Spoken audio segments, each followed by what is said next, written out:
Chapter 1. Life was the greatest miracle in the world. The four directions were called the universe. Although the universe was real, there was no fixed place to seek. Since ancient times, the universe has been called the universe.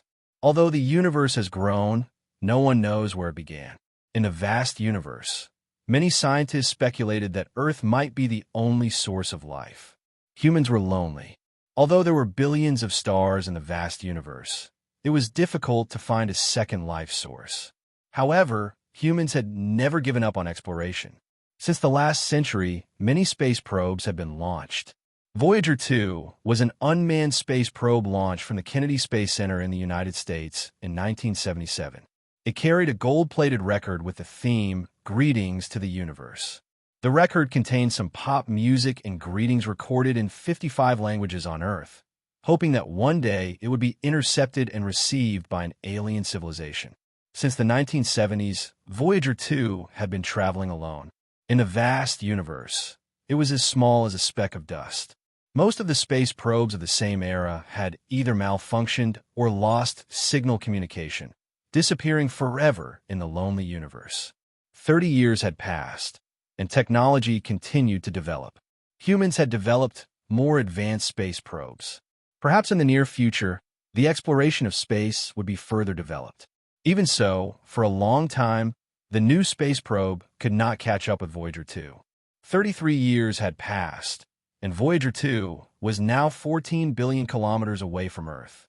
It had reached the third cosmic speed, and its orbit could no longer guide it back to the solar system. It had become an interstellar spaceship.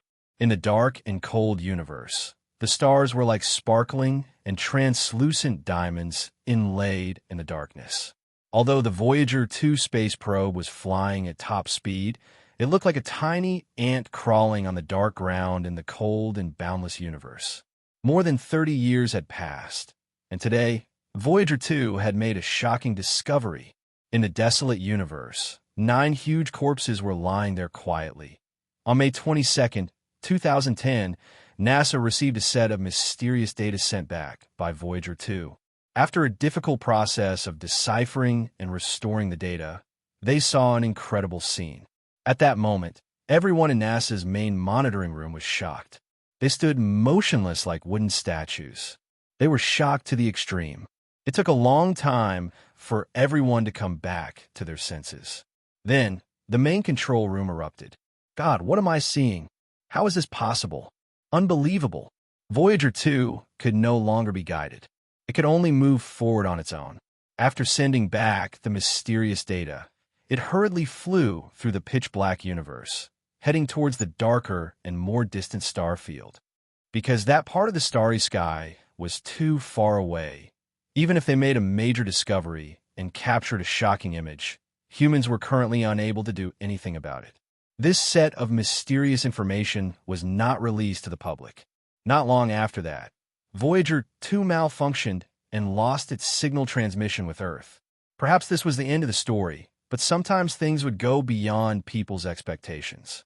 Whether it was the observation and exploration of space or the scientific research of life and physics, the space station had a unique and superior environment. Since the Soviet Union launched the first manned space station in 1971, 9 space stations have been launched worldwide. June 11, 2010. At this moment, inside the International Space Station, several astronauts' expressions changed at the same time, and their pupils contracted rapidly. Today, the existence of God has long been denied. If there were still people who continued to believe in God, it was only because of the emptiness in their hearts that they were looking for sustenance. However, at this moment, the minds of several elite astronauts received a strong shock. They saw an incredible scene. Outside the International Space Station, in the cold and dark universe, 9 behemoths were motionless, as if they had been there since ancient times. They gave off an endless sense of desolation and antiquity. Those were actually 9 dragon corpses. They were no different from the dragons in ancient myths and legends. Each dragon corpse was hundreds of meters long, as if they were cast from molten iron. They were filled with a shocking sense of power. The 9 dragon corpses were all 5-clawed black dragons. other than the dragon horns that were crystal clear and shimmering with purple light. The dragon's entire body was black, and its scales flickered with a mysterious brilliance in the darkness. Dragons, legendary existences that stood side by side with God and were above the laws of nature. However, with the development of science, who would still believe that dragons really existed? The astronauts in the International Space Station received a strong shock. What they saw in front of them was unbelievable. In a lonely universe, the ice-cold dragon corpses were like an indestructible steel wall. One could even feel the terrifying power contained in the corpses. However, they had already lost their vitality and were forever resting in the cold universe. That is, after being deeply shocked, the pupils of the few elite astronauts contracted again. They saw an even more shocking scene. The 9 dragon corpses were all hundreds of meters long, and their tails were tied with black iron chains that were as thick as the mouth of a bull.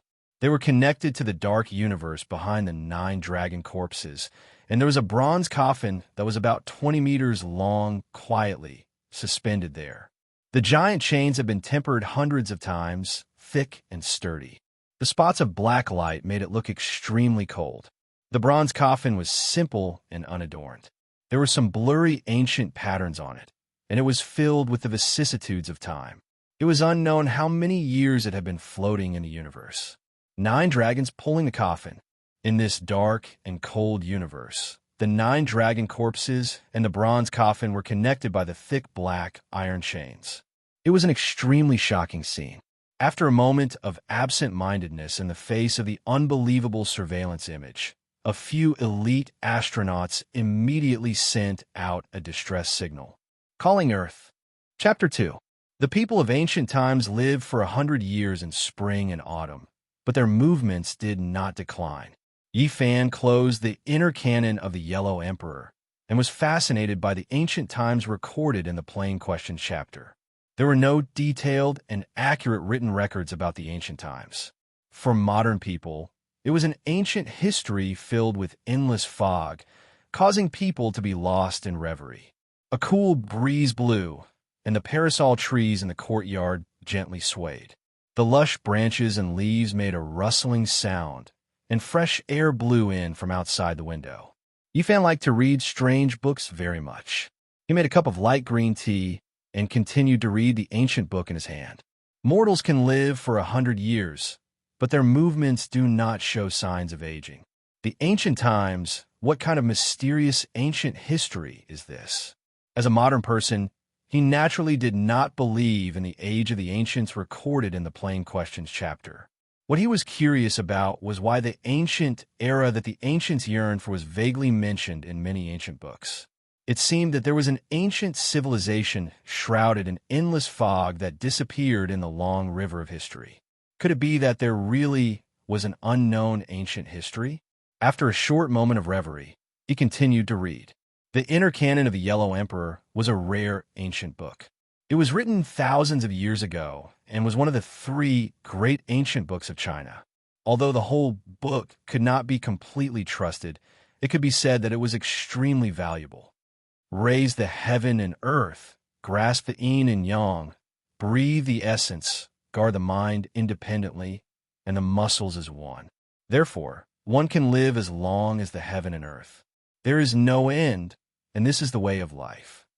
The Plain Questions chapter mentioned many times that in the ancient times, there were people who understood the changes of the heaven and earth, cultivated essence, and could live forever.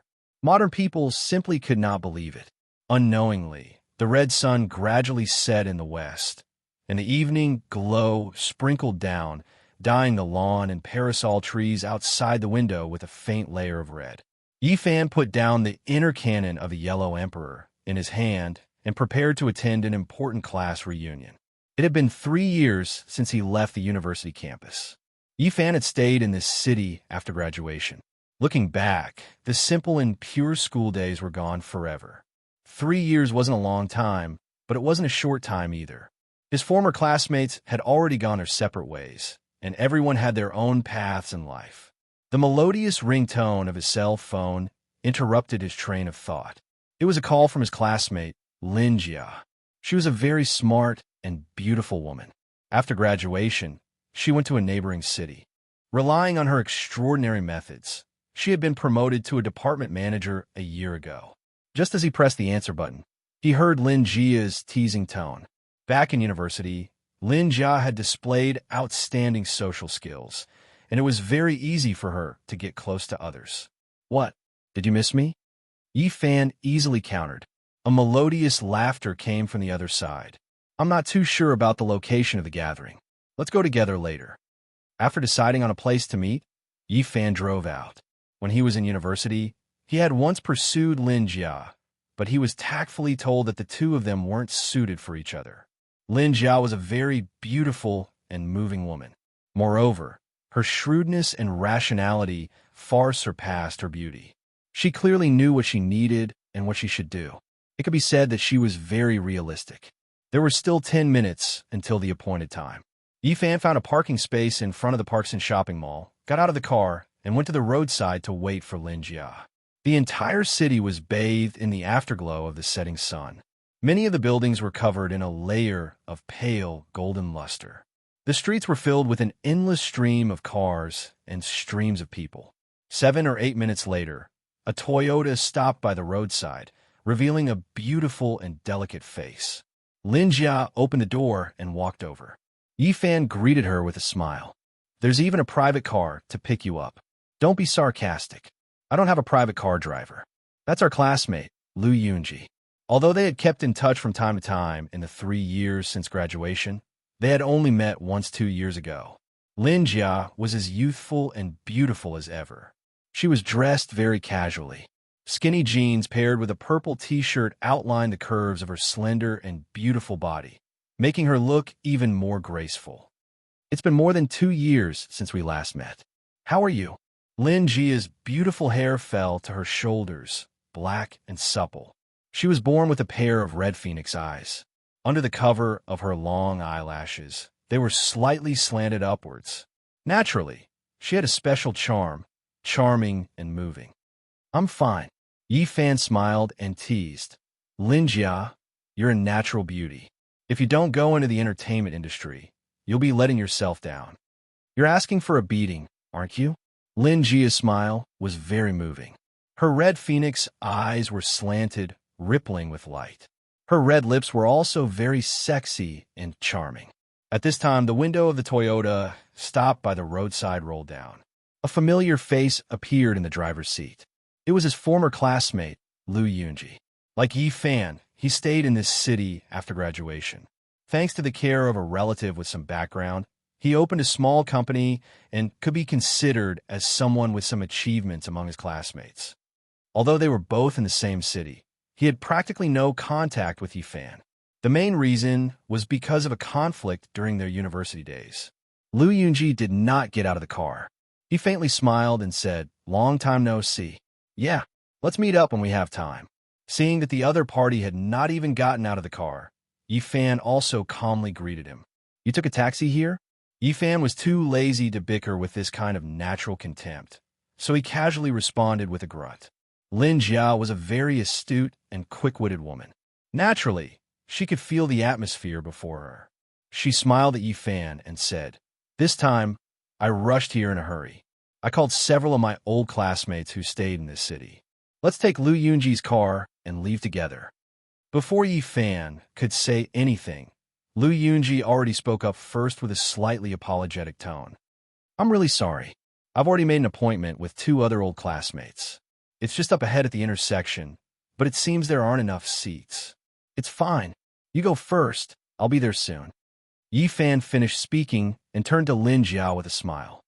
"Come with me," or, as Lin Jia hesitated, Lu Yunji urged, "Beauty Lin, why don't you take my car first? Otherwise, I'm afraid I'll be drowned in people's saliva." After standing by the side of the road for a few minutes, Lin Jia expressed her apologies to Yi Fan. Under Lu Yunji's urging, she finally got into the Toyota. The moment the car window was raised, Yi Fan could vaguely hear Lu Yunji's disdainful whisper, "It's rush hour right now.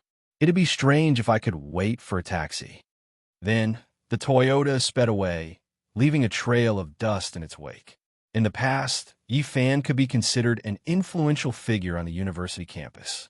Today, however, he was thought to have taken a taxi here. Compared to Lu Yunji, he naturally appeared somewhat down and out. Regarding people like Lu Yunji, he simply ignored them. Instead, Lin Jia's performance surprised him. However, everyone had their own way of life. After all, people had to live in reality. Naturally, they would have their own utilitarianism, self-respect, vanity, and so on. Thus, Yi Fan didn't feel too disgusted. The red sun had already set below the horizon.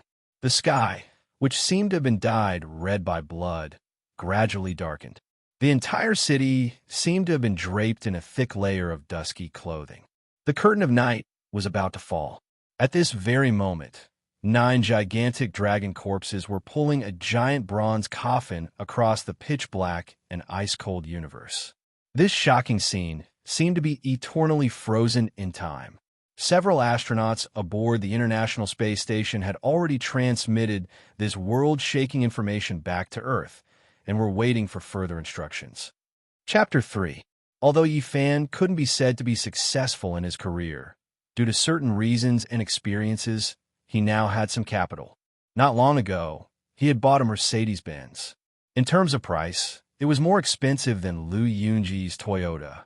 However, if he were to use this to judge his status, he felt that it was rather vulgar. 10 minutes later, Yi Fan drove to the venue of the gathering, Moon on the Sea City. This was a super entertainment city that combined dining and leisure. It was located in a prime location, and the surroundings were very prosperous. From the various mid-range and high-end cars in the parking lot, one could tell that the main consumer was here. Having just graduated from university 3 years ago, most of his classmates couldn't be said to be successful in their careers. Yi Fan felt that choosing such a venue for the gathering was somewhat extravagant. When he walked out of the parking lot and arrived in front of Moon on the Sea City, he quickly saw a few familiar figures. They were all students who had come to participate in the gathering, some of whom he hadn't seen for 3 years. Yi Fan. At this moment, a delicate and refined young man noticed him. He came over with a smile and said, "This is your fault. As the host of this city, you took so long to show yourself. You should have been the one who initiated and organized this gathering." This refined young man was called Wang Ziwen, and he was one of the organizers and initiators of this gathering. He had been a very active person in university. It was said that he had been developing very smoothly in another city for the past 3 years, and his assets were already quite considerable. The others also came over to welcome him. Although they hadn't seen each other for a long time, everyone was very friendly. It was clear that Wang Ziwen was waiting for someone here. There were only 2 or 3 people who could make him stand in front of Moon on the Sea City to welcome them, so it was easy to guess. Wang Ziwen was a smart person. He didn't continue to wait here alone. Instead, he chatted and laughed as he led the way, accompanying everyone in a Moon on the Sea City. There was a small business center on the 5th floor, which could accommodate 30 to 50 people for meetings. It had already been booked. At this moment, the sky outside had already darkened, and most of the students who had come to participate in the gathering had arrived. The arrival of these people immediately caused the atmosphere to become lively. Many people came over to welcome them. To be able to gather again, it felt as if time had passed, as if space had been misaligned. For a moment, it seemed to coincide with some scenes from their university days. It had been 3 years since graduation, and everyone was already 25 or 26 years old. A few of them were already married, and 2 of them had even become mothers. Everyone had their own path of life, but, generally speaking, most of the students were ordinary people. The ideals and ambitions of the past had been polished by time to the point that they were about to completely disappear, returning to ordinary life. Their dreams were already far away, and most people clearly realized that they were just ordinary people. Yi Fan was brought to the other side by Wang Ziwen. After careful observation, he realized that the students here were either successful in their careers or people with some family background. "Yi Fan, you came so late. I must punish you with 3 cups. 3 cups is too little. You're all looking down on Yi Fan's alcohol tolerance too much." Lin Jia was also sitting beside them. Her red phoenix eyes slanted to the side. Her figure was tall and slender. her curves graceful and alluring. Which beauty wants to punish me? Yifan also categorized the male students as beauties. You've just arrived, and you're already taking advantage of us. Punishment. We must punish you severely. The group of men and women unanimously began to sharpen their knives. Lu Yunji had a certain background in this city, so naturally, he was also in this small group. He casually said, "I thought you'd be delayed for a while waiting for a taxi." As soon as these words came out, the atmosphere became a little awkward.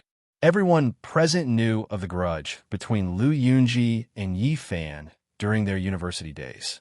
Now, he was developing very smoothly in this city. At this moment, when he inadvertently pointed out that Yi Fan had come here in a taxi, his intentions were a little obvious. The other students also noticed the situation and looked over. However, Yi Fan only smiled indifferently, not saying anything. "I'll go outside to pick up Zhou."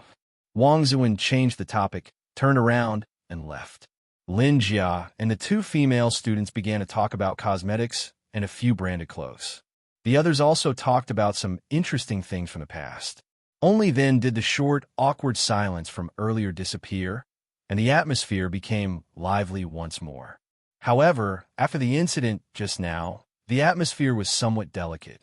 No one mentioned punishing Yi Fan again, but the conversation around Lu Yunji had increased. Although Yi Fan was an influential figure in university, after leaving the campus, that was no longer important. Right now, success in one's career was the most important thing. From time to time, there would be gazes directed at them. This was a special small group. Those present were all students who were currently developing their careers well. At this moment, however, Yi Fan seemed to be marginalized. Regarding this, Yi Fan was very calm. However, in the end, he still stood up and left, sitting together with some other students. He did not want to be labeled as a special group by the other students. Cosmetics and branded clothes were always the favorite topics of the female students. The male students, on the other hand, talked about everything from football to the news and current affairs.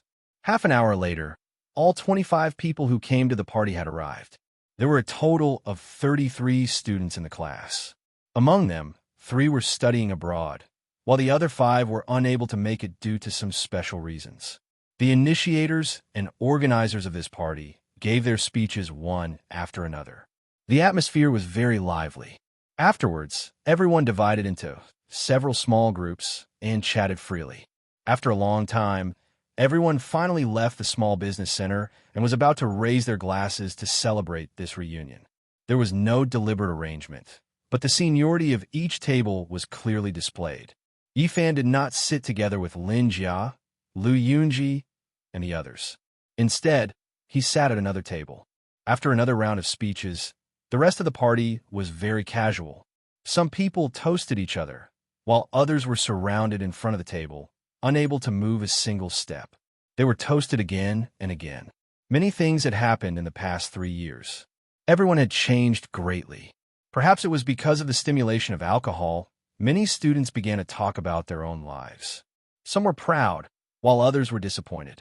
Some hated their boss for being extremely harsh, always demanding overtime, yet the pay was pitifully low. One female student said that her boyfriend was a department manager of some famous company. Another student said that her husband had been promoted to the position of vice president. Another said that his fiancée was the niece of some bank's senior executive. After listening to these stories, many people were silent. Many people's lives were not very satisfactory. One of the female students was particularly haggard. Some said that she had married someone she didn't like. Their marriage was not a happy one. Her husband drank all day long. When a classmate passed by her city to visit her, he saw that she had bruises on her body.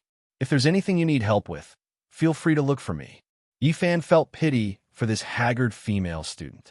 He still remembered her bashful and innocent appearance in university, standing outside the football field and waving her hands vigorously to cheer him on.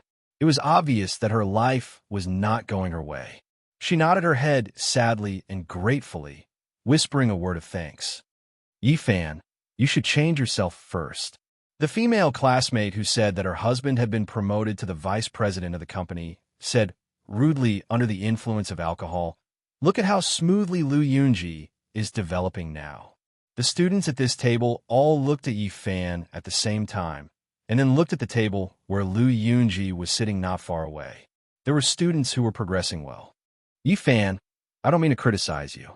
You were indeed someone in university, but everything will change after you leave the campus. You have to work hard. At this table, the male student who said that his fiancée was the niece of a bank's senior executive also preached.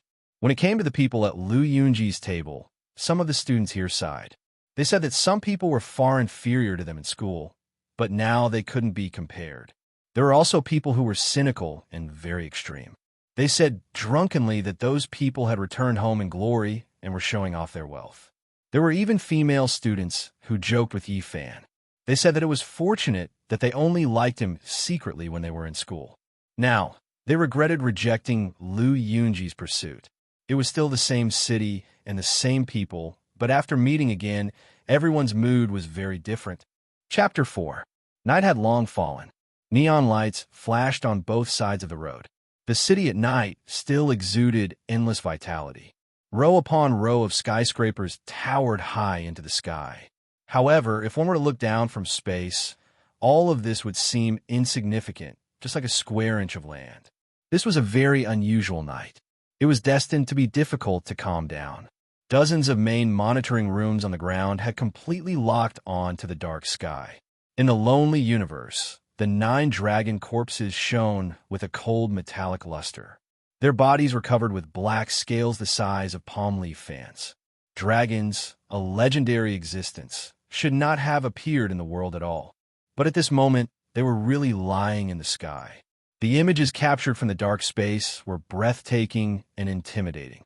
The huge dragon horns were like forked ancient trees, powerful and mysterious. Its body was like a mountain ridge, strong and powerful. Its scales were like blades, shining with cold light. It looked majestic. The 9 huge, lifeless corpses had a huge impact on human cognition.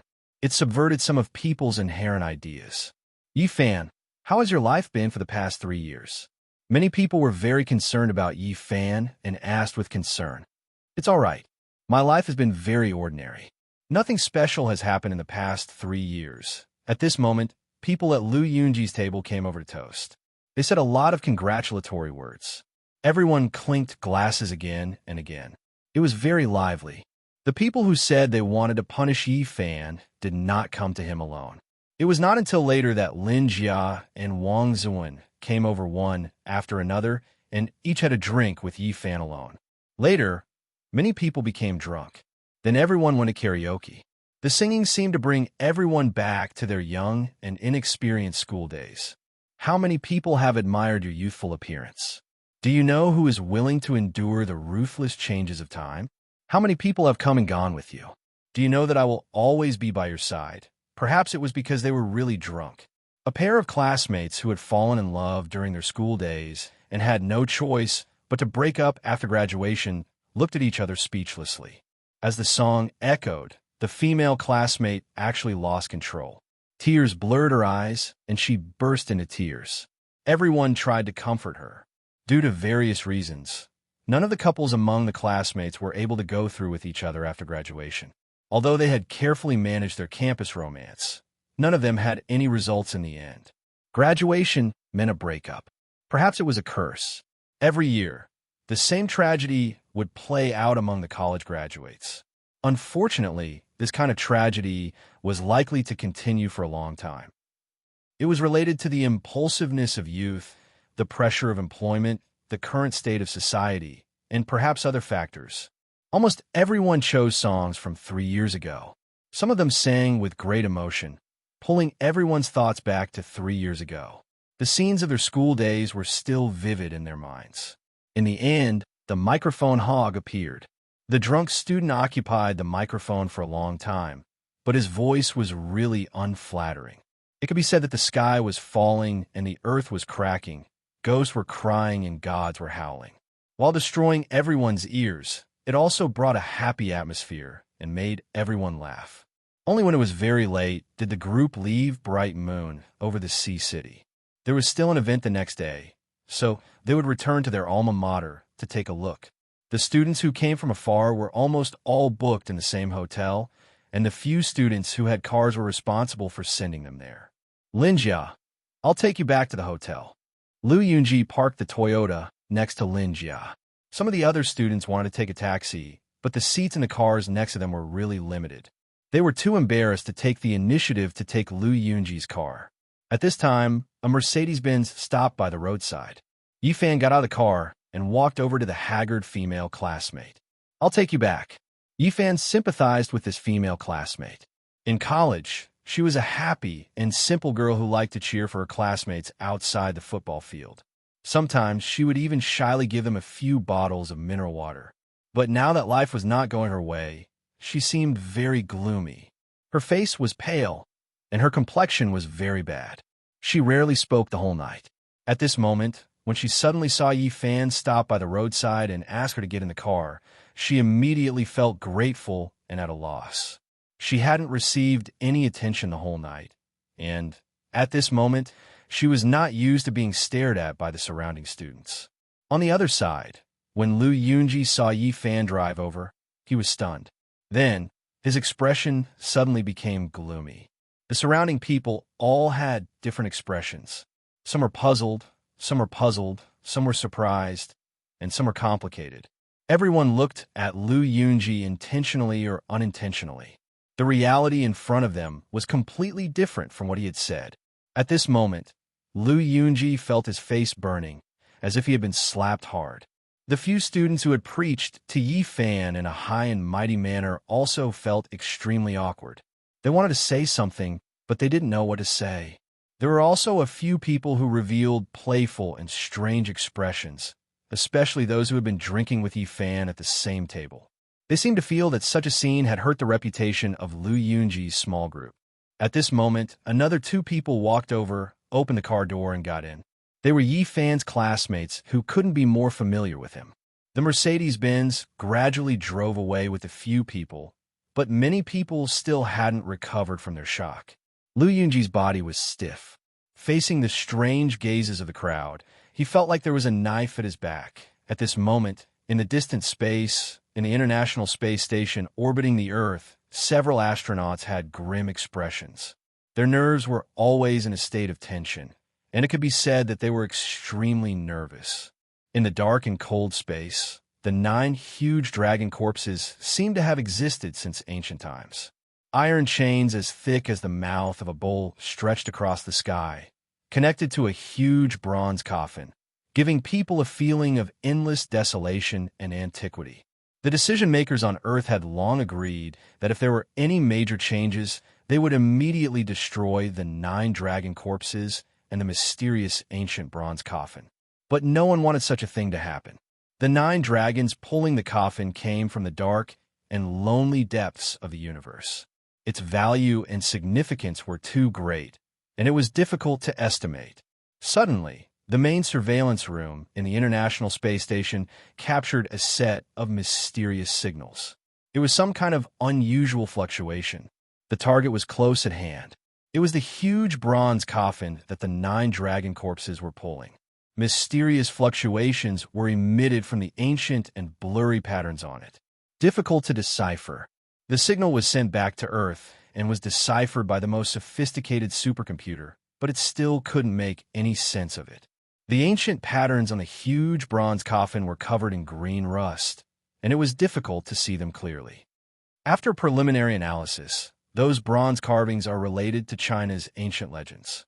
The surveillance rooms of various countries unanimously came to a similar conclusion.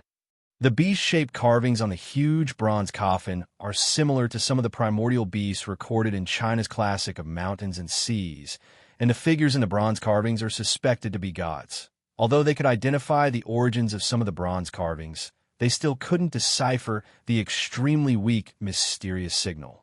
They had no clue at all. Chapter 5. Their alma mater hadn't changed much compared to before. The only thing that had changed was the people who had come and gone. For years of youth had been carved into an unforgettable memory. Under the shade of the trees and beside the grass, some juniors were quietly reading books. It was a very harmonious and tranquil scene. Yi Fan and the others felt as if they had returned to the past, far away from the impetuous and clamorous life they had experienced for the past 3 years. After graduation, everyone had been busy with their dreams and lives. Quite a few had left the city. Except for Yi Fan and a few others, this was the first time the others had returned to their alma mater. Not far away, the small lake gently rippled. The scenery was still the same. They could still clearly remember the melancholy, decadent, or high-spirited figures holding guitars and singing campus folk songs by the lakeside. Even after so many years had passed, whenever the melody rang out, it would always remind people of that carefree and innocent era. That faint sadness could make people sad and sweet, easily moving their hearts. The precipitation of time would always leave behind a sour and delicate taste. It was just that they didn't know if those people were still able to pick up guitars and sing. After graduation, it was very difficult to find them. I vaguely heard from a friend that the melancholy guitar expert was a resident singer in a bar in another city. After a few years, he seemed to have changed a lot. Do you still remember the versatile, long-legged sister from the school band? She was a very beautiful and pure lead singer. It is said that she is now drinking in a nightclub. Everyone could only let out a sigh. After graduation, many people had encountered the impact of their dreams and their dreams. Sometimes, life was really helpless, causing people to feel frustrated and confused. After a short silence, everyone continued to walk forward. At this time, Lin Jia arrived at Yi Fan's side. She wore a blue and white chiffon dress. The hem of the dress reached her thighs, making her two slender legs appear even whiter and more alluring. She wore a black belt, making her waist appear even more graceful. Her long hair hung loosely over her ample chest, accentuating the curves of her figure. She had a beautiful face, snow-white skin, and a pair of red phoenix eyes that had a strange charm. Lin Jia's entire person had a special temperament. You obviously have a car. Why didn't you tell me yesterday? How could I have had the chance to tell you? Aren't you going to invite me to ride in your car today? I will be very happy to. Here, I solemnly invite Miss Lin Jia. At this point, both of them laughed. Lin Jia abruptly brought up yesterday's matter. However, she lightly circled around it. She didn't say anything because of yesterday's matter, nor did she deliberately lower her stance to try and get closer to him. With that, she turned around and left with a smile.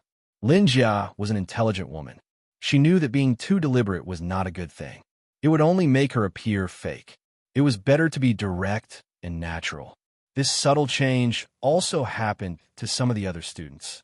It was almost noon when they left their alma mater. They arrived at the food street and went to the restaurant. Wang Zuan privately invited Yi Fan to sit at their table. Yi Fan just smiled and went over to toast a few glasses of wine. He still sat with the people from yesterday. Yi Fan, I was drunk yesterday. I hope you don't mind. Let me offer you a toast. Cheers! The male student who said that his fiancée was the niece of some bank executive had been preaching to Yi Fan yesterday. Today, however, he lowered his stance and tried his best to explain yesterday's matter. The female student who said that her husband had been promoted to vice president of the company also changed her attitude from yesterday and was polite to Yi Fan. Come. Let's all raise our glasses. Compared to yesterday, Yi Fan's table was much more lively today. People constantly clinked glasses, and from time to time, people from other tables came over to toast. Naturally, Yi Fan couldn't refuse. He repeatedly clinked glasses with others, and even drank a glass with those who came over from Wang Zuan's table. Lu Yunji was very calm.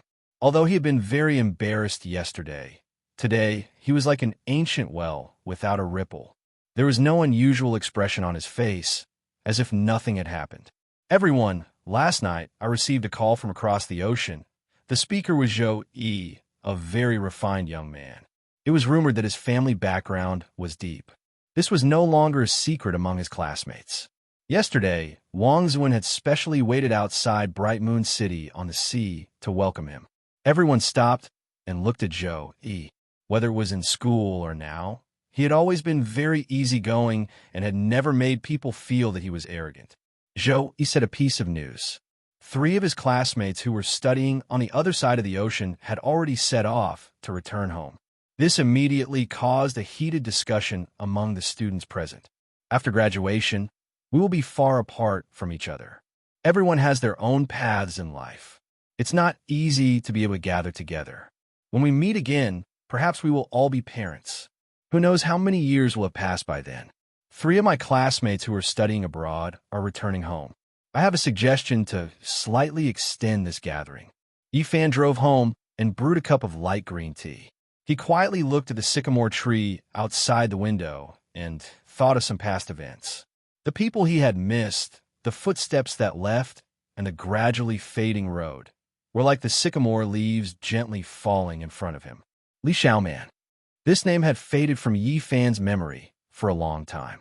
When Li Xiaoman graduated from university, she went to study on the other side of the ocean. In the first few months, the two were still very close, but as time went on, the emails and phone calls between them gradually decreased, and eventually they completely broke off contact. Rather than saying that they looked at each other across the ocean, it was better to say that they had forgotten each other across the ocean. A relationship that was not looked upon favorably by his friends came to an end as expected. Today, he learned from Zhou Yi that Li Xiaoman was about to return home. When Yifan first heard the name, it was a little unfamiliar. Looking back, it had already been more than 2 years. The time of the gathering was extended for a tour of Mount Tai. All expenses were paid by Wang Zuan, Zhou Yi, and the others. For ordinary people, this might be a hefty expense, but for them, it was nothing. 3 days later, Yifan once again saw that familiar figure at the foot of Mount Tai. 3 years had passed, and Li Xiaoman was still graceful and did not change much.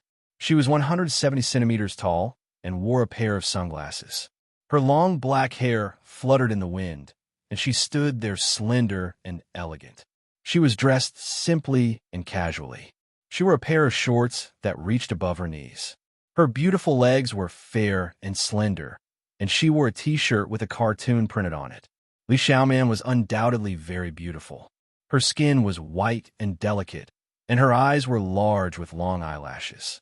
She looked very lively. She was not ostentatious, but she was very confident. She calmly talked with the students around her. She had obviously become the center of attention, but she also gave people a sense of familiarity. Beside Li Xiaoman was a tall young man. According to the introduction, he was her classmate from America. Compared to the soft and smooth faces of Asians, he had a typical Western face. It was very three-dimensional, with a high nose bridge, slightly sunken blue eyes, and slightly curly blonde hair. He was very handsome in the eyes of Westerners. "Hello, I'm Cade. I've been longing for Mount Tai. I can finally see it." Although the American young man named Cade was not very fluent, he was able to express himself clearly. In front of him, the other 2 students who had returned from studying abroad had long been surrounded by enthusiastic people and were being asked about their lives and studies on the other side of the ocean. After 3 years, Yifan saw Li Xiaoman again. It felt like time had changed and time had passed. Both of them were calm and greeted each other politely. There was no joy after a long separation. There was only calmness and even a hint of indifference. They did not say much and gently brushed past each other. Some things did not need to be said. Silence was a kind of result. Chapter 6. In the space where silence and darkness coexisted, 9 gigantic dragon corpses lay in disarray. The bronze coffin was simple and unadorned, yet grand, as if it had existed with the universe since the beginning of time. Several days had passed, but the mysterious signal from the bronze pattern was still undeciphered. There was no reliable way to salvage it and bring it to the surface. It moved, deviated from the orbit, sinking. At this moment, the pupils of a few elite astronauts in the International Space Station rapidly contracted. The coffin pulled by the 9 dragons had deviated from its orbit and was slowly descending. Mount Tai was lofty, heavy, and majestic. It was revered as the head of the 5 great mountains and was known as the #1 mountain in the world. Since ancient times, Mount Tai had been a sacred symbol. It was located in the easternmost part of the Central Plains, surrounded by the Yellow River and the One River. In ancient times, it was regarded as the place where the sun was born and all living things grew. No mountain is greater than it, and history is greater than it. Mount Tai was majestic and had a rich history that could be traced back to the era of the 3 sovereigns and 5 emperors. It was a place close to the gods. The heavens are too high to reach. Setting up a ceremony on Mount Tai to offer sacrifices to the gods. The first emperor of Qin, who swept across the world, and the Emperor Wu of Han, who was a man of great talent and bold vision, had both held an unprecedented ceremony on Mount Tai. And before that, in ancient times, there were 72 emperors worshipping on Mount Tai. The ancient book of the pre-Qin dynasty, Guanzi, recorded, in the past, the Huai clan consecrated Mount Tai, Zhen Yunyun. Fuxi consecrated Mount Tai, Zhen Yunyun. Shennong consecrated Mount Tai, Zhen Yunyun. Yellow Emperor consecrated Mount Tai, Zhen Yunyun. Yao consecrated Mount Tai, Zhen Yunyun. Yu consecrated Mount Tai during the primordial times. Numerous saint emperors and ancient emperors had chosen to perform their rituals here without exception, causing Mount Tai to be enveloped in layers of mist and emanate a boundlessly mysterious aura. During the spring and autumn period, Sage Kong had once traveled to Mount Tai in search of the remains of the ancient Great Ceremony of Ascension, but regrettably, he did not find anything. When his disciples asked him about it, he could not answer. Later generations had made some discoveries. In the 20th year of the Republic of China, General Ma Hongkue led his troops and was stationed at the foot of Mount Tai. By chance, he discovered a 5-colored earthen altar with 2 sets of jade scrolls inside. The scrolls were sealed with stone clay and golden rope and hidden underground. In the pre-Qin and ancient times, it was still a mystery to this day as to why all the ancient emperors consecrated here. Perhaps it would never be solved. Yi Fan and the others rested in the hotel for a night. The next day, they began to climb Mount Tai. It was the first time for many people in the group to climb Mount Tai. Only when they were here could they feel the magnificence and majesty of the mountain. The mountain was divided into 3 layers of terraced geological structures. It was like a stairway to heaven, facing south. The entire mountain was open, and a 10-kilometer-long path to heaven led to the vast mountain, extending to the peak. Be it from afar or up close, one could feel the majestic aura that stirred one's heart. In front of the majestic Mount Tai, one would have a strange illusion that one was as small as an ant. Even the sun, moon, and stars in the sky seemed insignificant. This was a shocking feeling that made one's soul tremble. When the tour guide talked about various things in ancient times, it made people's imagination run wild. Humans were always full of yearning for the unknown and mysterious. Li Xiaoman and Cade walked side by side, constantly translating and explaining to him. This made the American youth more and more curious about Mount Tai, and he kept asking questions. Lu Yunji looked at Yi Fan playfully, then looked at the 2 people in front of him. However, his obvious intention seemed to be ignored by Yi Fan, who did not say anything at all. This made him very disappointed. In fact, Yi Fan did not notice him at all. He was naturally very calm. Yi Fan had already finished reading the inner canon of the Yellow Emperor. When he thought about how the ancient sages all worshipped here, he suddenly had an absurd thought. Could it be that there really was a lost ancient civilization? If so, Mount Tai was undoubtedly a holy land during that period. However, he immediately shook his head. He felt that he had been too bored recently to have such an absurd thought. Mount Tai was lush with ancient pines and had many flowing springs and waterfalls. There was no lack of spirituality in its majesty. Coupled with the misty clouds, it naturally added a bit of mystery and profoundness. As they climbed up, there were countless places of interest and historical interest along the way. The cliff steels were breathtaking. From the sacrificial ground, past the Dai Temple, to the heaven-sealing Jade Emperor Peak, it formed an axis that spanned 10 kilometers from the underworld to the human world to the heavens. In the evening, the crowd finally reached the peak of Mount Tai, the Jade Emperor Peak. Looking down at the tens of thousands of mountains below and the Yellow River in the distance, they immediately understood the true meaning of Confucius's climb Mount Tai and look down on the world. When you reach the peak, you will look down on all the mountains. The sage of poetry had also left such a masterpiece. At this moment, the sun was setting in the west. The peaks of the clouds were inlaid with a layer of dazzling gold, sparkling with the brilliance of rare treasures. Such a beautiful scene could not help but be intoxicated. Suddenly, a few black spots appeared in the sky.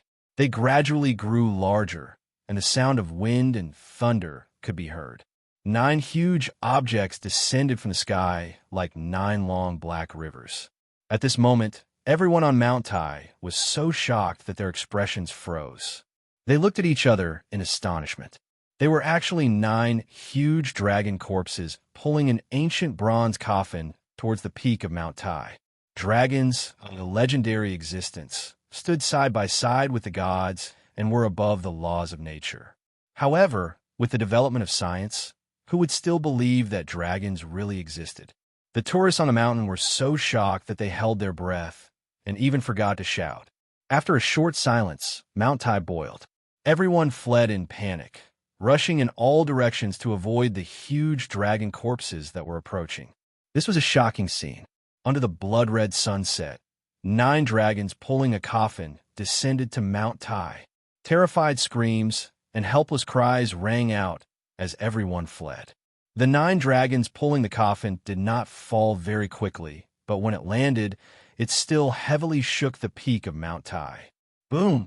The 9 huge objects fell like 9 mountain ridges, shaking the Jade Emperor Peak until a large crack appeared. Soil and stones flew everywhere, and dust and sand filled the air. The ancient bronze coffin also smashed onto the peak of Mount Tai with a clang sound. The mountain shook as if there was an earthquake. Many mountain rocks rolled down from the mountain, making a rumbling sound as if thousands of horses and soldiers were galloping. Many people were affected. They were badly mutilated by the mountain rocks and fell down the mountain. Cries of fear rang out everywhere. The shaking stopped, and the mountain quickly calmed down. However, Mount Tai was already in chaos. Many people fell down while fleeing. This was an extremely chaotic scene. Many people were bleeding from their heads as they ran down the mountain in fear. 9 huge dragon corpses that were over 100 meters long. Most of their bodies were quietly lying on the mountain peak, while the other half of their bodies were hanging down the cliff. They were like a black steel wall, full of a shocking sense of power and extremely impactful to the eyes. The Jade Emperor Peak of Mount Tai was shattered, and there were many terrifying cracks on the ground. The 20-meter-long bronze coffin was simple and unadorned. There were some vague, ancient patterns on it, full of the vicissitudes of time. There was a mysterious aura circulating around it. Chapter 7. Everything had happened too suddenly. Everything in front of them was beyond everyone's imagination. Everyone could not believe it. However, the 9 dragon corpses and the bronze coffin were right in front of them. The iron-like truth was right in front of them. All of this went against common sense and subverted everyone's understanding. Everyone's thoughts were strongly impacted. During the chaos, just now, Yi Fan's group did not flee. Everyone gathered together until Jade Emperor Peak calmed down. Although everyone had fallen to the ground, there were no major casualties. Only a few people had bruised arms. At this moment, shock was written all over their faces. The incredible scene in front of them was something they would never forget for the rest of their lives. 9 huge dragon corpses laid quietly in front of them. That huge bronze coffin was truly a visual shock. All of this was too shocking and mysterious. Everyone was speechless. Their hearts were in turmoil. Their faces were filled with shock, panic, fear, and other emotions. It was difficult for them to calm down. After a long time, Lin Jia said in a low voice, "Let's hurry down the mountain." Everyone nodded. They felt that they should leave this place immediately. No one was willing to stay a moment longer. The atmosphere on Jade Emperor Peak was chilling. Why were there 9 dragon corpses pulling the bronze coffin here? Why did they land on Mount Tai? Even though the truth was right in front of them, it was still difficult for them to accept. They felt extremely uneasy. Under the bloody sunset, Jade Emperor Peak was a scene of devastation. The area around the bronze coffin was the most severely damaged. A huge pit had been smashed there. The cracks around it were a meter or two wide, spreading in all directions like a spider web. One of the cracks was like a wriggling centipede, extending to the feet of Yi Fan's group. Fortunately, the end of the crack was less than the width of a palm, so it did not create a pit. Just as everyone was about to leave, Li Xiaoman pointed ahead and said, "What is that?" Half of a jade slip was exposed under the cracked ground, reflecting light under the setting sun. Although everyone was a little afraid, they still took a few steps forward. They saw a corner of a round altar under the 1-meter wide crack. The broken half of the jade slip was displayed on it, shaped like a jade book. How can this be? Is there something buried down there? The round altar was not large. It was simple and unadorned. It was made of strange soil of 5 different colors. It was filled with the aura of time. It was unknown how long it had existed. "Look, there's more ahead." Wang Zuan, who was standing at the front, revealed a shocked expression as he pointed at the wider crack ahead. Under the 2-meter wide crack, there was also a 5-colored earthen altar. The round altar had already been shattered, and a jade plate sealed inside was revealed. There were many complicated characters and symbols carved on it, but no one could recognize them. At this moment, everyone revealed shocked expressions. In that instant, they thought of the 2 words pilgrimage. It was extremely likely that this was an altar used to offer sacrifices to the heavens in ancient times. The jade booklet was sealed within the 5-colored round altar. This was similar to the description in Bangu's White Tiger Tongi during the Eastern Han Dynasty. It was recorded. Sometimes it is said to be sealed with gold mud and silver ropes. Sometimes it is said to be made of stone mud and gold ropes, the seal of the seal. Sima Qian's records of the Grand Historian of the Western Han Dynasty also had a record of soaring heroes, golden mud, and stone. In just a moment, everyone was shocked to discover that there were such 5-colored altars under the large cracks around them. There were actually quite a few of them, and there were actually dozens of them. Every 5-colored earthen altar was very simple and unadorned. They were engraved with the marks of time, and one could tell at a glance that they had existed for countless years. The 5-colored earthen altars were either sealed with jade plates or sealed with stone plates, and on them were engraved ancient symbols that were difficult to recognize. Everyone was deeply shocked. They vaguely felt that there might be some connection between the dragon corpses and the bronze coffin. Yi Fan liked to read strange, ancient books, so he knew much more about the pilgrimage ceremony than the others. His heart was incomparably shaken. Could it be that the 3 sovereigns, 5 emperors, and 72 kings had really carried out the pilgrimage ceremony here in ancient times? Perhaps the legend was true. Otherwise, how could there be so many 5-colored round altars? Judging from the characters on them, most of them were oracle bone script, which seemed to confirm this conjecture. Everyone should have immediately retreated, but they were unwittingly attracted. They had already circled around the bronze coffin. They were frightened by the 9 enormous dragon corpses, shocked by the 20-meter-long ancient bronze coffin, and shocked by the 5-colored altars underground. There doesn't seem to be any danger, but these dragon corpses, after circling around for a long time, the fear in their hearts gradually decreased, but they still felt a little uneasy. They decided to descend the mountain as soon as possible. Look, there is a giant sacrificial altar in the center of the huge pit. The ancient bronze coffin smashed a huge pit in the ground. Everyone had already turned to the other side of the huge bronze coffin, and when they looked down, they once again revealed a shocked expression. There was a super sacrificial altar in the deep pit. It wasn't made of mud, but completely made of 5-colored boulders. It steadily supported the 20-meter-long ancient bronze coffin without the slightest crack. This super-large 5-colored stone altar was clearly different from the other earthen altars. It was located in the center of the Jade Emperor Peak, and it was majestic and far larger than the other earthen altars. The impact of the bronze coffin that fell from the sky was enormous, but it unexpectedly didn't crack it in the slightest, nor was there any damage. It was hard to imagine what kind of strange stones it was piled up. On this super-large 5-colored altar, other than the ancient bronze coffin, there were many jade pieces and stone slabs piled up, all of them filled with an ancient aura. Whether it was the jade pieces or the stone slabs, they were all engraved with extremely mystical ancient characters. They were even more primitive than the oracle bone inscriptions seen on the earthen altars. Those were mysterious symbols that were almost like drawings from the heavens. On the super large 5-colored stone altar, there was a large row of such jade pieces and stone slabs neatly piled up. They weren't destroyed by the bronze coffin, which was surprising. "Let's leave this place quickly." Yi Fan and Zhou Yi spoke at the same time, urging everyone to leave. Everyone nodded. This place really wasn't suitable for them to stay for long. Even if there were endless secrets, it wasn't something they could explore right now. The 9 huge dragon corpses at the side made them feel uneasy, and the huge bronze coffin made them even more anxious. Just as everyone was about to turn and leave, a female student let out a scream. A large boulder under her feet rolled into the huge pit. She couldn't stand steadily and fell down. "Be careful." A male student quickly grabbed her, and a few other students beside him also quickly helped pull her up. The boulder that was stepped on made a rumbling sound and rolled into the huge pit. Then, with a bang, it heavily hit the 5-colored altar.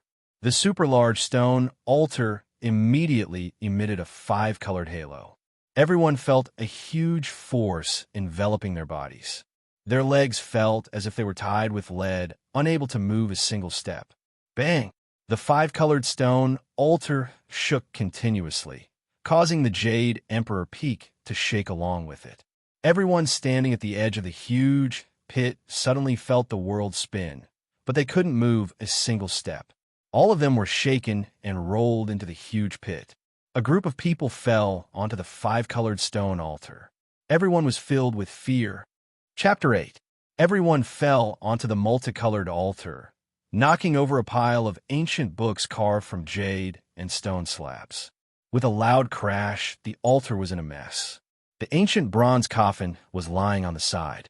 There were many greenish copper rust stains on it, but they couldn't cover the vague bronze engravings. They seemed to be ancient deities, and they all had tear stains on them.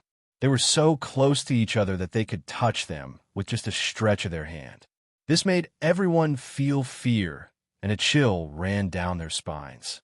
This multicolored altar, which had existed for countless years, was built by the ancient people to offer sacrifices to the heavens.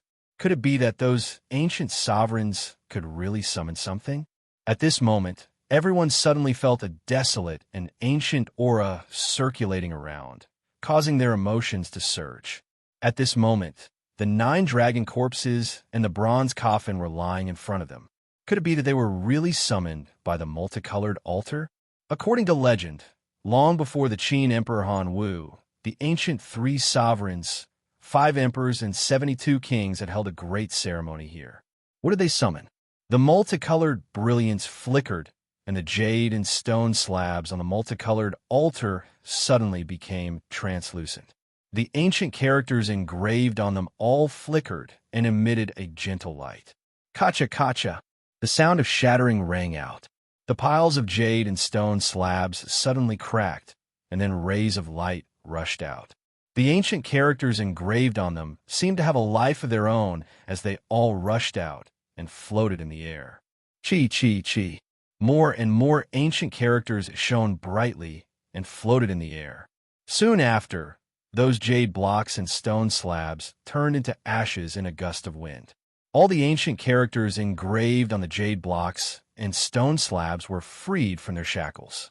Above the ancient bronze coffin, around the huge pit, there were thousands of ancient characters shining.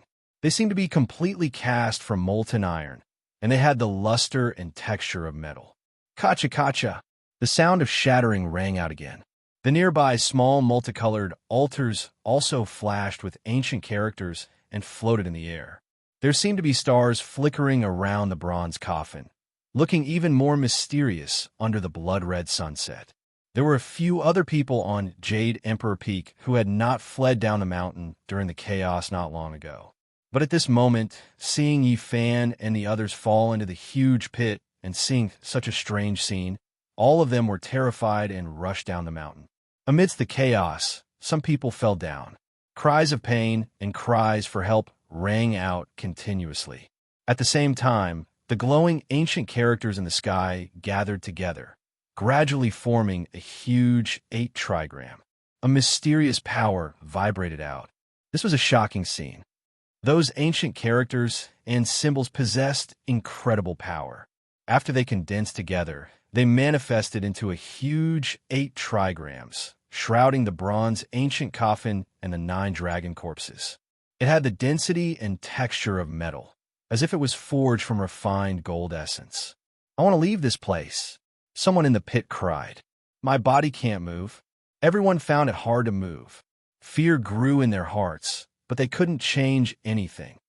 That is, at this moment, a Tai Chi diagram appeared in the center of the 8 trigrams in the air, with 2 yin and yang fishes hugging each other. Even in this modern era of science and technology, the profound meaning of the ancient Tai Chi diagram still hadn't been deciphered. Someone had once calculated the orbital speed of the stars based on the corresponding relationship between the stars and the 8 trigrams using astronomical parameters. And the founder of the modern computer binary system was also deeply inspired after studying the Tai Chi diagram and succeeding in one fell swoop. The ancient Tai Chi diagram was still a fascinating mystery to people today. How was it created? What was its use? And what was the purpose of creating it? So far, there were only legends and inaccurate conjectures, but no conclusive evidence. At this moment, Yi Fan and the others saw a major unknown function of the Tai Chi diagram. It was actually related to space and time. Around the huge Tai Chi diagram, space was distorted and light was misty. The corresponding 8 trigrams symbols of Qian, Kun, Sun, Dui, Jin, Zhen, Li, and can emitted light one after another, like a group of mysterious and ancient codes shining. The 2 yin and yang fishes in the Tai Chi diagram were like 2 strange doors. They constantly trembled and slowly opened a gap, as if they were connected to the distant and unknown starry sky.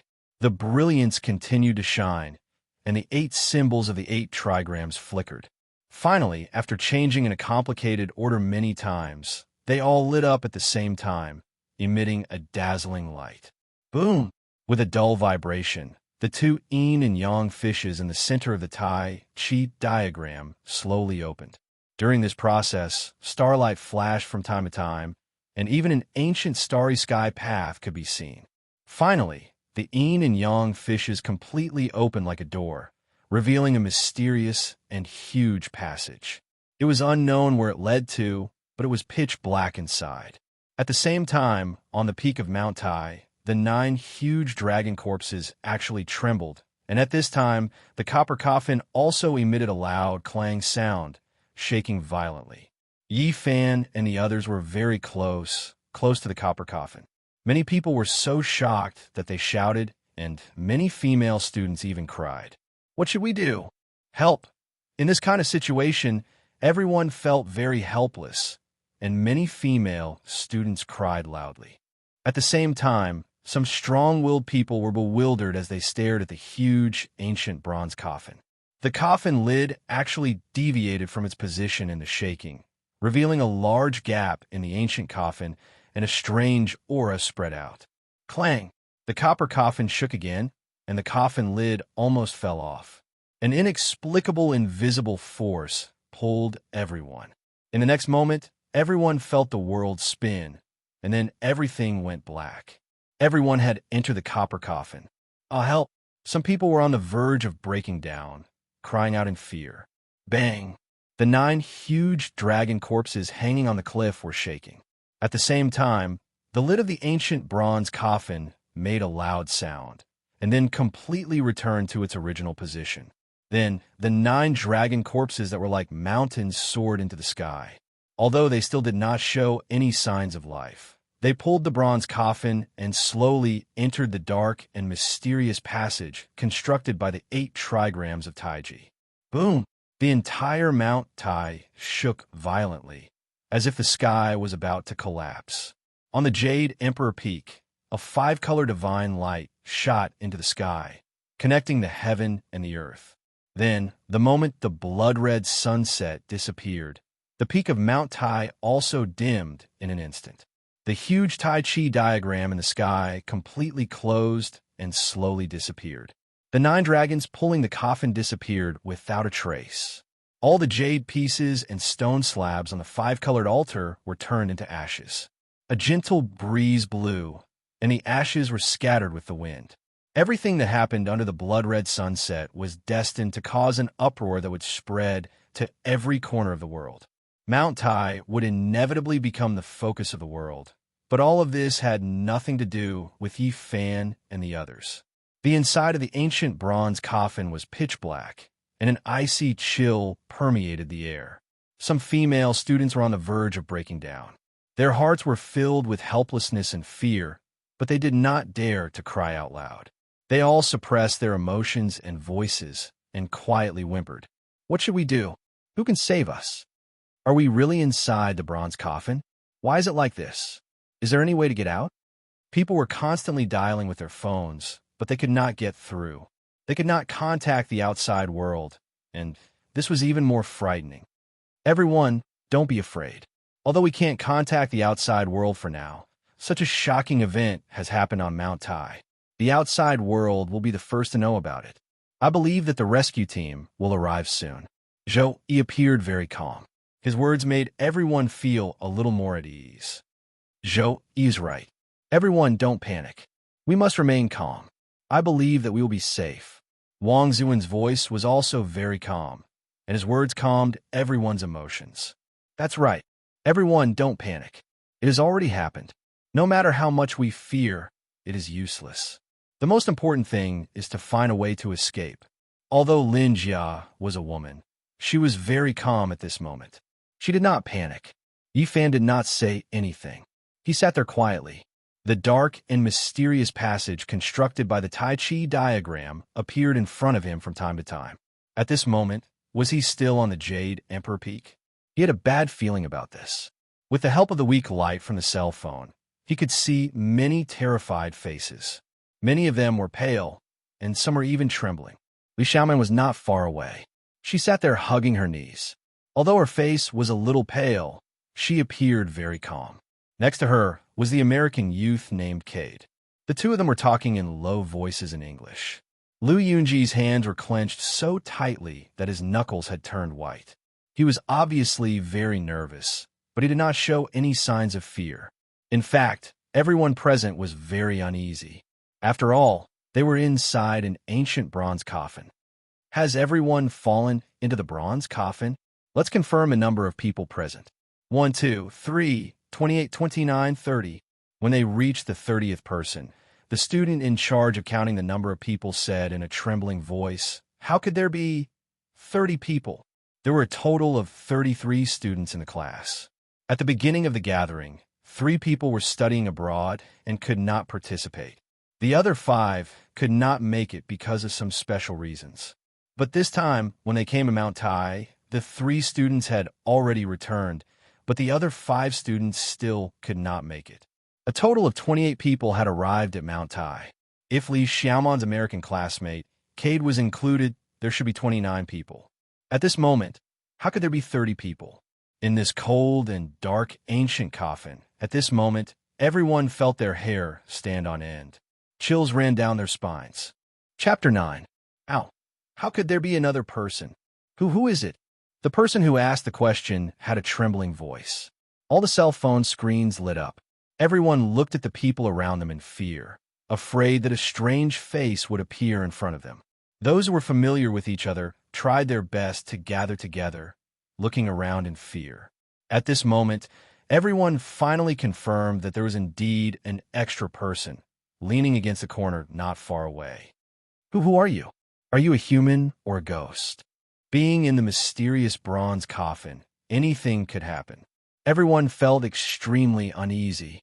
Heavy coughing came from the dark corner. The black figure moved his body and then said in a low and hoarse voice, "Ghost, ghost." The hoarse voice echoed in the bronze coffin. At this moment, everyone felt a chill from head to toe. Their hair stood on end, and an eerie chill filled the air. Everyone felt like they had fallen into an ice cellar. Many of them were terrified. Some of the female students even let out ear-piercing screams and cried loudly, almost paralyzed on the ground. Ghost Place. The voice was slightly weak. It could be felt that the black figure was very tired. He swayed his body, trying to stand up. What Ghost Place? Are we in the bronze coffin? The black figure in the corner slowly stood up, asking this slightly confused question. His voice gradually became stronger. Seeing the tall black figure stand up, many people involuntarily retreated. The black figure moved over while continuing to speak. "It's me. Pangbo, stop. Don't come over." Everyone raised their cell phones, using the weak light to look forward. Yifan separated the crowd, slowly walked forward, and said, "Are you really Pangbo? You can't even recognize my voice?" In the darkness, the cell phone screen lit up, and a familiar figure holding a cell phone appeared in front of them. He had thick eyebrows, big eyes, and a strong body. Pangbo was Yifan's best friend in university. Due to some personal matters, he could not come to the gathering. Now that he suddenly appeared, everyone was suspicious. "I don't believe it. Pangbo did not come to the gathering at all." Who are you?" Someone behind said with a trembling voice. A person who should not be here was standing in the bronze coffin. This made many people's scalps tingle. "Of course I'm Pangbo. Do any of you have water? I'm dying of thirst." The black shadow continued to walk forward. "Stop right there." Everyone was still in disbelief. Pangbo had no choice but to stop. In order to prove his identity, he tried his best to explain, talking about many things from his university days. "I believe he is Pangbo," Yifan said in a determined tone. He then strode to Pangbo's side. The two of them had not seen each other for a long time. Even under such circumstances, they hugged each other tightly. At first, due to some matters at home, I couldn't attend the gathering in time. Later, I heard that everyone was coming to Mount Tai. After I finished dealing with my family affairs, I naturally came here. Pangbo took the mineral water bottle that Yifan handed to him and drank a few mouthfuls of it. Only then did he tell the story of how he entered the copper coffin. When he arrived, everyone had already gone up the mountain.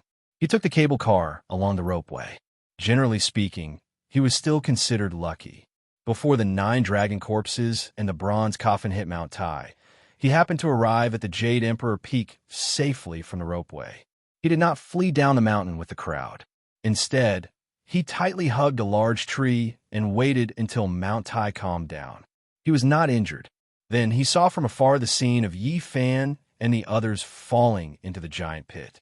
When he ran over, he saw ancient characters flashing in the air. He was fixed outside the giant pit, unable to move a single step, until the bronze coffin shook and the lid deviated from its position. He followed the crowd and was sucked into the coffin.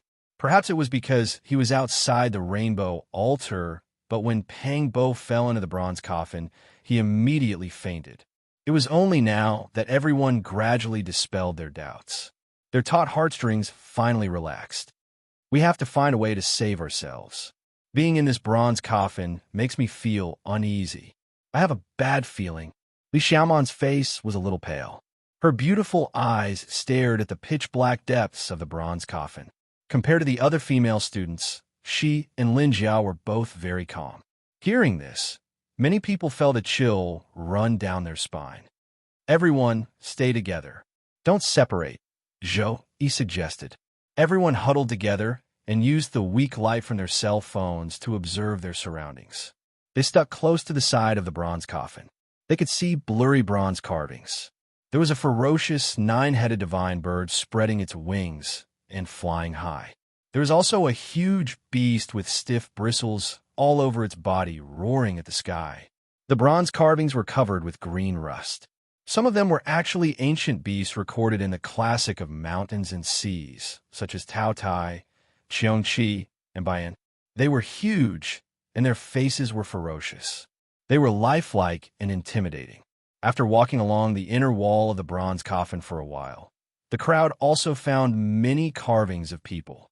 They seemed to be ancient people and some ancient gods. Then, the crowd found a large number of strange carvings. They were densely packed and dotted like stars. It looked like a star chart. The bronze coffin was 20 meters long and 8 meters wide. The carvings of the crowd saw were just a corner of it. They did not continue to observe. At this time, they sensed that there seemed to be something else in the depths of the bronze coffin. All the cell phones were raised together. The crowd gathered their courage and took a few steps forward. They could vaguely see the center of the bronze coffin. There was a blurry rectangular object in the darkness. It was obvious that it was not a corpse, nor did it look like a living thing. This made the crowd feel a little relieved. They continued to take a few steps forward. There's a coffin inside a coffin. It's actually another bronze coffin. After seeing the object in front of them clearly, many people gasped. In the centermost position was another bronze coffin. It was less than 4 meters long and less than 2 meters wide. It was simple and dull. There were ancient carvings on it. It was covered in green bronze. It was engraved with the wind and frost of time. It sent chills down people's spines. It's not a coffin inside a coffin. This is the real coffin. It's a tool to hold a corpse. The bronze coffin outside is called the outer coffin. It's a casket. When the two are put together, it's called a coffin. Hangbo explained to the few people who did not understand the meaning of a coffin. Hearing that the coffin inside the coffin in front of them was the real tool to hold a corpse, many people immediately stepped back. They were extremely afraid. What kind of person was buried in such a mysterious ancient bronze coffin? Everyone's hearts were filled with bewilderment and fear. Compared to the bronze coffin in front of them, the secrets of archaeology and the ancient tombs of the Imperial Mausoleum were not worth mentioning. They were nothing. Who had ever seen a bronze coffin that was 20 meters long? Who had ever seen a mysterious coffin that fell from the sky? Who had ever seen 9 dragon corpses pulling coffin? It made people wonder whether the corpse buried inside was the corpse of a person. It was simply impossible to imagine what was buried in the coffin. Chapter 10. The interior of the bronze coffin gradually quieted down. No one spoke anymore. Everyone was filled with fear as they stared at the coffin containing the corpses. Everyone was very nervous. The bronze coffin was mottled with green rust. What kind of person was inside? All of this should be related to the 5-colored altar on Mount Tai. After a long time, everyone began to discuss in low voices. They want to know why all of this had happened. It should be related to the 5-colored altar. It was the one that brought the 9 dragon corpses and the bronze coffin here. Everything they had seen was too unimaginable. It had seriously impacted everyone's cognition. The 5-colored altar was built by the ancient people and could be said to be endlessly mysterious. Yi Fan thought of many things. How many unknown secrets were hidden in the history? Since nothing dangerous had happened, everyone gradually calmed down and began to seriously speculate about what had happened. Maybe the 9 dragons pulling the coffin was called here by the ancient people. As soon as this was said, someone immediately retorted, "The ancient people have been dead for who knows how many years." What I mean is, the 9 dragons pulling the coffin was late and only appeared now. This is a response to the ancient people. When a female student said this, everyone was startled. The call from the ancient people, the late 9 dragons, and the coffin, a response that spanned thousands of years. This was a bit unbelievable. What is the truth? We have no way of knowing. Everything is just speculation. There are many possibilities. Yes, maybe the 9 dragons pulling the coffin has nothing to do with the ancient people and returned on their own. Do you see those bronze engravings? There are ancient ancestors, primordial deities, and many of the engravings have tear stains on them. It makes one feel desolate and sorrowful, as if they are telling a story from long ago. Maybe it's true. The 9 dragons pulling the coffin broke through the natural barrier and returned to their homeland. It's a bloody past. Could it be that the ancient people really had some unknown method to explore an unknown and distant place? The 9 dragons pulling the coffin, returning to their homeland, returning to life, returning the bones, and returning the corpses. In the midst of the discussion, everyone's fear lessened, and they began to speculate about all kinds of possibilities. However, they were still full of reverence for the bronze coffin in the center. No one touched it, let alone opened it. I think the rescuers should have reached Mount Tai by now. Maybe they're not far away. Hopefully, Nothing unexpected will happen, and will be rescued as soon as possible. No one had a way to escape from the ancient coffin. The bronze coffin was 8 to 9 meters tall, and it was sealed shut. There was no way to escape. Just as everyone was hoping to get out of danger as soon as possible, the bronze coffin suddenly trembled violently. Everyone lost their balance and swayed. Many people directly fell to the ground. What's wrong? What happened? Everyone was bewildered. Some of the female students even started to cry, tightly grabbing onto the people around them. Have the rescuers arrived? Are they here to rescue us? Amidst the worry and fear, the copper coffin began to shake even more fiercely. No one could stand still, and almost everyone fell to the ground, making intimate contact with the cold bronze coffin. Bang! There was another violent tremor, as if a plane was passing through the cold clouds at high altitudes, forming a thick layer of ice armor, constantly shaking. Boom!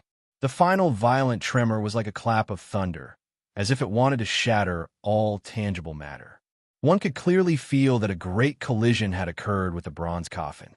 However, it was also at this moment that the bronze carvings inside the pitch-black bronze coffin began to emit a faint light, instantly counteracting the unimaginable impact. Everyone was bewildered. Just now, they clearly felt that the sky and earth were about to be turned upside down, but in the blink of an eye, everything had calmed down. It gave them a strange illusion. No, there was indeed a terrifying impact just now. Why did it suddenly stop? It was not an illusion. The bronze coffin did indeed have an intense collision and flipped over a few times. However, we were not affected.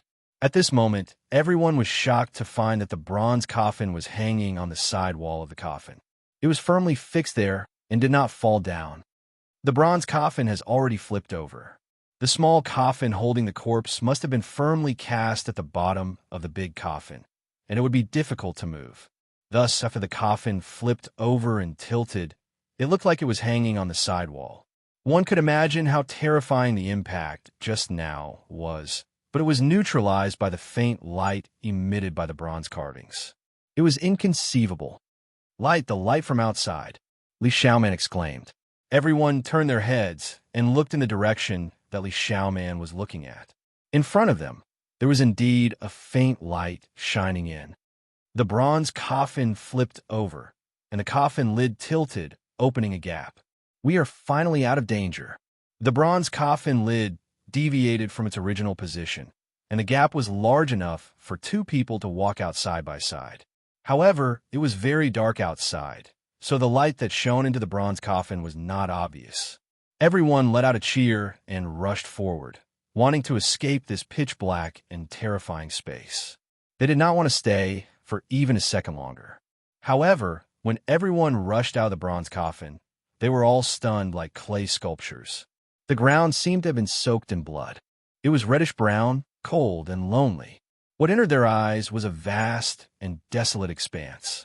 There were a few large rocks scattered on the ground, and they looked like tombstones as far as the eye could see. The light in this world was dim, and it was dusky. It was like a lifeless dusk, and there was a faint black fog lingering around. Everyone was dumbstruck. This place could not be the peak of Mount Tai. The reddish-brown land that stretched as far as the eye could see was remote and deathly still. There was not a single sign of life. It was not a place that they knew of at all. They had never seen it before, and they had never heard of it. It was a completely strange and mysterious place. Where is this? Have we left Mount Tai? The voice of the person who spoke was trembling. The rescuers isolated us in a no-man's land. Are they afraid that the 9 dragon corpses will be in danger? The student who said these words could not even convince himself. Everyone had a bad premonition, as if something extremely bad was about to happen to them. At this moment, many people used their phones to call out at the same time, but it was impossible to get through. There was no signal at all. This is not Mount Tai. Where are we? Many people revealed a panicked expression. There was no joy after escaping, only fear. From being trapped in the bronze coffin to walking out again, only a quarter of an hour had passed. However, the scene in front of them had completely changed. The majestic Mount Tai that could overlook tens of thousands of mountains had disappeared. In front of them was a boundless desert covered with gravel. Yifan watched all of this quietly. The bad premonition had indeed come true. When he saw the 8 trigrams of Tai Chi condense on Mount Tai and form a dark and huge passage, he had a bad feeling. Although he did not see the 9 dragons pulling the coffin into the passage that led to an unknown area, there was no need to think too much at this moment. The scene in front of him was enough to explain everything. This was not Mount Tai, and it was not even on Earth for a long time. Chapter 11. Where are we? I want to go home. Some of the girls couldn't help but cry. Another 5-colored altar. Pangbo and Yifan stood together. They looked at each other and then shook their heads. They were best friends in university and often met after graduation, so they understood each other very well. Now, both of them felt that the situation was not good. Everyone's situation was worrying, and it was full of unknowns and variables. At this time, the others also retracted their gazes from the vast desert, anxiously and frantically looking at the surrounding situation. The huge bronze coffin was overturned behind them, and under it was a grand 5-colored stone altar. It was very similar to the giant altar on Mount Tai, built with 5 different colored stones. The 5-colored stone altar covered a large area. It was easy to imagine that it must have been a huge project when it was built. However, after years of being attacked by sandstorms, the altar that should have stood tall above the ground was almost completely submerged. Now, it was level with the ground, covered with reddish-brown sand. Today, the 9 dragons pulled the coffin and slammed heavily on the ground, shaking off the surrounding sand and revealing a rough outline of the altar.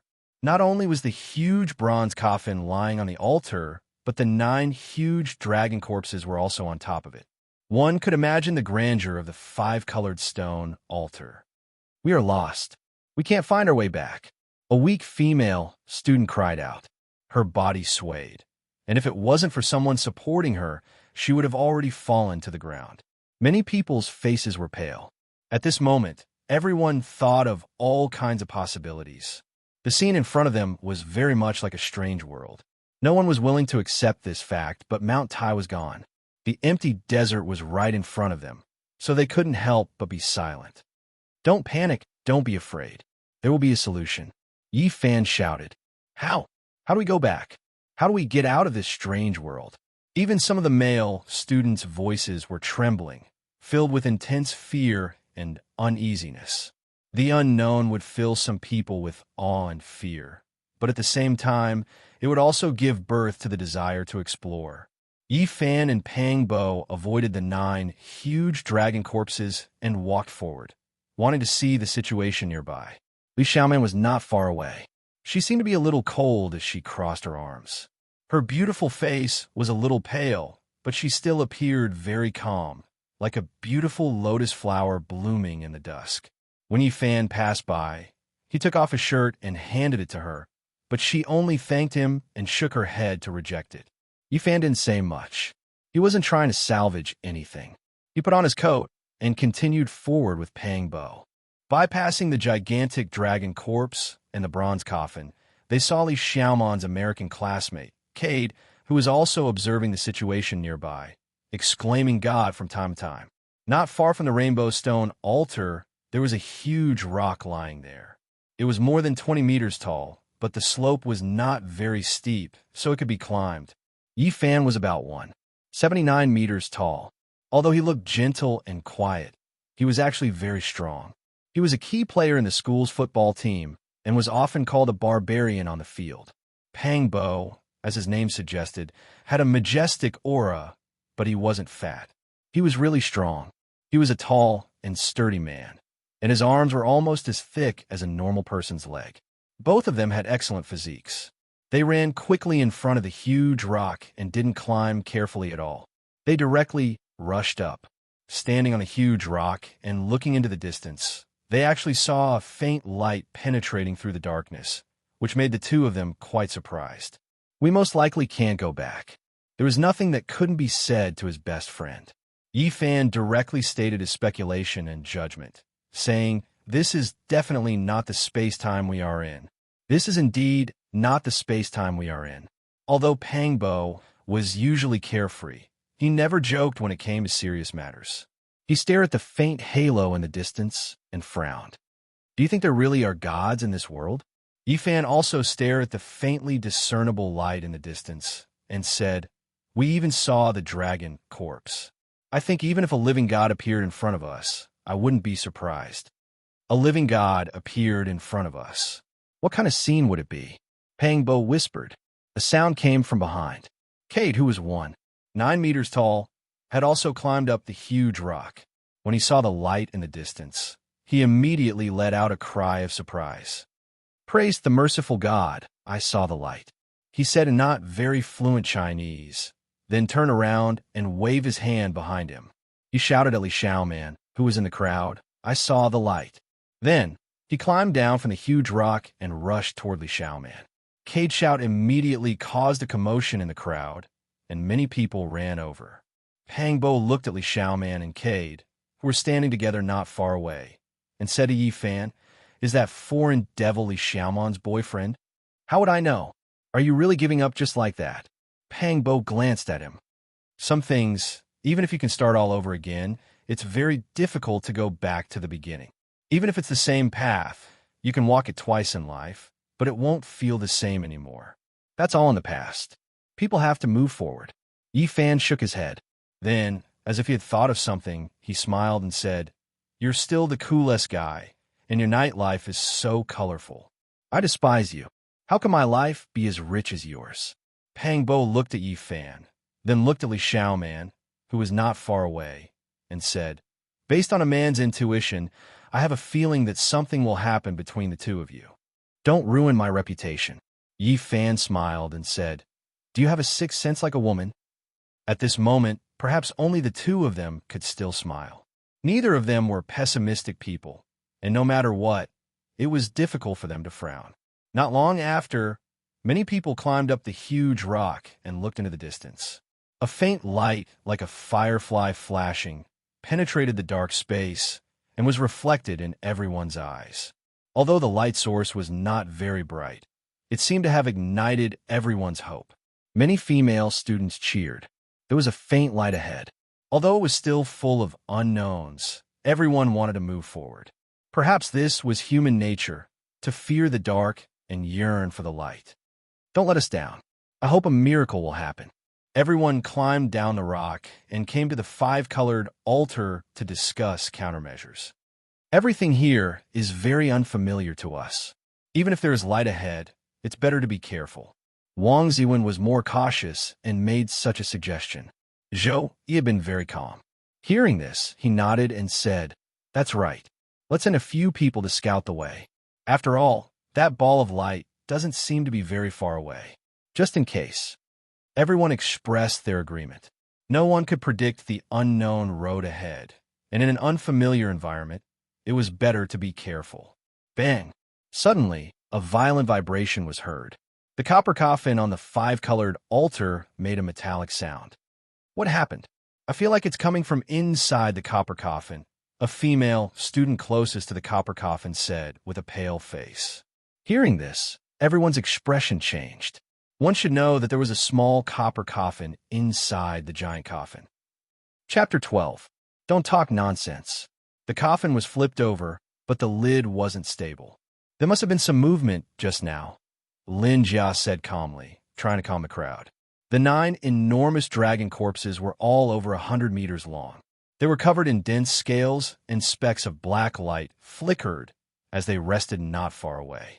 The bronze coffin was 20 meters long. It pressed down on the 5-colored altar, giving off a strong feeling of unease. I think we should all go and explore that ball of light in front of us. I also think we should all go together. Many people suggested this. It was obvious that they were afraid. Almost no one was willing to stay here any longer. In the end, everyone unanimously agreed to go and explore that ball of light together. This piece of land was made up of reddish-brown soil and sand. It was vast and empty, with only a few large rocks dotted here and there. When they walked past the boulder from which they had climbed, Lu Yunji exclaimed in surprise, "There are words on that boulder." Circling to the side of the boulder that was facing the light source, He could clearly see two huge ancient characters engraved on the boulder. Each ancient character was 5 to 6 meters tall, with iron hooks and silver strokes. They were bold and powerful, as if they were formed by two raging dragons. For example, the characters were much more complicated. They were probably carved a long time ago, and no one knew how long they had existed. The crowd gathered in front of the stone wall, staring at the two ancient characters. Many people frowned, unable to make out the meaning. This seems to be the bell cauldron script. The first character should be in. He recognized the first character. He frowned and muttered to himself, "Just what kind of place have we come to? It is indeed the bell cauldron script." The two characters are in. Yi Fan said casually after recognizing the two characters. He seemed calm, but the meaning of the two characters shook him to the core. Ing, how could it be Ing? He couldn't believe it and couldn't help but look up at the sky. Although it was very dark, there were not many stars. Ing, what does that mean? Is Ing a place? Many people were confused, unable to understand the meaning of the two characters. When Yi heard the words Ing, his heart trembled like Yi Fan's. His face paled as he said, "Ying's light confusion. We really can't go back." "What do you mean? Where's this place?" Everyone was bewildered. When Wang Zuan heard the word Mars, he understood what it meant. He explained to everyone, "I'm afraid this is no longer Earth. Mars is like fire, and it was called Mars in ancient times. It's an ominous sign. In ancient times, Mars was called Mars. Countless years ago, the ancients had already noticed that Mars was red in color. Its brightness changed frequently, glowing like fire. Moreover, it moved in the sky. Sometimes it moved from west to east, and sometimes it moved from east to west. The situation was very complicated and confusing. In ancient times, it was called fluorescence confusion. In ancient times, the emperors were superstitious and feared this star of calamity. They believed that it was an ominous omen. Every time it appeared, it would either mean the dismissal of the prime minister or the death of the emperor. Later generations did not believe in such superstitious legends. Oh my God! Beside Li Xiaoman, Kei tried his best to understand the Chinese meaning of the two words, Inghua. He grabbed at the reddish-brown soil and knocked on the rocks, constantly observing the geology. He was so shocked that he cried out repeatedly, "How is this possible?" Many people were flabbergasted, unable to believe the reality before their eyes. The reddish-brown earth beneath our feet is Mars. We're no longer on Earth. Anyone who heard this result will be dumbfounded. It didn't make any sense at all. Half an hour ago, they were still at the summit of Mount Tai, and half an hour later, they were standing on Mars. This was simply a fantasy story. Lin Jia's figure was slender and enchanting. At this moment, her beautiful cheeks were somewhat pale. She glanced at the crowd with her phoenix eyes and said, "Right now, we can only see this stone carving. We can't confirm whether or not we're really on Mars. But it's said that the dry surface of Mars is covered in red soil and gravel. Isn't that what we're seeing now?"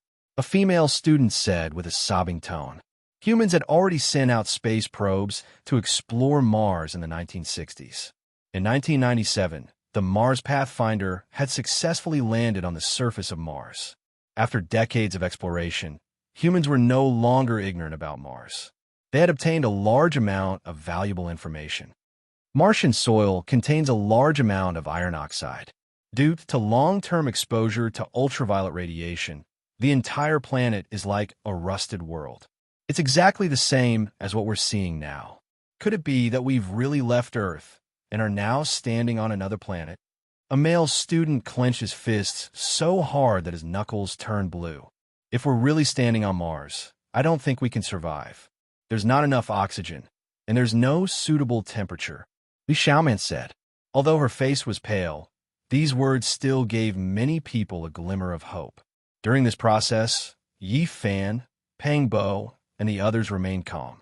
They were convinced that they were no longer on Earth. Could there be anything worse than this? No matter what happened next, it was nothing more than this. The crowd stood in front of the giant stone for a long time before finally leaving, continuing to move towards the faint light source in the distance. It didn't seem very far, But after walking for more than 500 meters, they still hadn't reached their destination. It seemed that they still had to walk a similar distance. Everyone's hearts were heavy. Very few people spoke, and the atmosphere was very gloomy. They were afraid that the last glimmer of hope would be extinguished. Bang! Pang Bo kicked a piece of gravel under his feet, bringing up a cloud of dust. At this moment, he revealed a look of surprise. He noticed that the stone that was kicked seemed to be a tile. It's really a tile. When he picked up the broken half of the tile, he immediately confirmed that it was a man-made tile. Immediately, a group of people gathered around to look at the broken tile. Many of them revealed excited expressions. Since there's a tile, there must be a building. There are people living on this land. It's not as simple as a 5-colored altar. We're saved. We can definitely get out of danger. The pessimism lessened, and joy increased. Everyone saw the hope of survival. At this moment, the sky had already darkened, and the sky was dotted with stars. Yifan looked up at the starry sky and saw a blurry disk hanging in the sky. It was half the size of the moon seen on Earth, which was enough to prove that this place wasn't Earth. And in another direction, there was a bright star the size of a fist. It was much brighter than the average star, but slightly dimmer than the smaller moon. It was too bright to be called a star, but it was too small and dim to be called a moon. Zhou Yi, Wang Zuwen, and Lu Yunji were standing nearby. They noticed Yifan's actions and couldn't help but look up. When they saw the two small moons hanging in the sky, their expressions changed. Chapter 13. Although they were mentally prepared, their faces were still filled with disappointment. Influenced by these people, the others also looked up at the starry sky and soon discovered the fact that there were two moons hanging in the sky. How could this be? Many people could not help but scream. The last glimmer of hope of returning home had been shattered. They would never be able to see their loved ones again. Many female students burst into tears. Everyone had already understood that at this moment they were really far away from Earth and could not return. Mars has two moons equivalent to the moon that we see on Earth. Cade said to himself in broken Chinese, then quickly said a lot of things in English, conversing with Li Xiaoman. Over the past few decades, some space probes had sent back a lot of precious information about Mars to Earth. The two moons orbiting Mars were extremely small celestial bodies. Coupled with the influence of factors such as the height from the ground, if observed from Mars, Phobos would appear to be about half the size of the moon seen from Earth. Phobos, too, was smaller, but it was brighter than the other stars. It was a miniature moon. After hearing all this from those who knew about Mars, everyone was deeply disappointed. It seemed that there was no way home. Now, the most important task was to find a way to survive. They were already 600 meters away from the 5-colored altar and much closer to the faint light source. It seemed that it was only 500 meters away. Everyone didn't delay any longer and continued forward. Under the night sky, a gentle breeze blew, bringing a hint of coolness. After walking for another 100 meters, they were getting closer and closer to the light source. And at this moment, someone cried out in alarm. They discovered a collapsed building. It seemed to be an ancient pavilion that had collapsed under the corrosion of time. A pavilion built by man. There should be humans on this desolate planet. We can definitely find a way to survive. Is this really Mars? Why are there human buildings? The air, temperature, gravity, and so on are not much different from Earth. It is just like a desert on Earth. Although there was endless disappointment, everyone did not despair. They had many doubts. We even saw the dragon corpses. This is nothing. Maybe this is a special area on Mars. Maybe there is a huge 5-colored altar built here, which can receive the 9 dragon corpses and the copper coffin. It is not impossible to say that this is the sealed place of God. If our guess is correct, this is just a special area on Mars. Then our living space will probably not be very large. As soon as these words came out, everyone fell silent. If this is just a small piece of pure land on Mars, then what other way out do we have? Everyone's emotions were in turmoil. This concerned their lives and futures, so no one could remain calm. A female student suddenly let out a scream, and it traveled especially far in the night sky. What's wrong? Everyone's expression changed, and they hurriedly asked, "Skull, it's a human skull." The female student's beautiful face turned pale. Her body trembled as she retreated. Not far from the collapsed pavilion, half a snow-white skull poked out from the sand. It had been stepped on by the female student just now. No wonder she was so frightened. All the male students gathered around. Pang Bo used his foot to kick the skull out of the sand. It was obviously the skull of an adult. It was unknown how long it had existed, but it was almost weathered. The bone was no longer smooth, and there were many rough cracks on it. And what was surprising was that there was a very regular round hole on its forehead. It was as thick as a finger, as if it had been pierced by a sharp weapon. The surrounding area of the hole was very flat. It seems that this place is full of unknowns and variables. Although this is a skeleton, left behind many years ago, we still have to be careful. The unfamiliar environment and all kinds of uncertain factors made people feel a chill in their hearts. Were those in front? Under the hazy night sky, the stars and moon were not very bright. They could only vaguely see an undulating shadow in front of them. It was like a pile of rocks connected together, uneven in height and crisscrossed. When they walked closer, everyone was stunned. It turned out to be a ruin, and what was in front of them was only a small part. The larger ruins stretched horizontally into the distance. The broken walls and rubble on the ground seemed to be telling an unknown story of the past.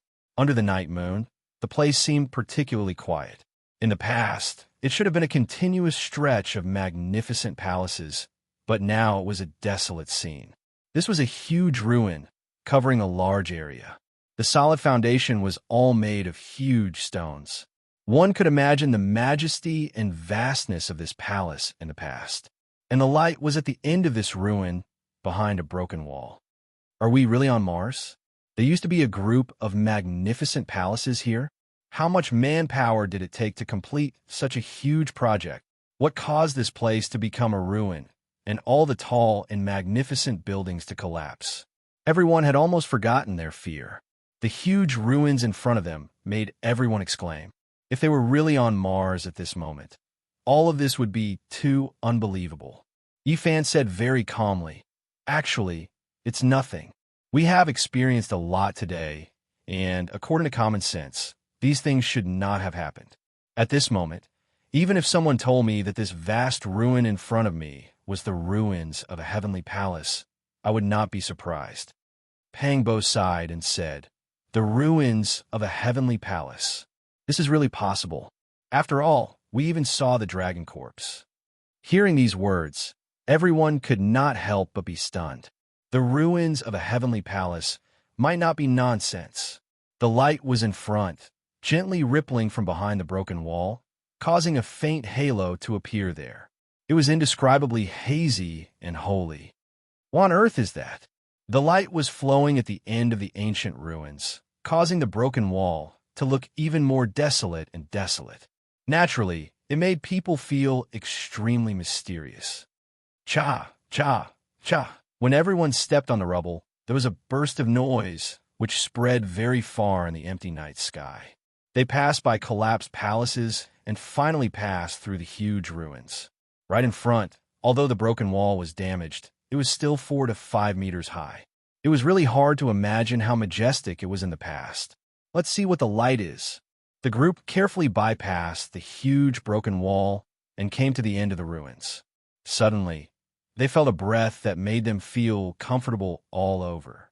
It was as if a divine light had crossed the void and was reflected in everyone's eyes. Everyone had completely walked out of the ruins and appeared behind the broken wall. They could clearly see the light in front of them. Just 50 meters in front of them, an ancient temple sat there quietly, with green lamps and ancient Buddha statues. The light was as small as a bean. In front of the ancient temple, there was an ancient Bodhi tree that was strong like a horned dragon. Its whole body was dry, and there were only 5 or 6 green leaves scattered about 2 meters from the ground. Each leaf was crystal clear, shining with a green light like a divine jade. Chapter 14.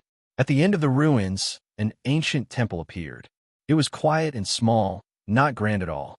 There was only one ancient hall, and inside stood a stone Buddha covered in a thick layer of dust. Beside it was an ancient bronze lamp that flickered with light. In front of the ancient temple was a vigorous Bodhi ancient tree. It was so big that even 6 or 7 people would not be able to wrap their arms around it. The ancient trunk was hollow, and if it were not for the 5 or 6 green leaves that still adorned it, the entire ancient tree would look like it had withered. The ancient temple and the Bodhi ancient tree were intertwined, and the atmosphere was ancient. It made people feel like time was passing by, and the vicissitudes of time brought endless tranquility and ancientness. When they arrived here, everyone could not hide their amazement. The magnificent and vast palace complex behind them had long since been reduced to ruins, but this small ancient temple still existed, giving people a feeling of calmness and returning to the true nature. How can there be such an ancient temple? The few remaining leaves of the Bodhi ancient tree actually have a crystalline green glow. The Bodhi ancient tree could almost be called a Buddha tree, and it had a deep relationship with Buddhism. According to legend, more than 2,500 years ago, Gautama Buddha achieved enlightenment under a Bodhi ancient tree and achieved Buddhahood. The Bodhi ancient tree in front of them and the ancient temple accompanied each other. Both were extraordinary, and people could not help but be amazed. Why do I feel like the long river of history is surging? Everything in front of me seems to be from a long time ago, as if it had experienced the precipitation of history. The distance of 50 meters was very short, and the crowd quickly approached it. A strange feeling welled up in everyone's heart. What they saw was like an old historical painting, and the aura of time filled the air. Could this be a temple where the gods lived? There can't really be Buddhas in this world, right? Although the ancient temple is deserted, it still gives people a sense of tranquility and peace. The ancient temple was silent, and there was only tranquility. There's a bronze plaque over there, and there are words on it. There was a rusty bronze plaque in the desolate ancient temple, and there were 4 ancient words carved on it. They looked like dragons and snakes coiling around it, and the meaning of Zen was endless. It was still complicated and difficult to decipher Zhongding script, but the first word, da, was easy to recognize. Many people could recognize it even if they did not understand Zhongding script. The last word is temple. Zhou, he had a certain understanding of the Zhongding script and could recognize the last word. These 4 words are Great Tempest Temple. At that moment, Yi Fan read out the 4 words. Everyone was shocked, and they revealed expressions of disbelief. Great Lane Temple. Am I hearing things? How is this possible? Legend has it that the Great Lane Temple was the residence of the Buddha, the supreme holy land of Buddhism. However, the dilapidated temple in front of him was so small and did not have any grandeur. It was just an ancient temple. How could it be called the Great Lane Temple? Having personally witnessed the 9 dragon corpses pulling the coffin, everyone was already mentally prepared. They almost believed in the existence of gods. But at this moment, he was still a little shocked. An ancient temple on Mars was called the Great Tempest Temple. What did this mean? Perhaps many histories and legends would have a new interpretation, and a corner of the mysterious veil of ancient history would be unveiled. The sound of Buddha preaching is like thunder. It was the Great Thunderclap Monastery. Could it be that the ancient temple in front of him was the one in the legends? If the speculation was true, this would undoubtedly be extremely shocking. On Mars, which was covered in reddish-brown soil and gravel, an ancient temple was covered in dust. It actually had a shocking origin. The more people looked at it, the more they felt that this ancient temple was extraordinary. The heavenly palace behind them used to be so majestic, vast, and magnificent, but was destroyed in the end, leaving only rubble on the ground. And this ancient temple seemed to be in ruins, but it still stood tall, forming a strange contrast. The Bodhi tree accompanied it, the ancient Buddha lamp, and the little light was like a bean. It was plain and quiet, able to withstand the trials and tribulations of time. What was left behind was the truth, and the extravagance was just a passing cloud. A lamp, a Buddha, a temple, and a tree seemed to exist forever in this world. All of this was auspicious and peaceful, making people feel as if they were bathing in the spring breeze, as if there was a faintly discernible Buddhist chant. If this is really the legendary Great Tempest Temple, could the ancient tree in front of the temple be the Bodhi tree that Gautama Buddha used to prove his Tao? How is that possible? That's just a religious legend. Do you really think that 2,500 years ago, Gautama Buddha meditated under an ancient tree on Mars for 7 days and 7 nights, and finally became a Buddha? Based on our encounters and experiences, nothing is impossible. Everything that everyone had experienced today made them feel like a dream, but this was the hard truth.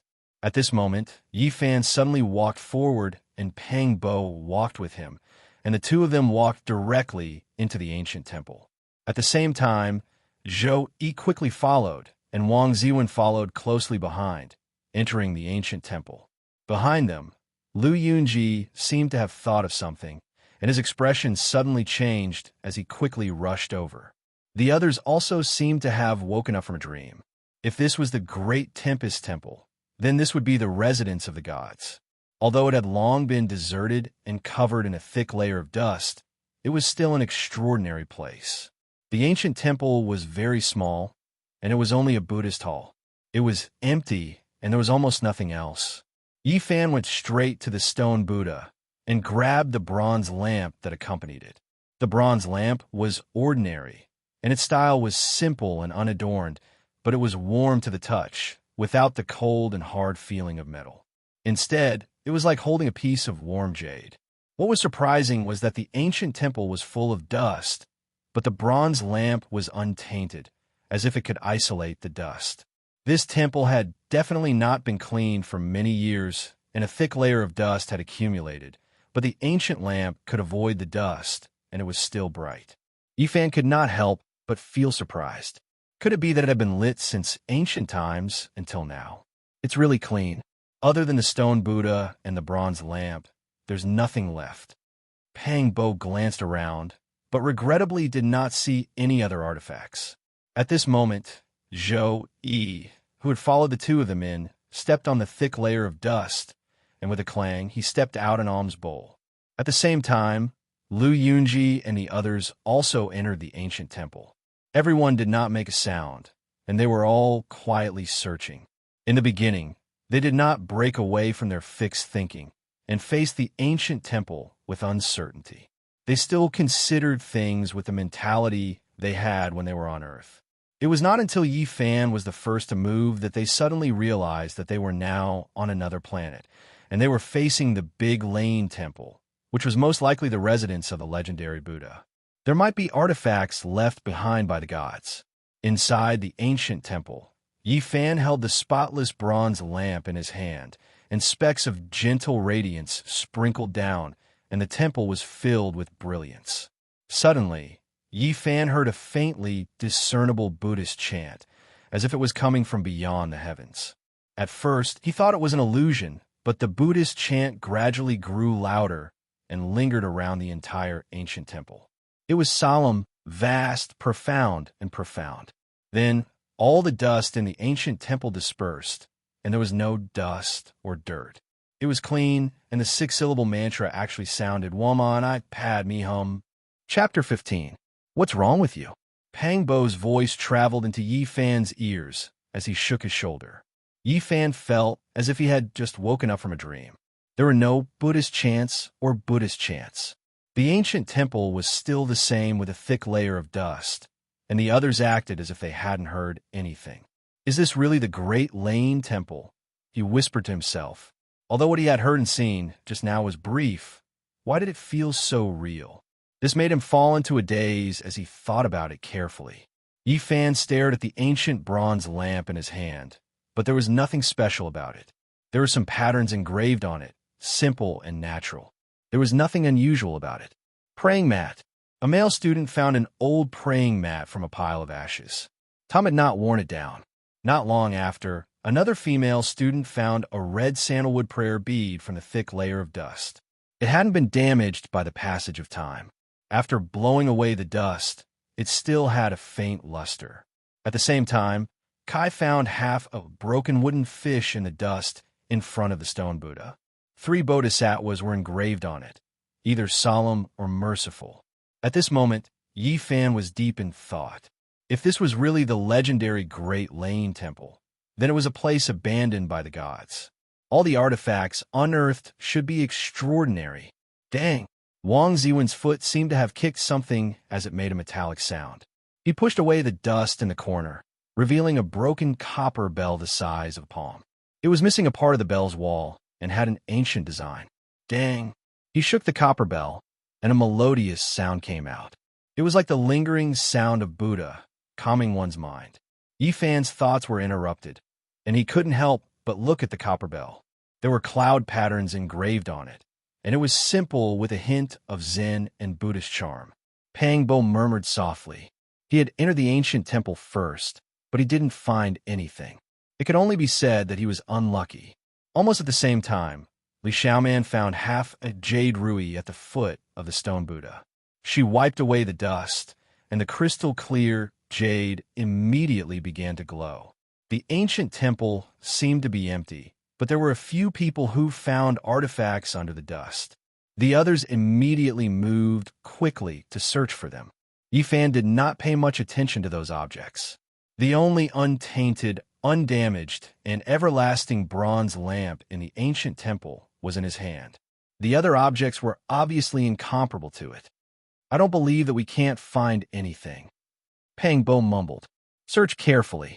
No matter what artifacts you find, you must put them away.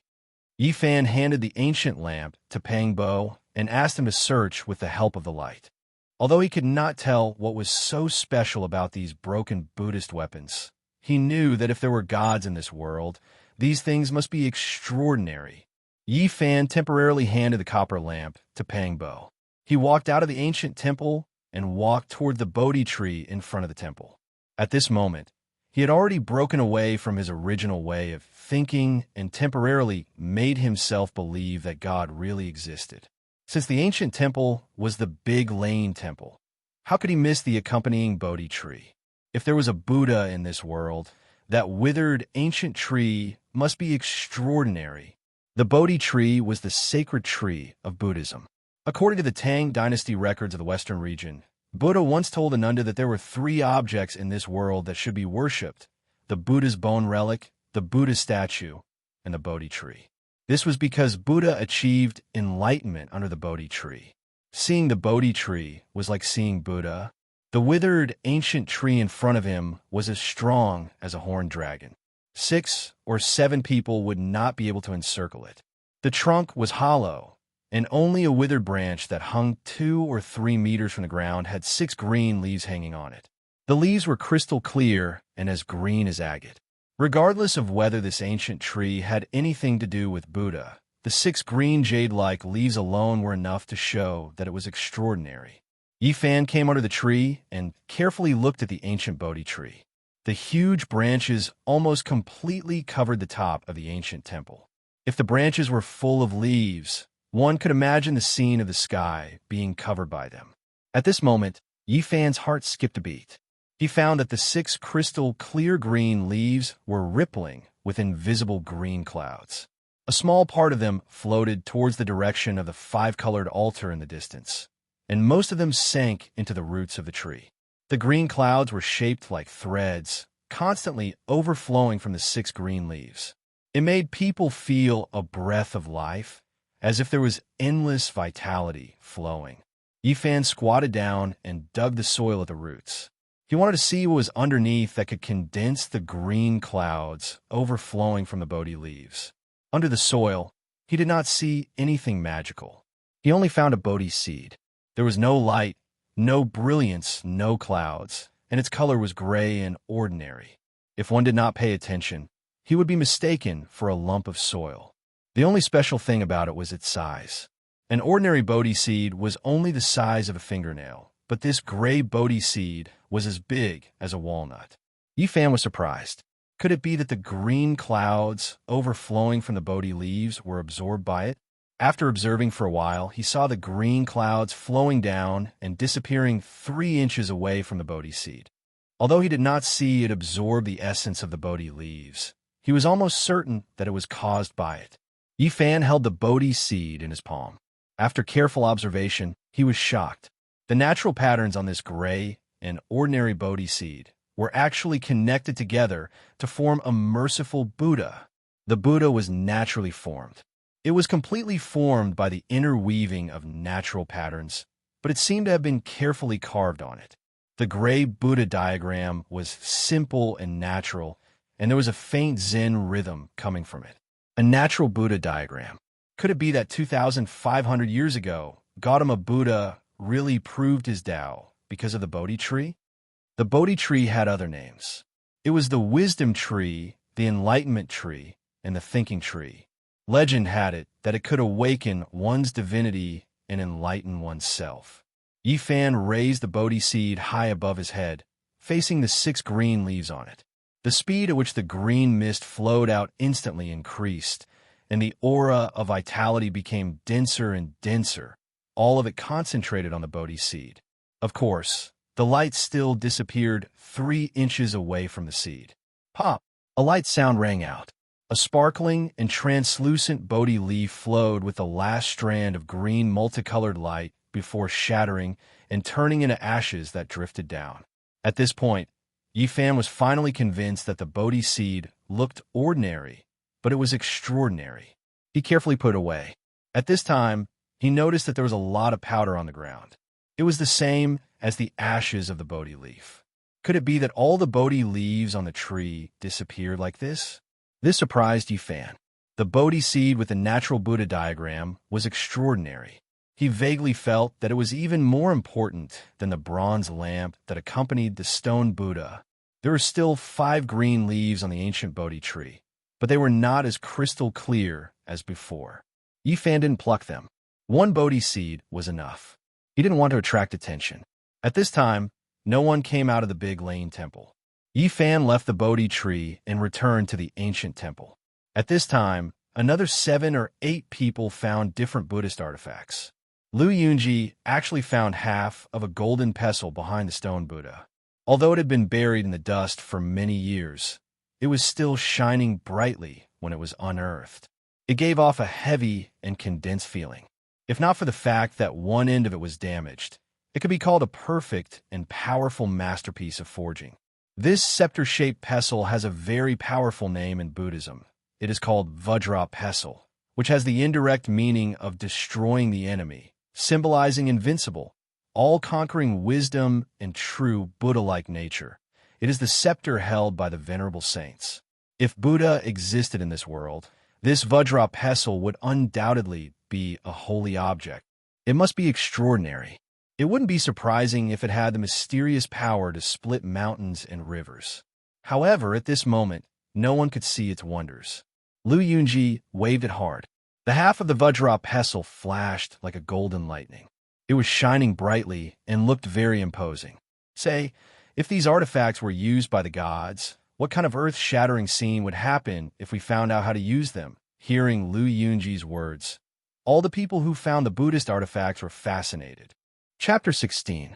Other than the Vajra, there were also a few people who found damaged incense burners, rulers, copper bells, and fish drums. Among them, the female student who was pitted by Yifan and looked haggard at the class gathering found a special artifact. It was a string of prayer beads. There were only 6 of them, and they were glistening with a pale gold color.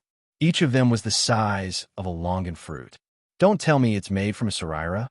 The person beside him said in bewilderment. These 6 beads were all light golden crystals that looked like magnificent gems. It was easy to associate them with the relics left behind by the ancient Buddha after he passed away. After all, they were artifacts that existed in the Great Lane Temple, so their materials were definitely not ordinary. This string of prayer beads was unusual. The female student accidentally found it on top of the stone Buddha's head. The 6 beads were threaded together by a transparent thread. On each bead was a blurry image of a human in different poses. This was the 3rd artifact to be found after Yifan's copper lamp and Zhou Yi's alms bowl. Of course, the copper lamp was the most eye-catching. After all, It was the only ancient lamp that was not stained with dust. It was eternally bright, and anyone could tell that it was extraordinary. Inside the ancient temple, several beams of hot light would occasionally glance at the copper lamp. Although Yifan sensed it, he did not say anything. He faced it all calmly. The Tempest Temple's hall had been searched thoroughly. There were no other artifacts, so the group retreated. Pangbo was the most oppressed. More than a dozen people had found ancient artifacts, and he was the first one to enter the temple. However, he had not found anything. Pangbo's eyes lit up as he stood in front of the temple and re-examined it. He strode back and moved a few big rocks to the side. He took down the bronze plaque with the words Big Lane Temple engraved on it. Many people were dumbfounded at the sight of it. Then, everyone realized that this bronze plaque was extraordinary. It had been baptized by wind and frost, and had been tempered by time. There was not a single speck of dust on it, and it was very clean. One had to know that among all the artifacts in the ancient temple, only the ancient bronze lamp was untainted by a speck of dust. The same went for the bronze plaque. Clearly, it was extraordinary. It's really heavy. Pangbo dragged the bronze plaque and walked back. Just as he left the temple, the entire ancient temple began to shake.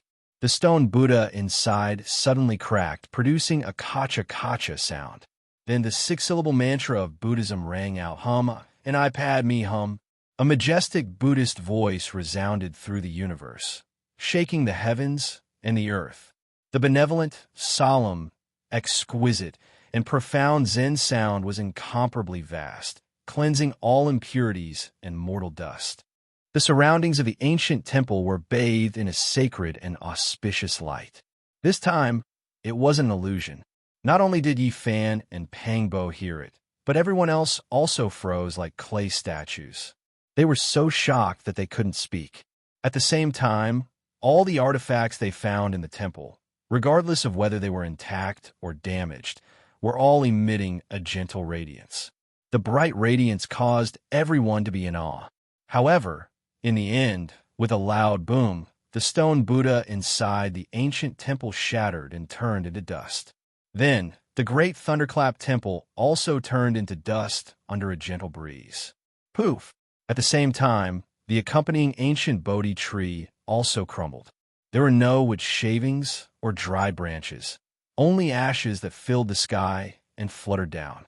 Next, the Buddhist artifacts in everyone's hands dimmed down and once again returned to their normal state. Everyone was stunned and didn't know why such a thing happened. Could it be that the Buddhist artifacts and bronze plaque were taken away from the temple? All that was left of the ancient temple was ashes. Nothing was left. Yifan stared for a while and said, taking away all kinds of Buddhist weapons, taking away the inscribed board of the ancient temple, causing the abandoned Great Lightning Tune Temple to lose its meaning of existence. Maybe this is why it's scattered with the wind. Zhou, he was usually gentle and refined, but at this moment, he was very excited. His eyes shone with a strange light as he said, I'm even more certain that there really are gods in this world. Perhaps we can follow the footsteps they left behind and move forward. What we've encountered today may be a great opportunity for us. Gods, Buddha, immortality. These absurd legends were now brought up, but no one would find it too absurd. The facts before their eyes indicated that many common sense could be subverted and that gods did not absolutely not exist. Follow the footsteps left behind by gods. It's easy to say, but I don't see any hope. Pangbo glanced at Zhou Yi and said, right now, the most important thing is to find a way to survive. There are no villages or shops in this desert, no water source, no food. In another 7 or 8 hours, the situation will become extremely bad. All the signs show that this planet is most likely Mars, and we all know that it's impossible for Mars to have a habitable environment. Li Xiaoman was beautiful and moving. After a series of events, she had become calmer and calmer. She continued, if gods really exist, then perhaps all of this can be explained. This is just a small piece of pure land on Mars. As soon as she finished speaking, a series of rumbling sounds suddenly came from the reddish-brown ground. The vast land began to shake, as if there were thousands of soldiers and horses galloping, or as if there were raging waves surging in the sea. Sandstorm, a superstorm on Mars. Beside Li Xiaoman, Cade's expression changed drastically as he shouted in broken Chinese. Every year, a quarter of Mars would be shrouded in violent sandstorms. A typhoon on Earth could reach speeds of more than 60 meters per second, but a storm on Mars could reach speeds of 180 meters per second. A superstorm could sweep through the entire planet. Even a heavy tank would be swept into the sky, let alone a human. In just an instant, the stars and moon that filled the sky disappeared, and endless reddish-brown sand completely covered the sky. A huge storm that swept through the entire Mars had begun. No, we don't have a storm here. Just a moment ago, many people were terrified, thinking that a catastrophe was about to befall them. However, at this moment, everyone realized that the storm was raging in the distance, but it was calm and peaceful in front of them. With the five-colored altar and the Tempest Temple as the axis, a hazy round cover with a diameter of more than 1,000 meters was formed, covering the sky above this area and isolating this place from the outside world. Li Xiaoman's words had come true. This was indeed a small piece of pure land, and a supernatural force had blocked the storm. This indirectly proved that gods might exist, and this might be a place protected by gods. Oh no, that hazy light cover is dimming, and it's about to disappear. A female student who was looking up at the sky turned pale. The dim light barrier in the sky was gradually melting, and it wouldn't be long before it completely disappeared. After seeing this scene, everyone's expression changed. With death so close, no one could remain calm. What do we do? Are we really going to die here? Some people's voices were trembling. I don't want to die. Some of the female students cried out. If the light cover disappears, we'll be crushed by the superstorm. Even the male students were terrified. This piece of pure land on Mars would no longer exist, and there would no longer be a place for survival. Rumble. The storm was like muffled thunder, and the entire land seemed to be trembling. The sky was covered in a hazy haze, and there was violent sand everywhere. Fear was spreading among everyone. Yi Fan's eyes were still clear, and he looked at the overwhelming sandstorm. He said calmly, "Perhaps there's only one way out now. We can escape. What's the plan? This piece of pure land will no longer exist. Where else can we survive?" At this juncture of life and death, everyone was extremely anxious, and many people were panicking. Follow the path that the gods have taken and leave this uninhabitable environment, Yi Fan said. Instantly, some people understood what Yi Fan was thinking, but there were still many who were puzzled. That's right, this might be the only way out. Zhou Yi nodded in agreement. According to Yi Fan's speculation, in the distant past, there were gods who opened up the ancient starry sky path from Earth to Mars, but this might not be the final destination. There was also a five-colored altar on Mars, and it was very likely that it led to an even more distant starry sky. This was the path that the gods had taken before, and now that they were forced into a desperate situation, the only way to survive was to follow this ancient path and leave Mars. At this moment, everyone understood, and they quickly rushed toward the five-colored altar. Although it was only a distance of 1,000 meters, everyone felt as if they were separated by an ocean. This distance concerned their life and death. If the light cover in the sky was shattered before they reached the five-colored altar, everyone would die without a doubt. The vast ruins of the heavenly palace were filled with rubble.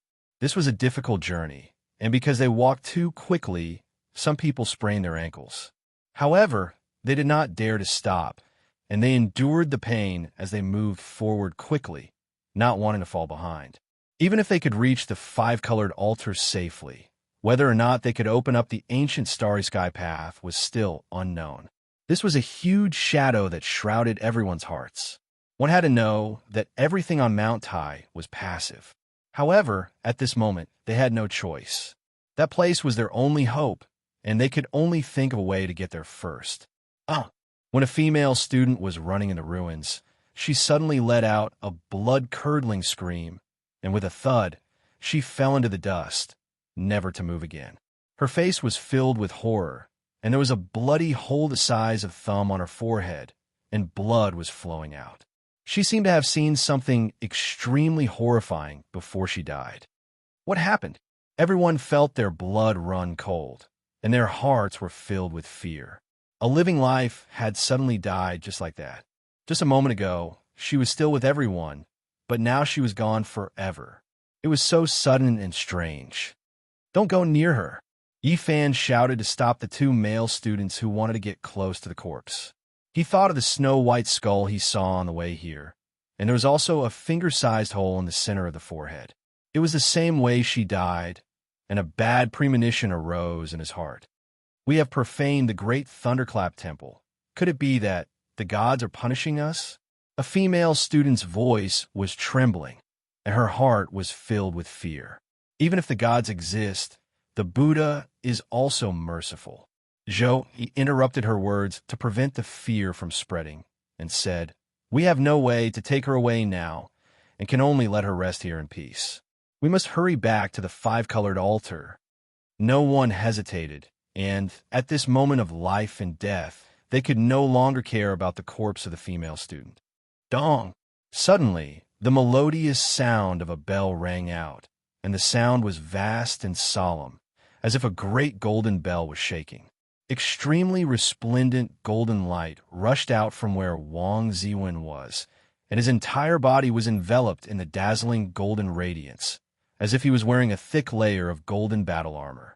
It was extremely dazzling, and it was as if a golden divine flame was burning. In Wang Ziwen's hand, the broken bronze bell was gently shaking, and a grand sound was produced by it. The resplendent golden light also came from it. What happened?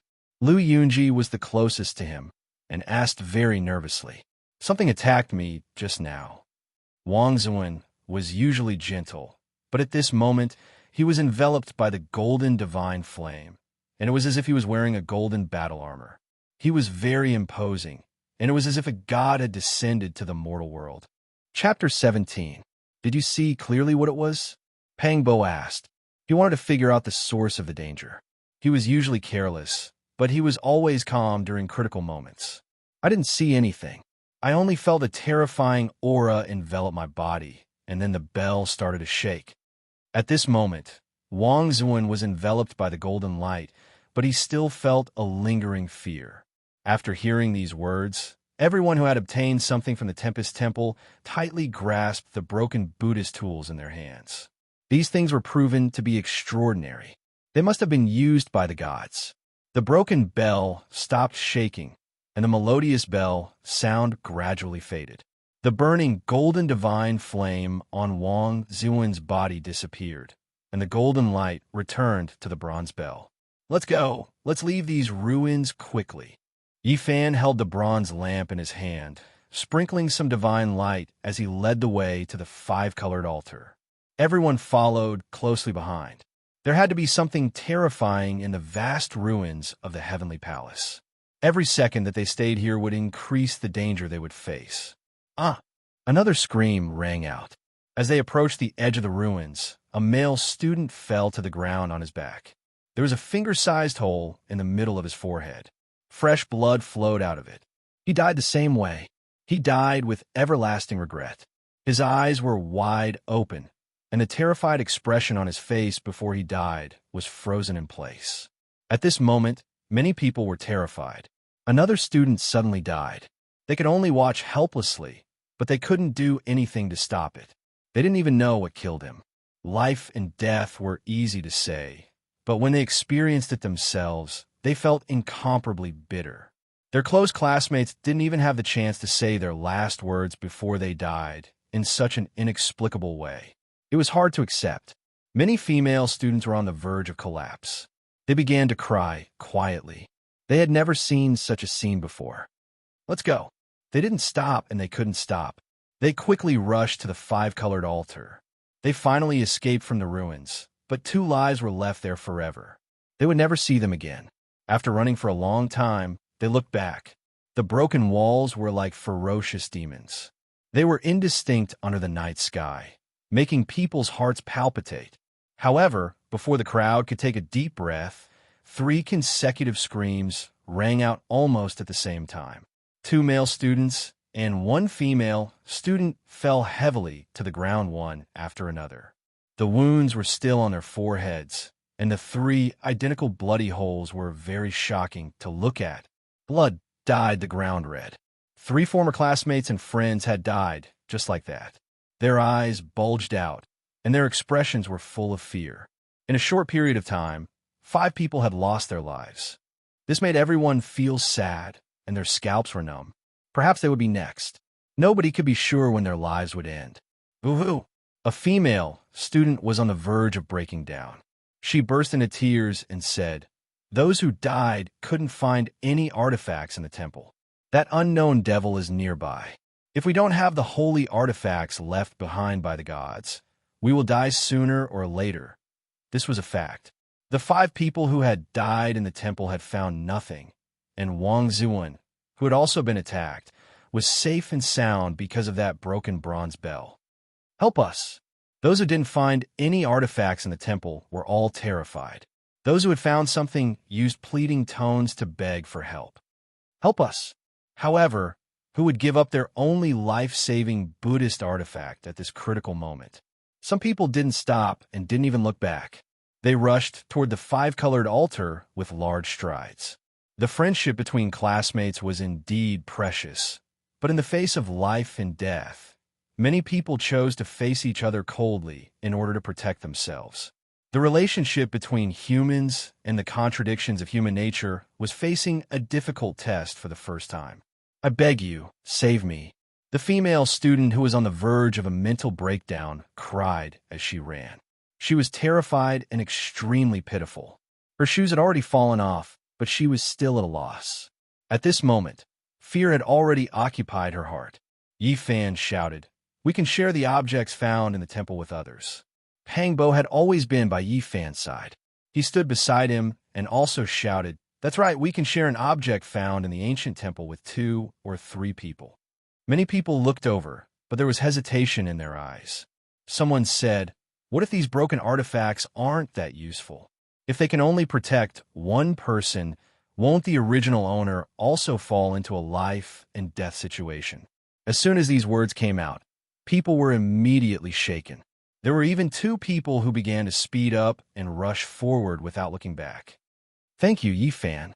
The pitiful female student who had lost her shoes and her face was covered in tears stumbled to Yi Fan. She had an extremely grateful expression on her face. Mixed with the tears rolling down her face, it made people feel pity for her. She stretched out her trembling right hand, but when she was 1 foot away from the ancient lamp, her expression suddenly froze. Then, her eyes became lifeless, and she fell heavily to the ground. The change was so sudden. Yi Fan watched as her eyes lost their luster. That pitiful and beautiful face was covered with tears. That smile of gratitude that had just appeared was forever frozen there, making people feel very uncomfortable. Yi Fan wanted to help her up, but in the end, he only stretched out his hand and then retracted it. The back of the poor female student's head was pierced. This time, it wasn't her forehead. Blood flowed out from her long black hair. She was only 1 step away, but she still died in front of Yi Fan.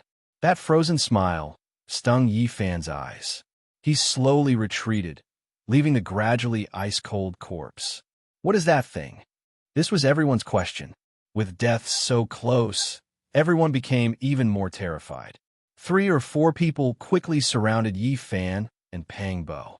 They impatiently tried to grab the ancient lamp and bronze plaque.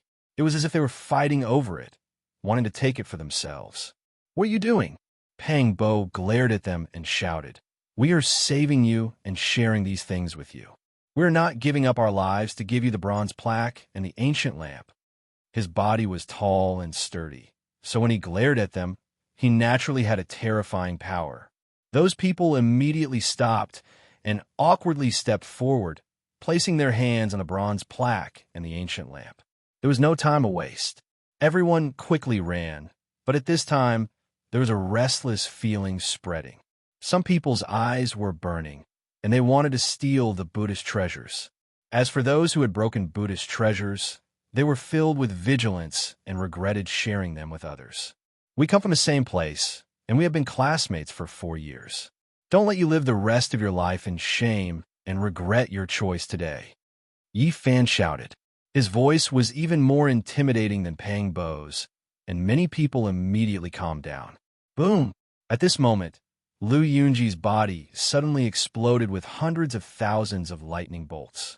Lightning danced in the air, and he was like a thunder god descending to the world. Lightning covered his entire body, and the lightning flickered, illuminating the surroundings. The Vajra pestle in his hand was even more resplendent, and all of this originated from the broken pestle. Lu Yunji seemed to be wearing a battle armor made of interweaving lightning. His entire body emitted an incomparably fierce aura, and bolts of lightning curled around his body. He was simply like a thunder god of war. Just now I was attacked by that indescribable thing. He only said this one sentence, and then he didn't say anything else. His fierce eyes inadvertently glanced at Yi Fan, but when he saw the ancient bronze lamp, the two sharp lights quickly disappeared. Only after a moment did the lightning on Lu Yunji's body gradually recede, and the Vajra pestle in his hand became dim again. It was a staff used by a god. The power of this treasured pestle was obvious to everyone, and they were all shocked. Along the way, everyone was silent. Finally, they arrived in front of the multicolored altar. Fortunately, there were no more deaths, and this made everyone slightly relieved. On the multicolored altar, the 9 huge dragon corpses and the ancient bronze coffin were quietly lying there, and they were still as shocking as ever. That is, arriving in front of the altar, everyone was shocked. The multicolored altar had a hazy halo, and there were faint specks of light condensing from all directions, sinking into the stone foundation. The light barrier that enveloped the sky gradually melted and disappeared. It was actually because of the multicolored altar, and it seemed to be accumulating some kind of mysterious energy. Everyone was shocked at first, and then they revealed expressions of joy. This was because the multicolored altar was glowing, and just like on Mount Tai, it was very likely a sign that the ancient path to the stars was about to open. However, this time, the energy source was not the stone book, but a hazy and huge light barrier. Rumble. The hazy light barrier in the sky was melting, and the thunderous storm outside was rumbling, and the entire earth seemed to be shaking. The light barrier was dimming, and everyone climbed up the multicolored altar, watching everything anxiously. That unknown and terrifying existence in the dark was like a shadow lingering in everyone's hearts. Although it didn't appear for the time being, as long as they didn't leave this place, it would still be a great threat. Everyone was eager to escape Mars. This lasted for half an hour, and the dim light barrier continued to shrink. In the end, it was only able to cover the multicolored altar, and its diameter had shrunk from over 1,000 meters to less than 200 meters. It was almost pressing down to the ground, and all the mysterious energy had been absorbed by the multicolored altar. Pang Bo lowered his voice and whispered in Yi Fan's ear. Lu Yunji's eyes have inadvertently swept over us a few times. This fellow is very scheming, so we have to be careful. Pang Bo's sharp senses allowed him to detect the situation. Don't worry, I know. Yi Fan turned to look at Lu Yunji, and a warm smile appeared on his face. Lu Yunji was very calm, and he nodded in a friendly manner, as if nothing out of the ordinary could be seen. There were 2 people beside him, and one of them was the male student who had just arrived safely thanks to the protection of Yi Fan's bronze lamp. This made Pang Bo very dissatisfied, and he said in a low voice, "This ungrateful thing, he's always around Lu Yunji when we were in school. Just now, we were the ones who protected his life, but now he's with Lu Yunji again." Half an hour later, the hazy light barrier outside gradually shrunk, and it was about to press down on the multicolored altar. One could clearly feel the terror of the storm outside. Woo-woo. The wind sounded like the wailing of ghosts, and the sand and pebbles hit the light barrier, producing a thunderous sound. Even some of the sand and pebbles had been blown into the barrier. It was easy to imagine how weak the light barrier was, and it could completely disappear at any moment. Everyone was shocked, and they quickly retreated. If they fell out of the altar, they would immediately be swept up into the sky by the storm. At this time, the male student that Pang Bo said was ungrateful slowly moved from Lu Yunji's side, and he suddenly grabbed the bronze lamp in Yi Fan's hand with one hand, while his other hand fiercely pushed towards Yi Fan, wanting to snatch the bronze lamp and push him out of the multicolored altar. Chapter 18. Yi Fan held the ancient bronze lamp in his left hand and took 2 steps back. His right hand grabbed the collar of the male student and almost lifted him off the ground. Pang Bo, who was beside him, was furious. He shouted, "You heartless bastard! You're really an ungrateful ingrate. Have you forgotten who shared the bronze lamp with you just now? Who protected your life and sent you here safely?" Pang Bo reached out and grabbed the male student's collar. He wanted to throw him out of the rainbow altar. The scene before him was truly infuriating. Cough! The male student's face was pale. He began to struggle when Yi Fan grabbed him with one hand, but he couldn't escape from Yi Fan's grasp. Now that Pang Bo had grabbed him by the neck, he almost fainted. The expressions of the people around him were different. Some of them were already restless, but they didn't expect that someone would actually make a move. Furthermore, the target was Yi Fan, who had helped him before. "You ungrateful ingrate, do you still have conscience? If it wasn't for Yi Fan saving you, you would have died outside." The more Pang Bo thought about it, the angrier he became. He was a temperamental person, and he felt that throwing the other party out like this wasn't enough to appease his anger. He raised his right hand and slapped the other party 4 or 5 times. A male student behind him came forward and tried to mediate. "We've been classmates for 4 years. Don't be like this. Pang Bo, let go." Pang Bo glanced at him and said, "Do you think I'll let go just because you want me to? Didn't you see that he wanted to kill Yi Fan? If it wasn't for Yi Fan's quick reaction, he would have been pushed out of the rainbow altar and into the storm. How can we let such a vicious bastard go? We're all from the same place, so we should be in the same boat. We can talk things out. Let him go first." Another male student came forward to mediate. Pang Bo could clearly see that this person was one of the people who had been standing with Lu Yunji. Even though they had separated, the two of them were definitely in the same boat. Moreover, the male student he caught was with them just now. Although there was no evidence to prove that they were conspirators, Pang Bo didn't care about the consequences. After he made up his mind, he remembered the other party regardless of whether there was evidence or not. That's easy for you to say. If someone wanted to kill you, would you still be able to remain calm? How about I push you out of the rainbow altar and see? The more Pang Bo spoke, the angrier he became. With a pitter-patter sound, he fiercely slapped Qin Lai a few more times. "Don't kill him. We can talk things out. Put him down first, and we'll discuss how to deal with him."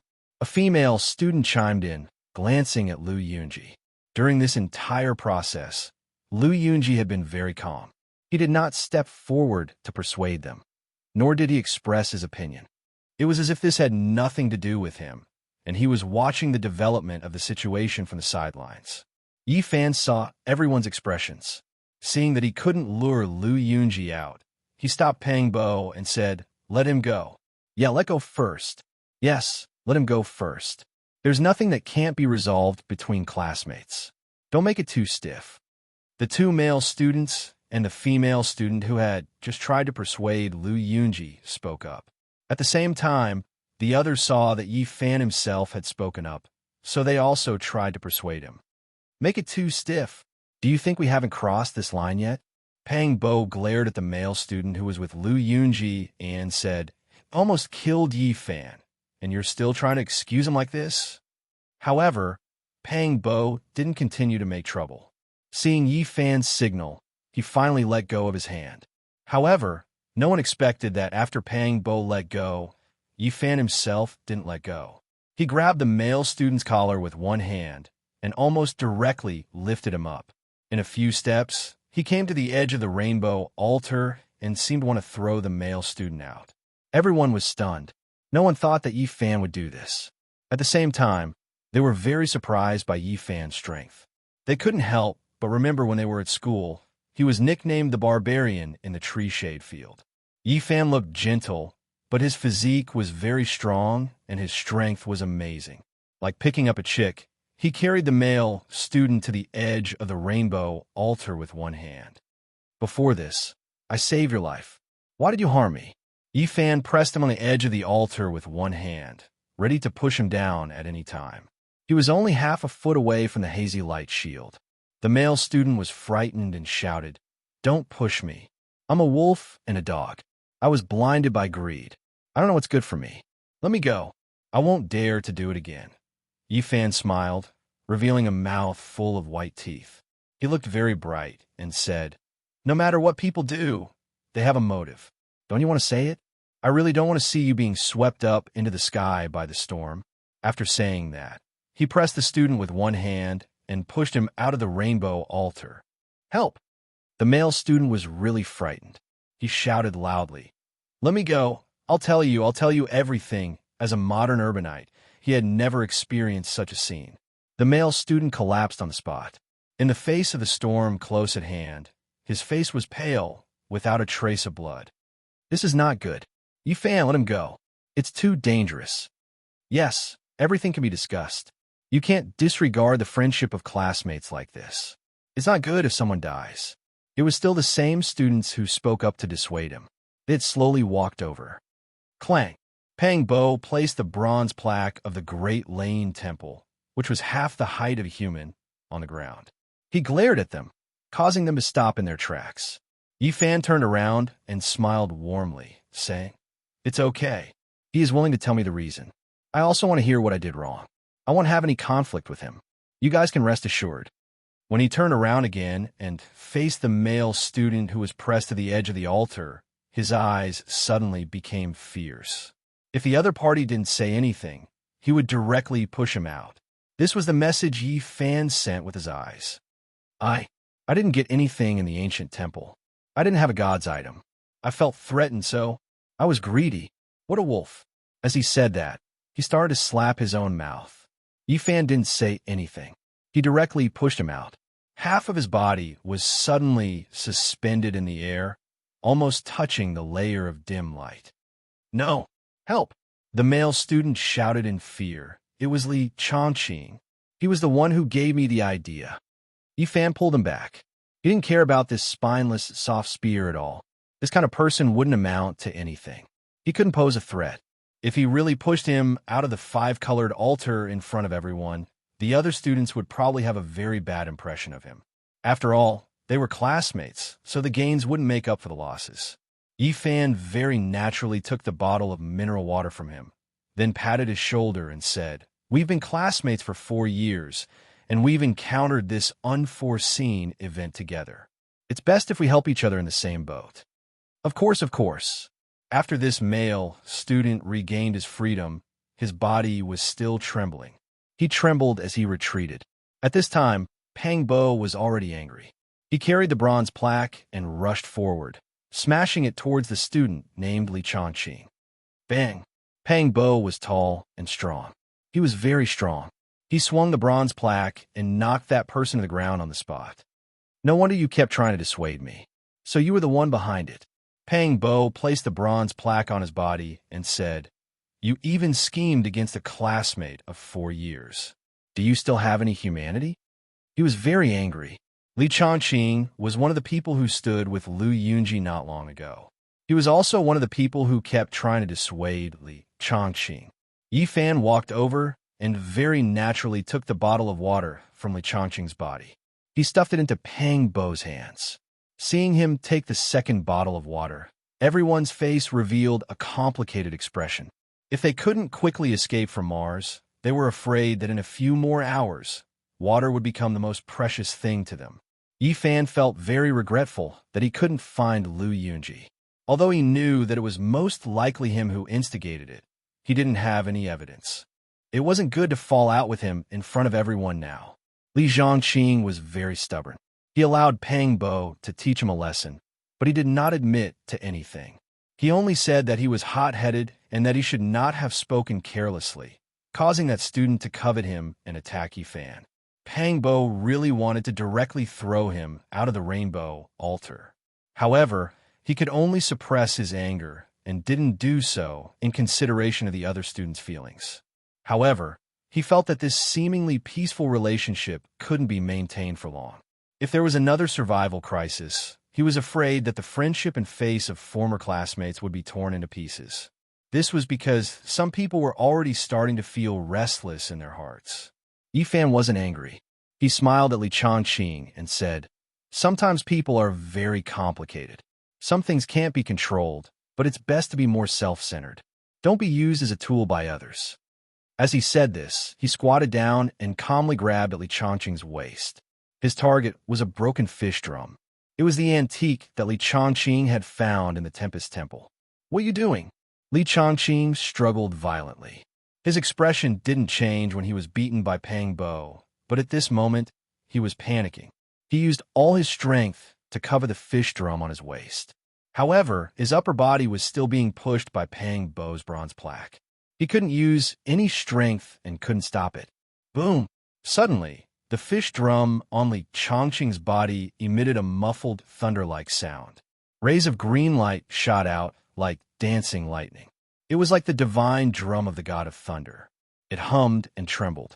Then, it emitted an even louder, muffled thunder-like sound. The purple light coiled around and immediately protected Li Changqing inside. That place was bright and resplendent like a giant purple cocoon. It emitted a dazzling divine splendor and illuminated the entire rainbow altar. The surrounding people were shocked. They felt their ears buzzing. Some people couldn't even stand steadily and almost fell to the ground. At the same time, the bronze plaque in Pang Bo's hand erupted with thousands of rays of light. Accompanied by the rumbling of thunder, the 4 words Tempest Temple soared into the sky. Waves of ethereal chanting resounded. The Buddhist chanting was like thunder. The dazzling light emitted by the bronze plaque of the Tempest Temple immediately suppressed the giant purple cocoon. The sound emitted by the fish drum almost disappeared. At the same time, the bronze lamp in Yifan's hand sprinkled down a bit of gentle radiance. It instantly enveloped his entire body. A layer of holy and pure divine light evenly covered the surface of his body. It was as if he was wearing a divine armor. The radiance was not dazzling. It was very hazy and gentle. However, it made everyone feel reverence. It was as if a god was standing there. That layer of holy and pure brilliance was like the divine armor of a god. It made Yifan look otherworldly. The fish drum was suppressed on the spot. The purple brilliance was restrained, and the giant cocoon disappeared. The broken fish drum became dim and became ordinary again. Yifan was calm and collected. He reached out his hand and took it. Nothing could stop him. At this moment, he was like a living god. The bronze lamp flickered with divine splendor, making him look even more otherworldly. At this time, the female student who had tried to dissuade Yifan and Pang Bo from not far away from Lu Yunji came forward with a broken bronze bell in her hand. "Yifan, you've gone too far." Soon after, another male student also came forward and said, "We should be harmonious. We shouldn't oppose each other like this. Let bygones be bygones. You shouldn't be so decisive." These 2 people had been speaking up for Lu Yunji and Li Changqing from the beginning. Their standpoint was already clear. At this moment, they obviously didn't want to let Yifan get another god's artifact. At this time, Lu Yunji, who had been staying out of the matter, came forward with the Vajra pestle in his hand. "Yifan, let bygones be bygones. Even if he was in the wrong just now, you can't punish him like this. This is equivalent to taking away his life."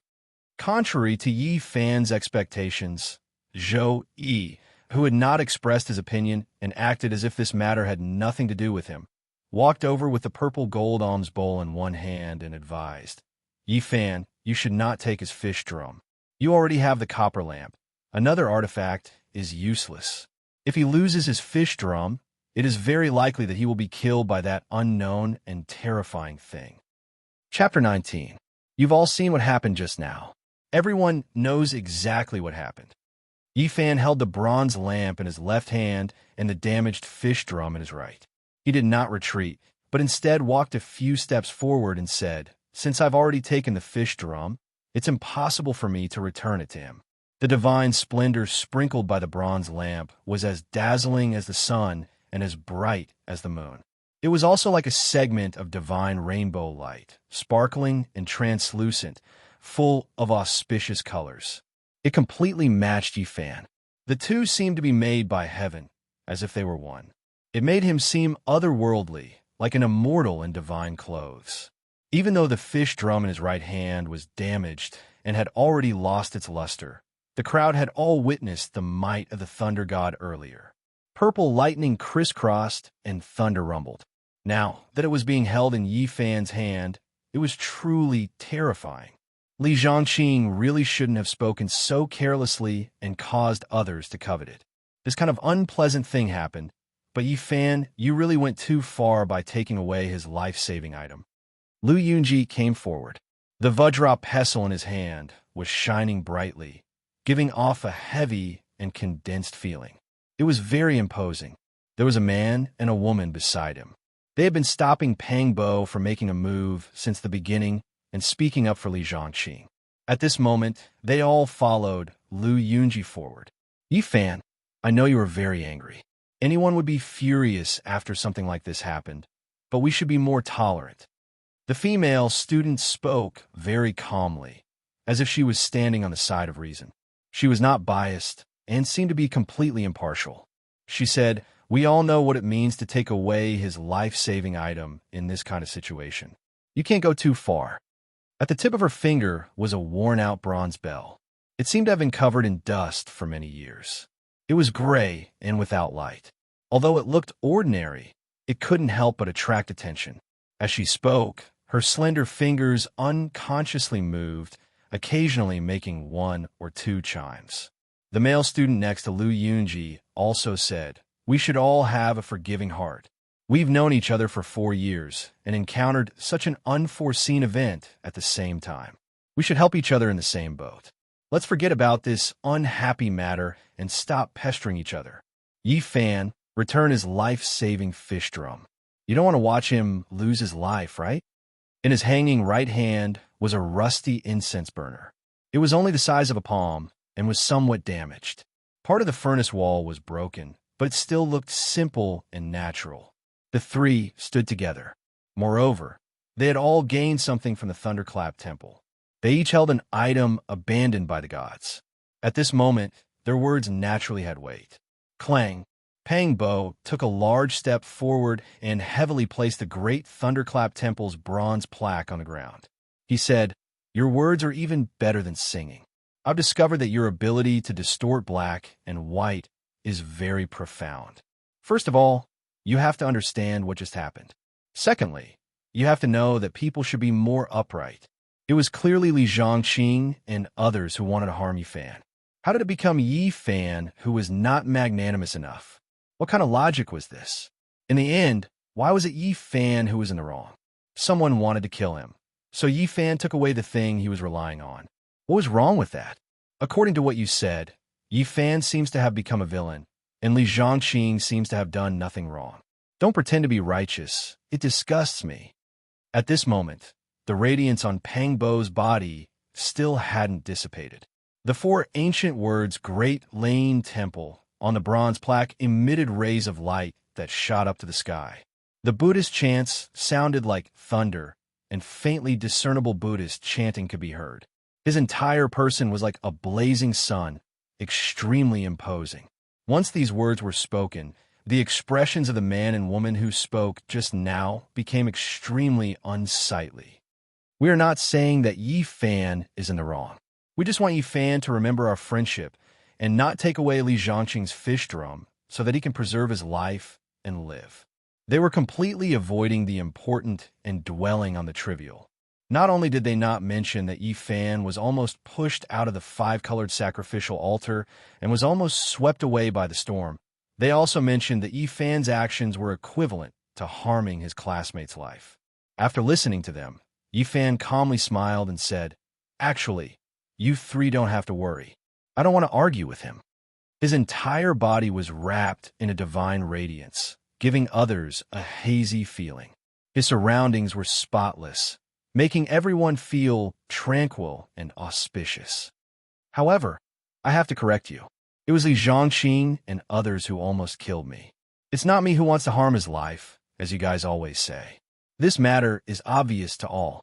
Yi Fan swept a few glances at Lu Yunji and the others and said, there are many students here who didn't obtain anything from the Great Thunderclap Temple, but they are still alive and well. Why? Because not long ago, everyone was sharing the god's relic in their hands. I took away Li Zhongqing's fish drum because I don't want him to have something to rely on. He can instigate people to steal my things, and he can also do the same to others. You guys don't have to worry about his safety. We are all classmates, so we can share the divine objects in our hands and support each other. He will definitely be safe and sound.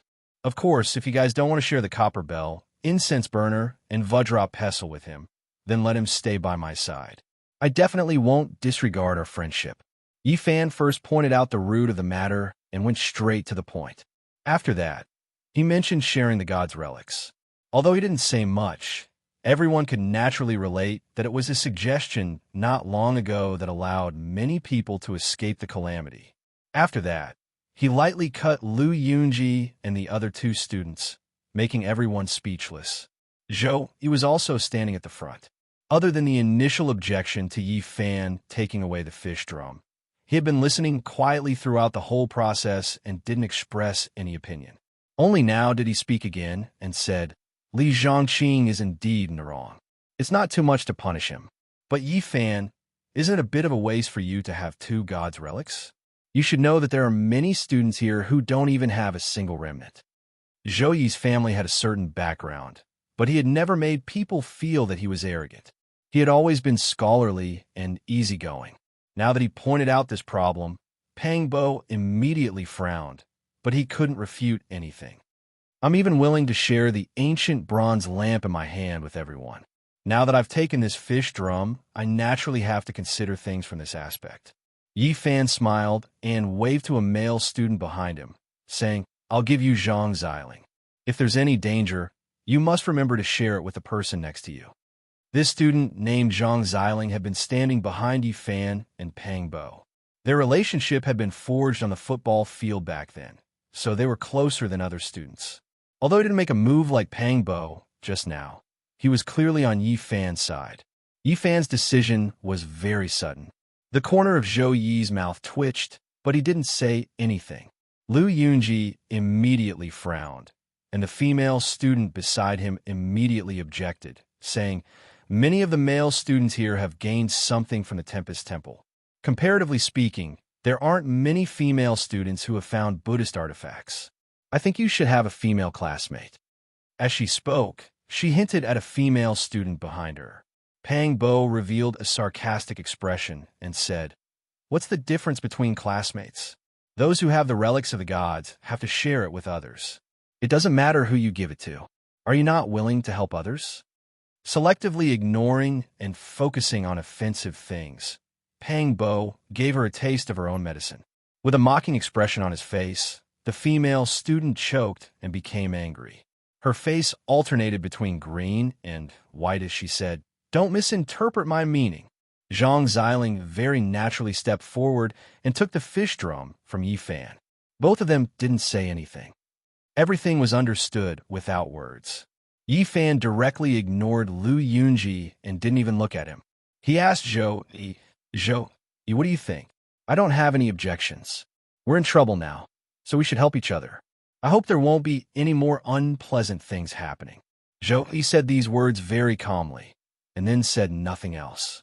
The surrounding students saw all this and experienced the subtle situation just now. Although it seemed peaceful, there were a few invisible confrontations, but all of them were easily resolved by Yi Fan. This reminded people of Yi Fan when he was still a student. Back then, he was very easygoing and indifferent when it was time to be peaceful, and when it was time to show off his abilities, he was not careless. He never caused trouble, but he was even more unafraid of trouble coming to him.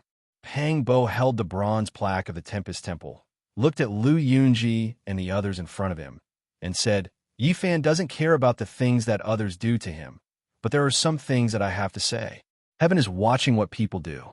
At this point, I think we can no longer deny the existence of gods.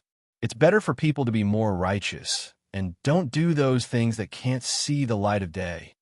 This was tantamount to slapping the faces of those in front of him, but no one could say anything because he was standing on the side of reason.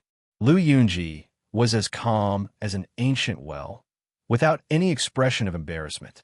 He only nodded and said, "Well said. We must avoid such things from happening again in the future." Lin Jia and Wang Zuan stood at the back, both of them maintaining a neutral stance. Just now, they didn't express any opinions, but now they spoke up one after another. In order to avoid further unpleasantness, I think we should have a good discussion. Right now, we should determine how those who have gained something from the Tempest Temple should help others, and how many people each person should help. Li Xiaoman didn't say anything from beginning to end. She was watching Yifan not far away, watching him calmly resolve everything. Her eyes were very calm, and she didn't express anything. She didn't help either side. Beside her, Cade's understanding of Mandarin was very ordinary. It was only now that he completely understood what had happened.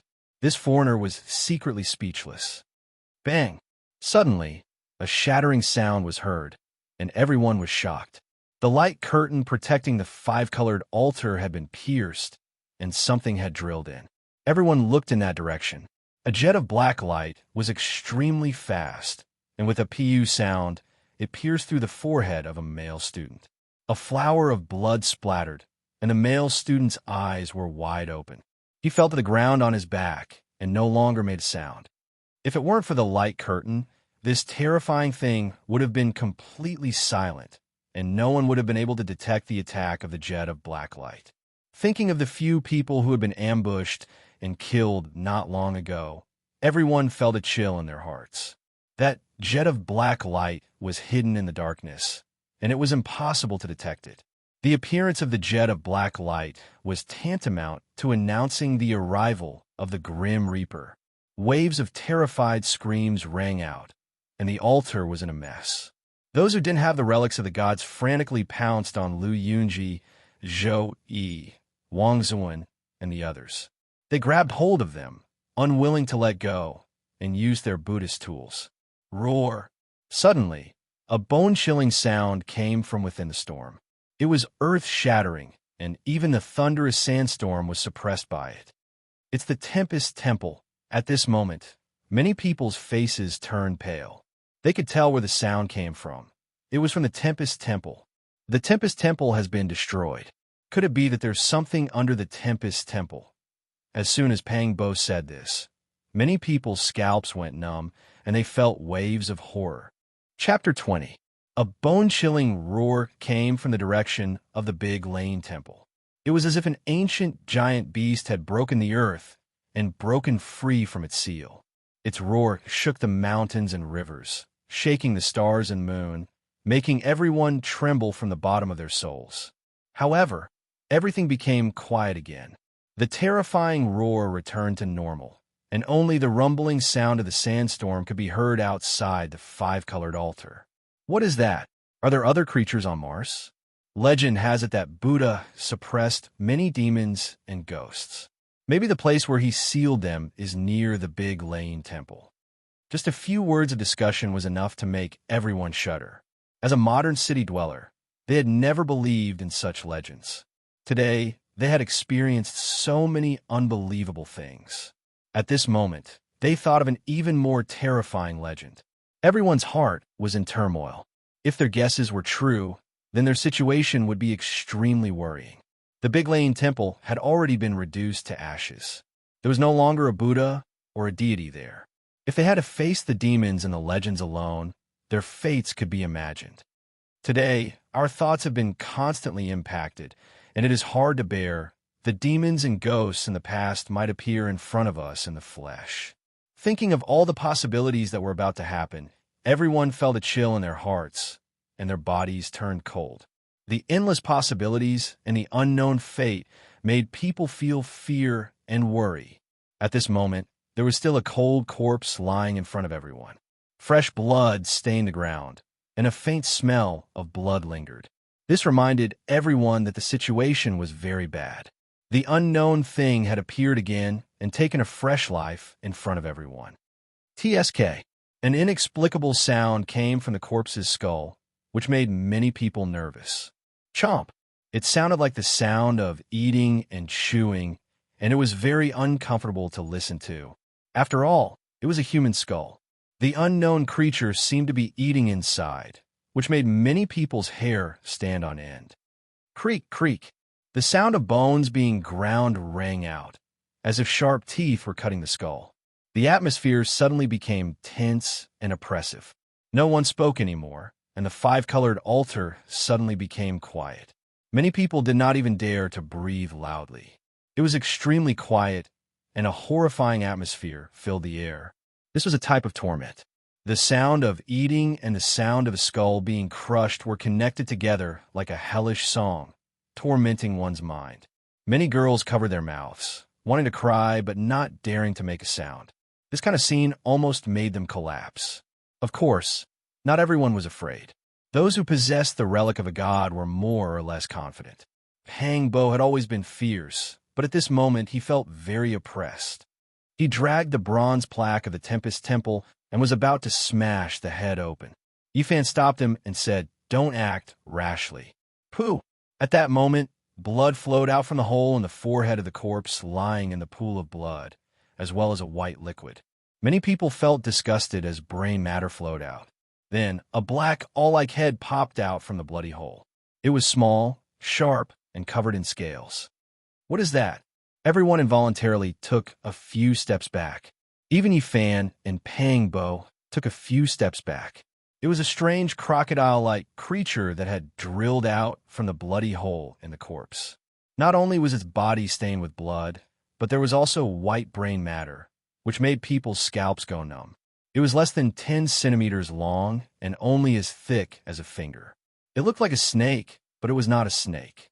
It looked like a crocodile, but it did not have legs. Its abdomen was bare, and its whole body was covered in black scales. It was eerie, like an evil creature from the netherworld. Blood and brain matter stained its black scales. It was a ghastly sight, and many people felt extremely uncomfortable. A cold fear arose in their hearts. After this unknown creature drilled out of the bloody hole, it crawled on top of the corpse's head. Its pair of small eyes emitted an extremely cold glint as it quietly stared at everyone. It was like a high-level intelligent life form, not a low-level life form. 7 students, classmates of 4 years, and a few fresh lives were gone forever. They were actually devoured by this incomparably ugly creature. Its eyes were incomparably malicious. It coldly swept its gaze over everyone like a vengeful spirit. It didn't seem like it was looking at an equal existence, but more like it was sizing up its own food. Mother of Astra's King 3-inch nail, you're not even as big as a mouse, yet you dared to kill 7 of my classmates. This daddy will smash you to death. Pang Bo lifted the great Thunderclap Temple's bronze plaque and swung it fiercely, aiming straight for that cold-blooded, unknown creature. Thunderous sounds rang out as rays of light shot into the sky. The bronze plaque shone with tens of thousands of rays of light. Lightning surged forward and danced in the air, interweaving into an inescapable net. Whoosh! However, this unknown creature was extremely fast. It seemed to know how powerful it was and turned into a streak of black light as it rushed out to avoid that dazzling light. Yifan walked forward with the ancient bronze lamp in his hand. He blew at the wick with all his might, and a blazing divine flame immediately gushed out and surged forward. That malevolent creature, which was only as thick as a finger and 10 centimeters in length, let out a mournful cry. Its voice was so loud that it shocked everyone. It was like the scream of a malicious spirit, causing people's eardrums to ring and chills to run down their spines. It was hard to imagine how such a small-scale body could emit such a loud and terrifying sound. The flame from the wick that Yifan blew out pounced out for 3 meters, but it didn't truly engulf that unknown creature. It only slightly brushed against its tail, causing its scales to fall off on the spot, and half of its scorched tail to fall off. It viciously stared at Yifan with an expression like a human. It was incomparably malevolent, and it opened its mouth to reveal dense, sharp teeth that flickered with a cold, snow-white light. It continuously growled at Yi Fan in a low voice. What the hell is this thing? Many students at the back were very afraid. Even though they had divine artifacts, they didn't dare to go forward. You 3-inch nail, your eyes are so vicious. I'm going to smash you into pieces. Pang Bo wasn't afraid at all. He was very fierce. He raised the Great Thunderclap Temple's bronze plaque and rushed over, saying, "You killed 7 of my classmates, and now I've only broken one of your rotten tails. Go to hell." Pang Bo's entire body was enveloped by the glaring light emitted by the bronze plaque. He was like an enraged god of war, and his aura was oppressive. The bronze plaque vibrated, and Buddhist chants shook the sky, emitting rumbling sounds. Meanwhile, Yi Fan was on the other side of the terrifying creature that only had half of its body left. The flame from the divine lamp rushed out like a furious dragon, and the scorching temperature seemed to have scorched the air.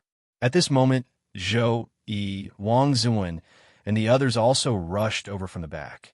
At the same time, they raised the divine artifacts that they had obtained and slashed at the malevolent crocodile-like creature. Although it was being chased and intercepted, this creature was too fast. It was like a black bolt of lightning, constantly passing through the 5-colored sacrificial altar. It was very difficult for them to touch it. Mournful cries rang out. This malevolent and terrifying creature was being chased by everyone.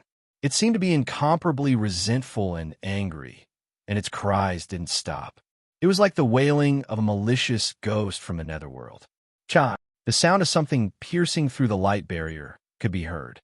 Several ugly crocodile-like creatures had successfully pierced through the light barrier outside the 5-colored sacrificial altar. All of them were no more than 10 centimeters long, and they were no different from the first one.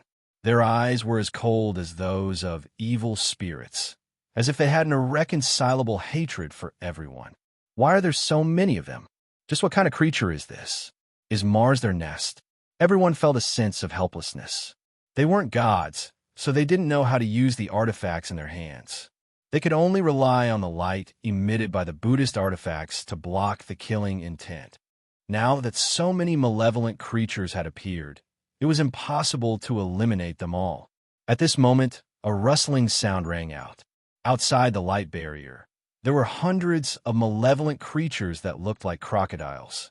Behind Yi Fan and the others, those who didn't make a move or were timid had already started to tremble. If so many malevolent creatures were to rush in together, even the relics of gods might not be able to defend against them. Pang Bo, stop chasing. Let's gather together. Yi Fan shouted to Pang Bo.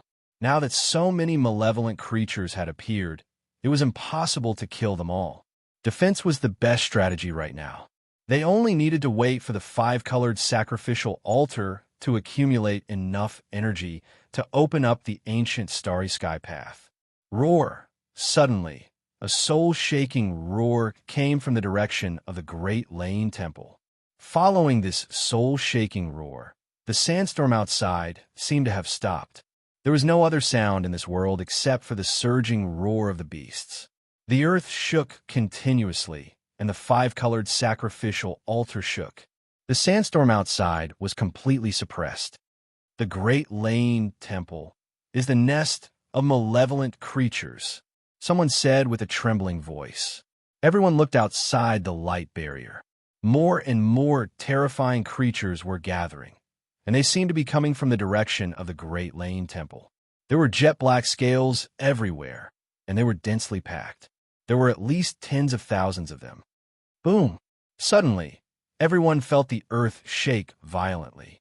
Following that, an extremely horrifying aura came from 1,000 meters away.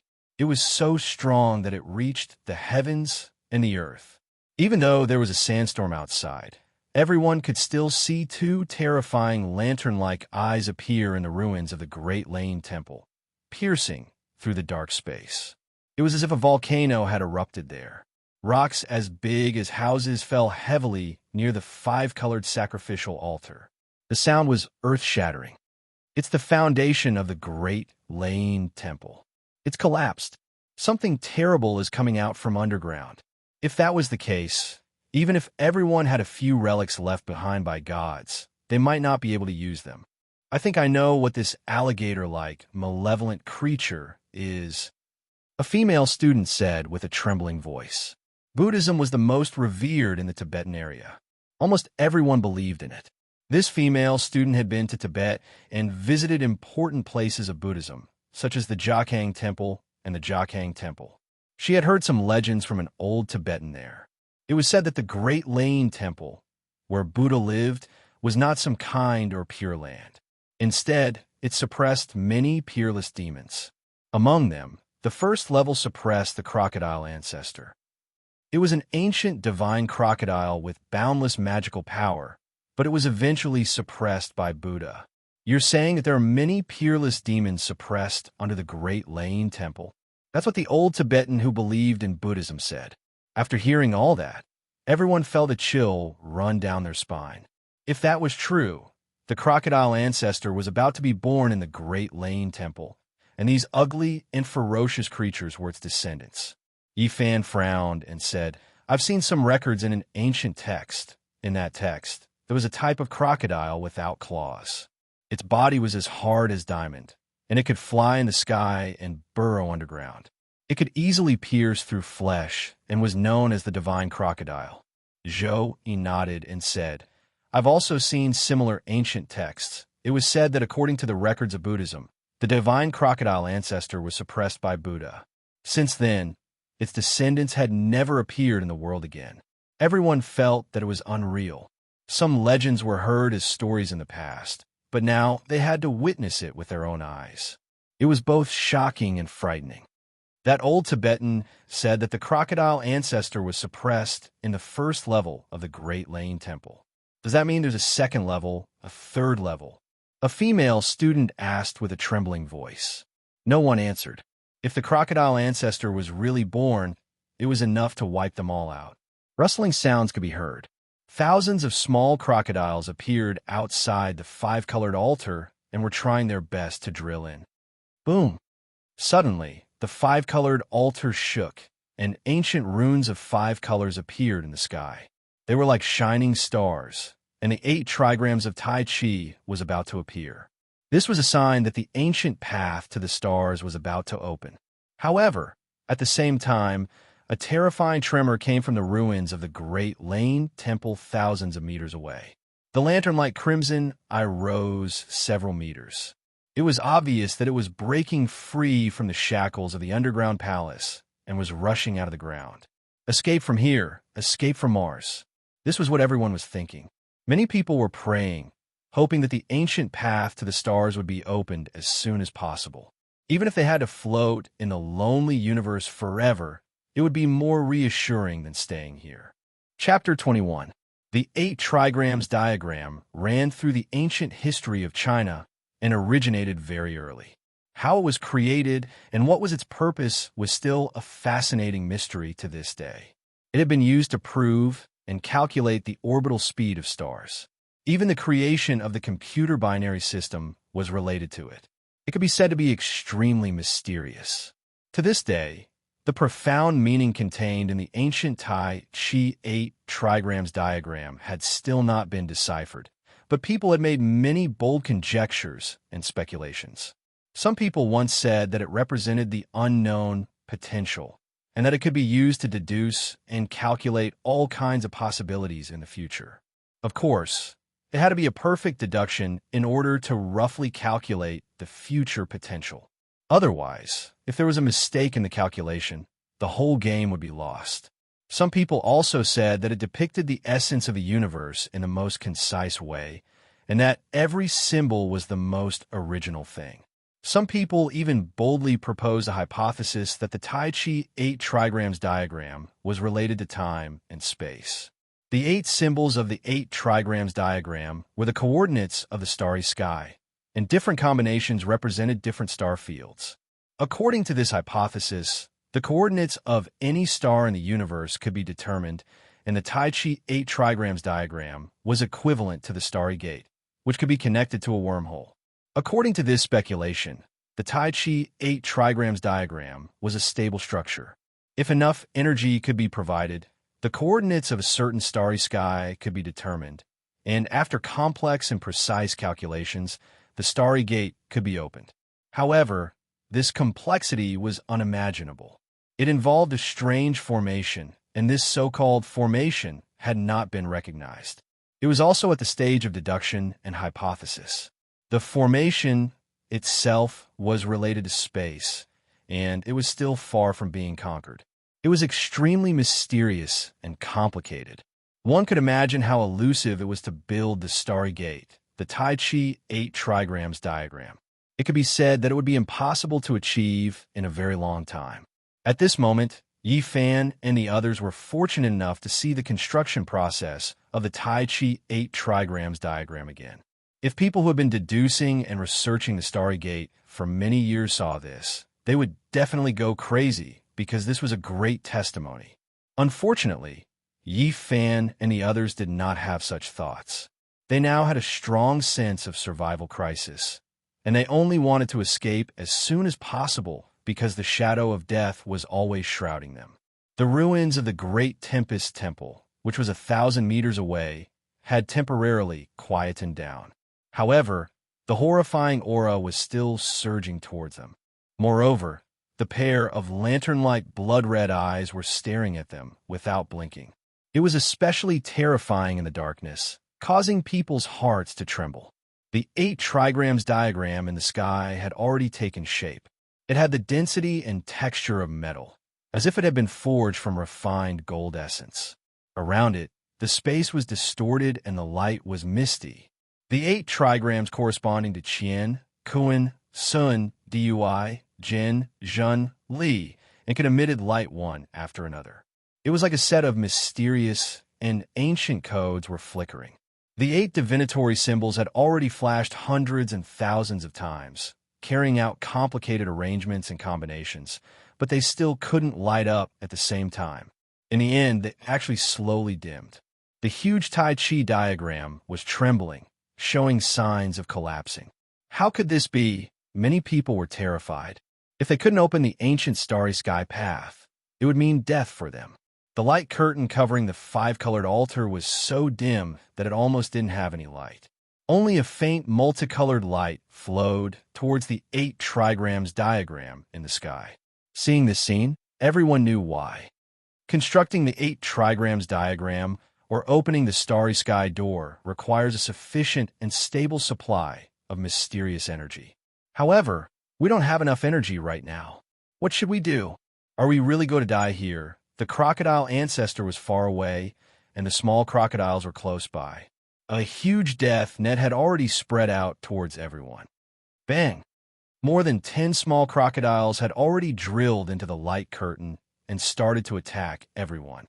The incense burner, the vajra, the copper bell, the fish drum, and the other relics of the deities all shone with dazzling light, resisting the attacks of the divine crocodiles. However, the power of the crocodiles was so strong that everyone couldn't help but retreat. Crack, crack, crack. Outside the 5-colored altar, the ground was covered with scales. Tens of thousands of divine crocodiles were continuously attacking the light curtain. More cracking sounds were heard. In just a short moment, more than 100 small crocodiles had successfully broken through. These seemingly small but extremely ferocious species were extremely terrifying. They could fly in the sky and burrow into the ground. Each of these divine crocodiles was like a sharp sword with extremely powerful penetrative power. We can't go on like this. If we continue to defend passively like this, we will die here sooner or later. Pangbo shouted. The bronze plaque of the Great Thunderclap Temple shook continuously with thousands of lights forming a light curtain that protected 3 or 4 people. Although it could temporarily ensure their safety, no one could predict what would happen in the long run. You don't move for now. I will go out and try first. Yifan warned Pangbo, while he himself no longer passively defended. He held the ancient lamp and strode forward. Immediately, dozens of divine crocodiles pierced towards him. Dozens of black lights were like bolts of lightning. They were extremely fast and ruthless. They were like nails hammered into the light curtain of the ancient lamp and forcefully squeezed in. Whoosh! Yifan quietly waited for the dozens of divine crocodiles to get close before blowing towards the wick of the ancient lamp. Immediately, a blazing light shot up into the sky.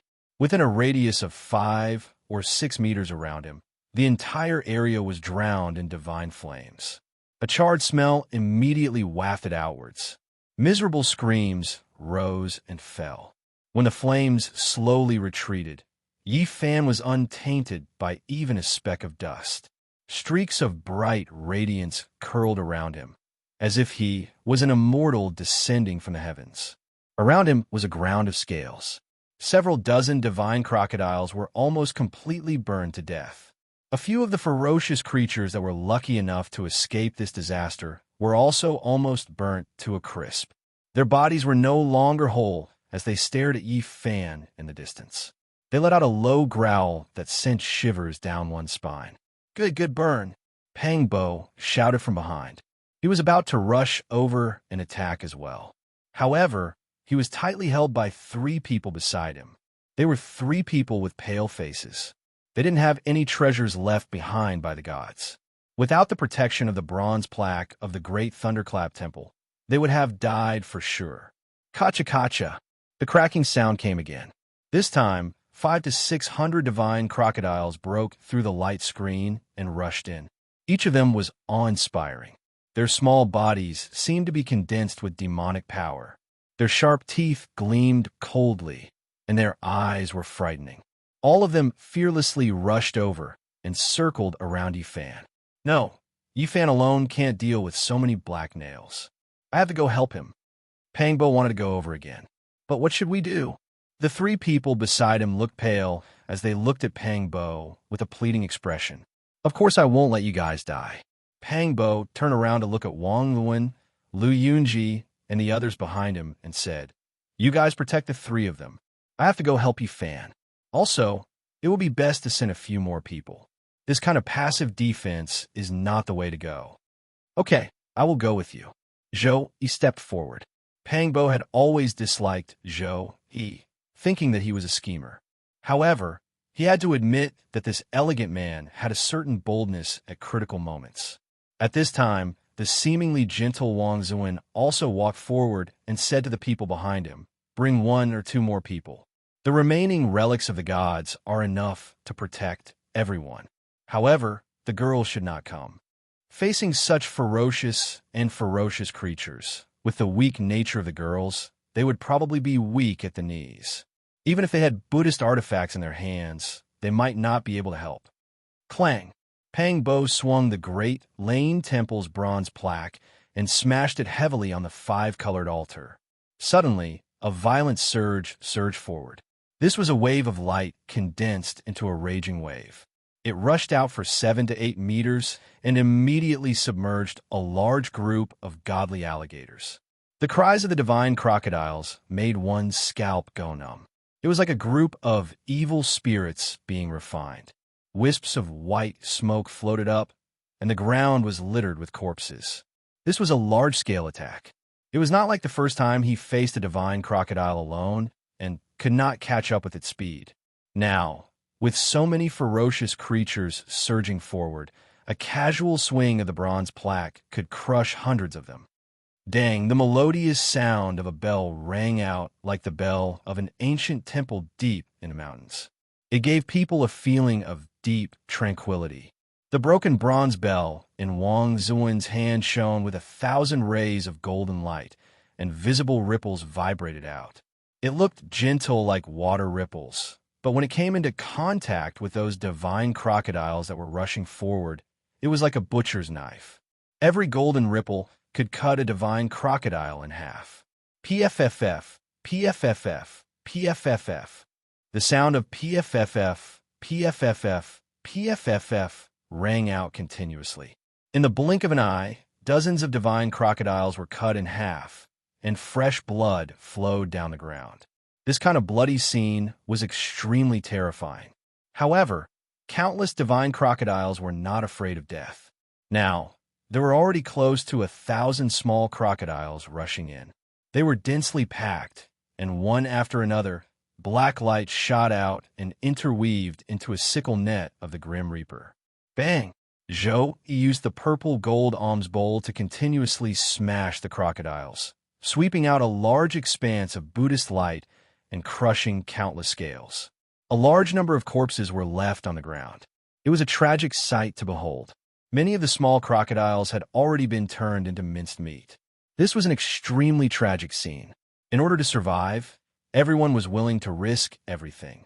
Soon, the altar was dyed red with blood, and the pungent smell of blood permeated the air. A faint mist of blood floated up, as if it was an azura's field. At this time, 2 screams suddenly came from behind.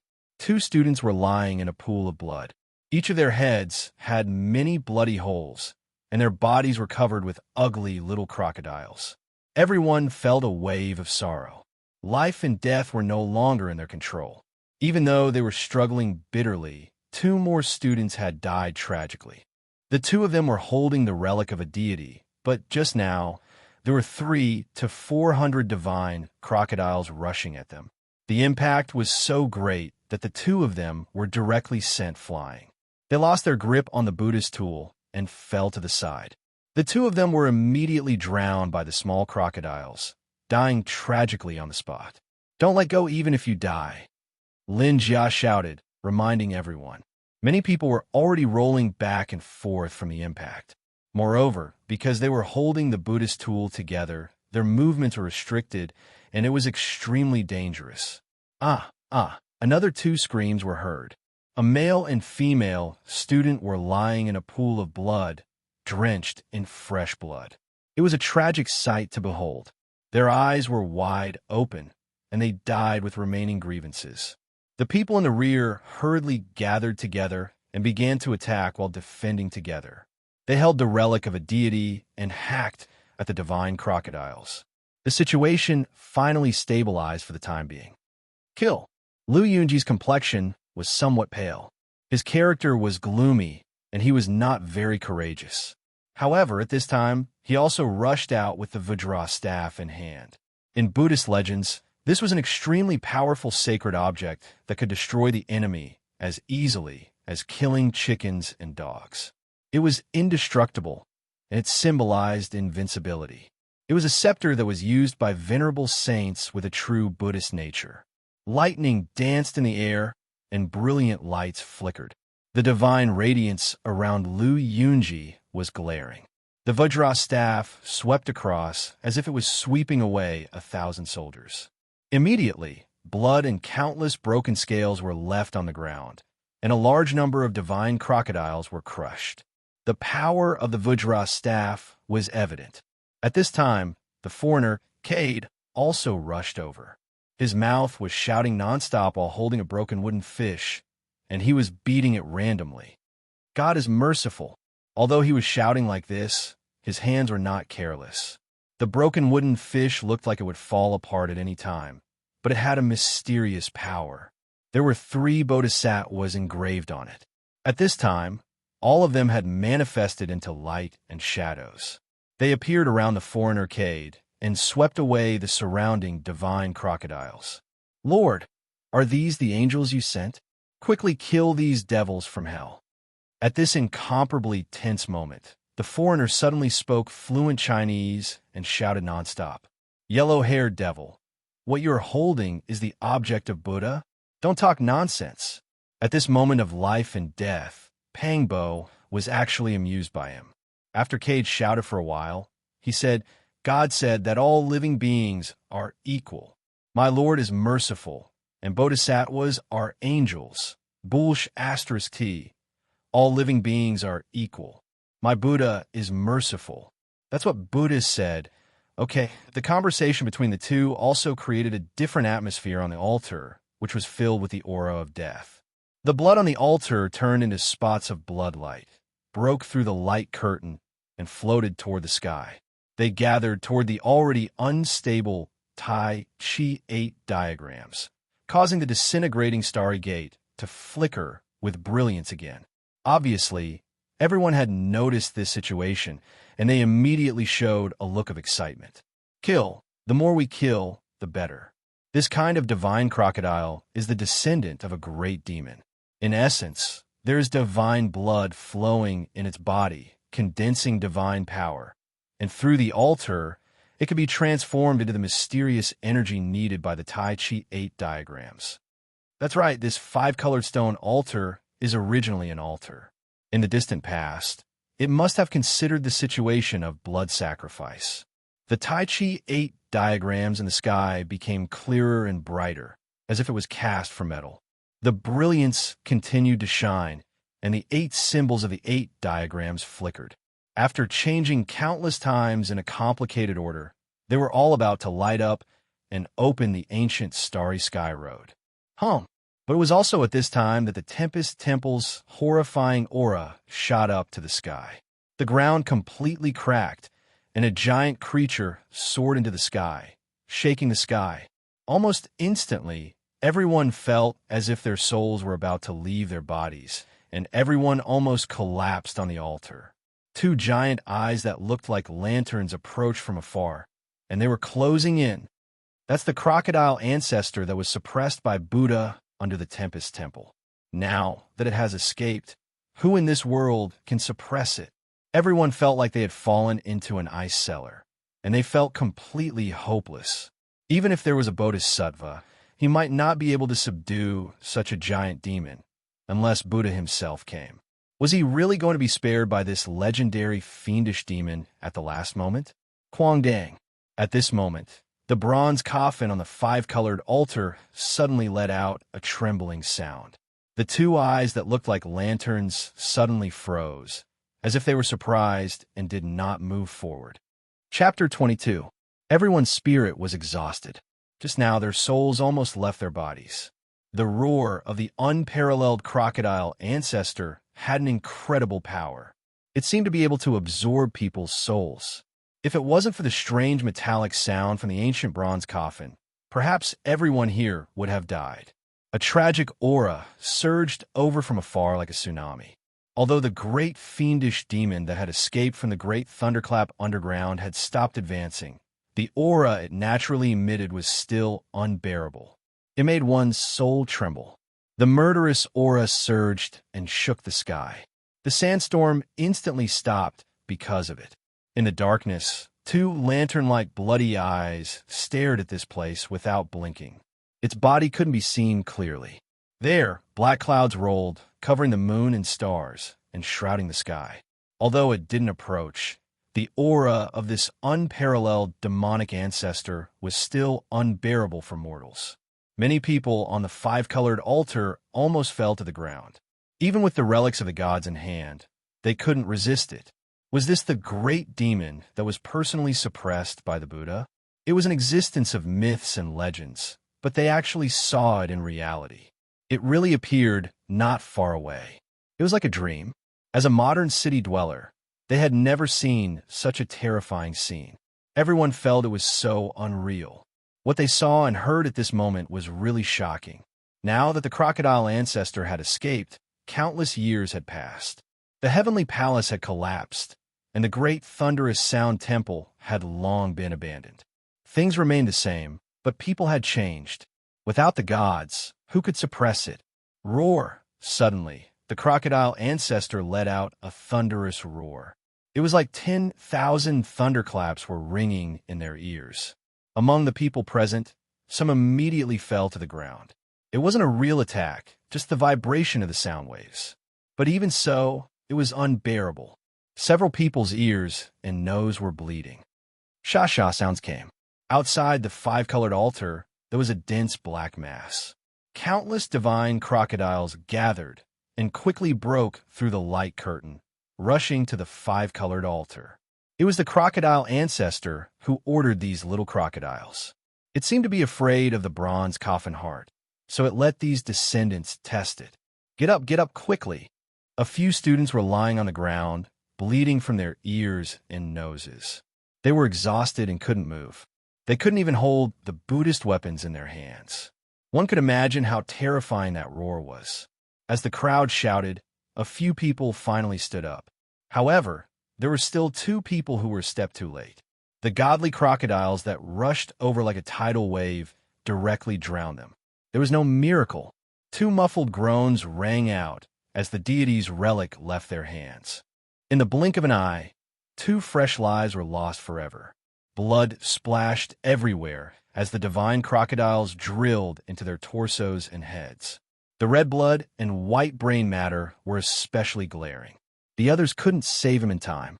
They were surrounded by thousands of divine crocodiles, and they couldn't even look after themselves.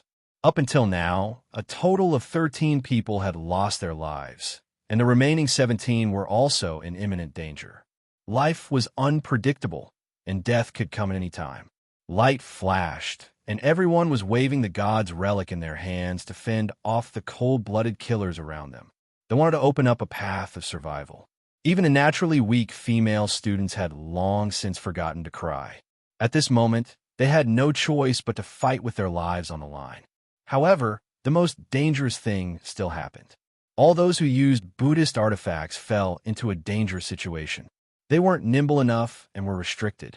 Ow! In the distance, the ancestral crocodile released a roar. Seeing that the copper coffin didn't have any abnormal reactions, its aura overflowed into the heavens.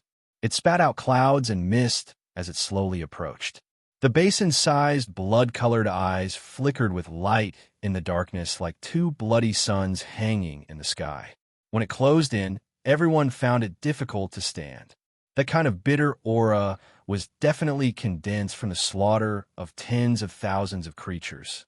It made everyone's 3 souls and 7 spirits tremble as if they wanted to rush out of their flesh shells.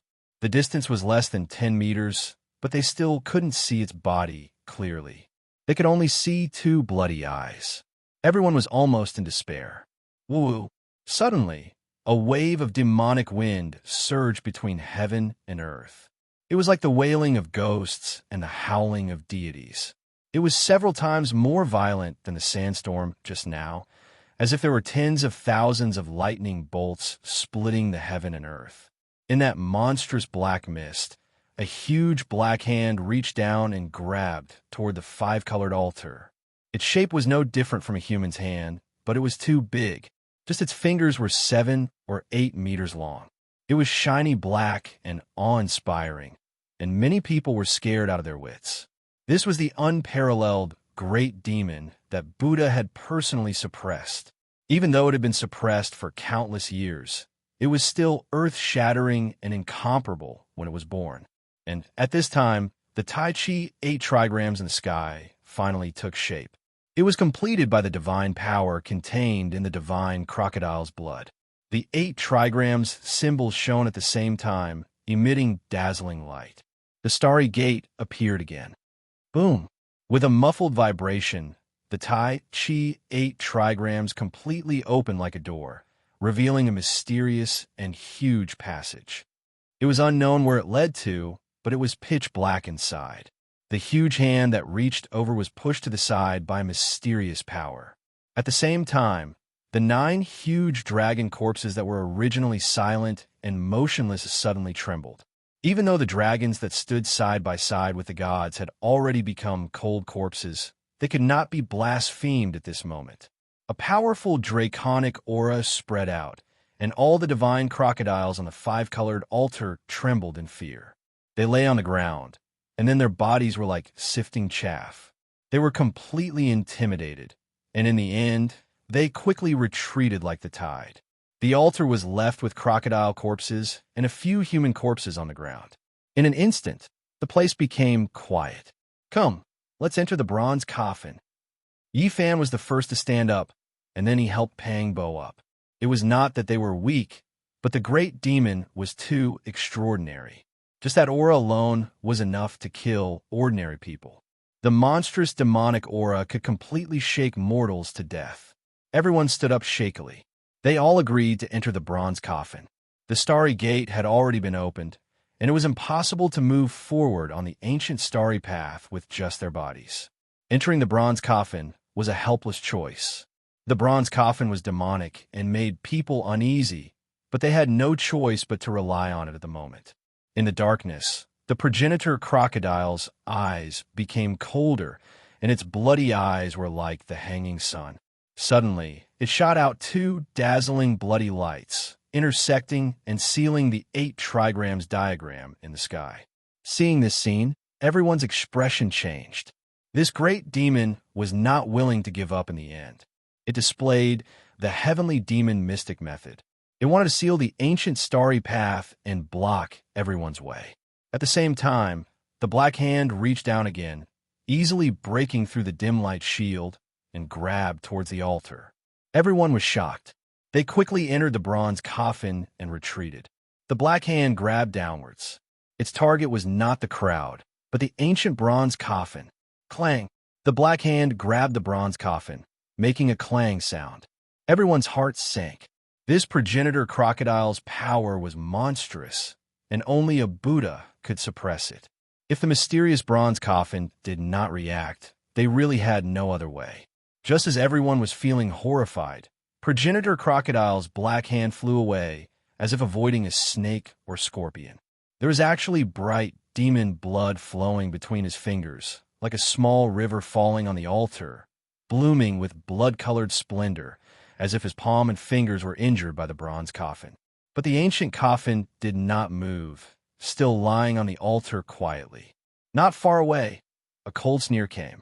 It was the progenitor crocodile gritting its teeth, and the sound made everyone's scalp numb. What should we do? The ancient starry path has been sealed by this giant demon. How can we leave? Many people were panicking. There was hope to escape, but the path was blocked. It was frightening and anxious. Energy. We need the mysterious energy to open the ancient starry path. What's going on? The relics of the gods in our hands are losing their divine halos. Someone exclaimed. At this moment, whether it was Yi Fan's bronze lamp, Pang Bo's Tempest Temple's bronze plaque, or Zhou Yi and the others' alms bowls, the divine halos contained in them were flowing out continuously and gathered together. Suddenly, a cold laughter that sounded like the cry of an owl rang out. Right outside the bronze coffin, a figure that was nearly 2 meters tall abruptly appeared. Everyone was taken aback.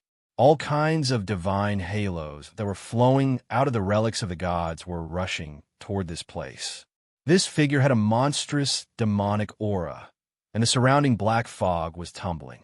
It was hard to see the appearance, but everyone could sense that it must be the progenitor crocodile. It actually manifested on the altar and wanted to enter the bronze coffin. He ignored everyone, and the 2 bloody eyes stared straight at the coffin within the coffin. This was a character who had fought with the Buddha, from the myths to the people's eyes. This scene was unforgettable. It was really shocking. Boom! In the face of the unparalleled crocodile ancestor's demonic aura, all the relics of the gods seemed to be burning, blooming with dazzling brilliance, and gathered together to shroud the progenitor crocodile.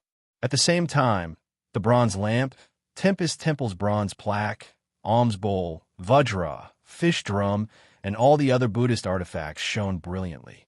All of them soared into the sky and suppressed the progenitor crocodile.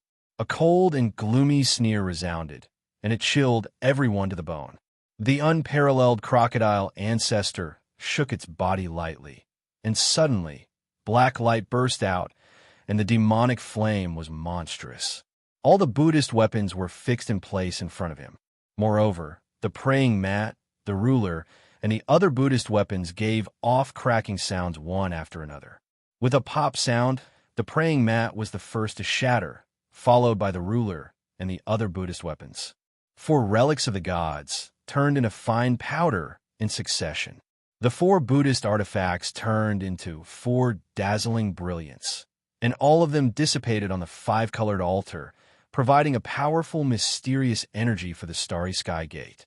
The 9 huge dragon corpses trembled, and with a rumbling sound, they slowly soared into the sky. The progenitor crocodile was shocked, and it avoided the ancient bronze lamp and the other relics of the gods. It soared into the sky, and its right hand quickly enlarged, covering the heaven and earth, and grabbed the 9 huge dragon corpses. At this time, the ancient bronze lamp, Tempest Temple's bronze plaque, and other relics seemed to have a spirit, and each of them rushed out the most blazing divine light, so bright that people couldn't open their eyes, and swept toward the progenitor crocodile.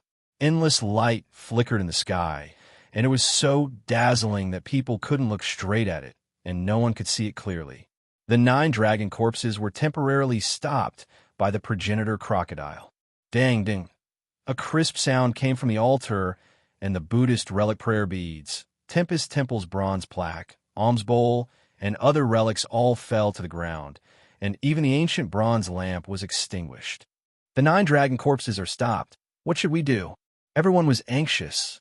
The giant bronze coffin didn't rise into the sky, and the 9 dragon corpses were blocked in midair, and it was difficult for them to enter the starry sky gate.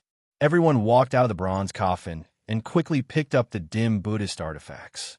Pangbo, on the other hand, was very agile in collecting the mineral water bottles on the corpses. Yifan, on the other hand, took off his shirt and collected the crocodile corpses on the ground. At this moment, the sky shook violently, and everyone was shocked and hurriedly rushed back to the bronze coffin. The giant bronze coffin let out a metallic sound, and the 9 dragon corpses swung their giant tails, and with a bang, they all hit the big black hand of the progenitor crocodile, causing it to fall back. Boom! There was a loud noise in the sky, and the 9 huge dragon corpses slowly flew toward the starry sky gate.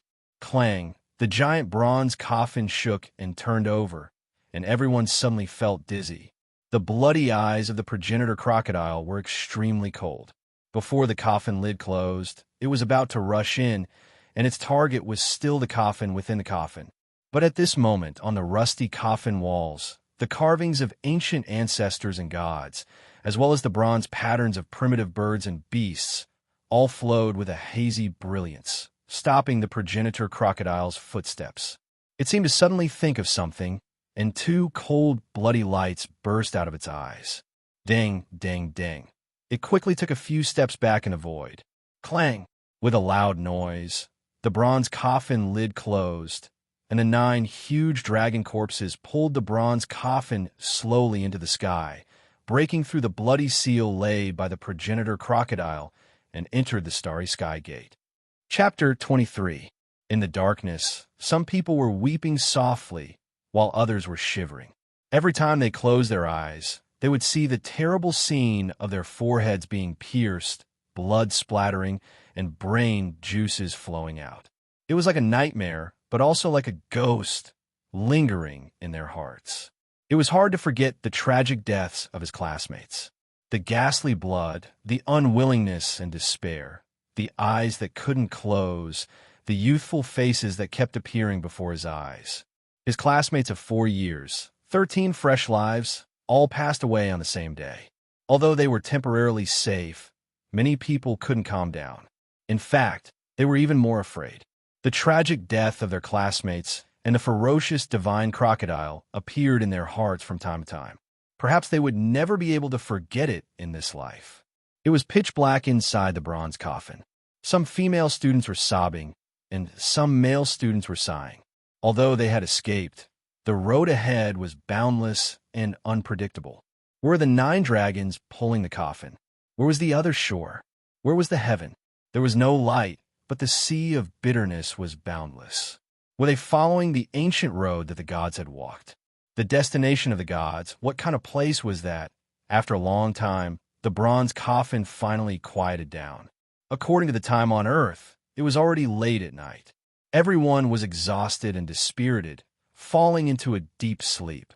Many people were still anxious and fearful in their dreams. They tightly grasped the relics of the gods, as if they wanted to rely on them. This was a torturous night.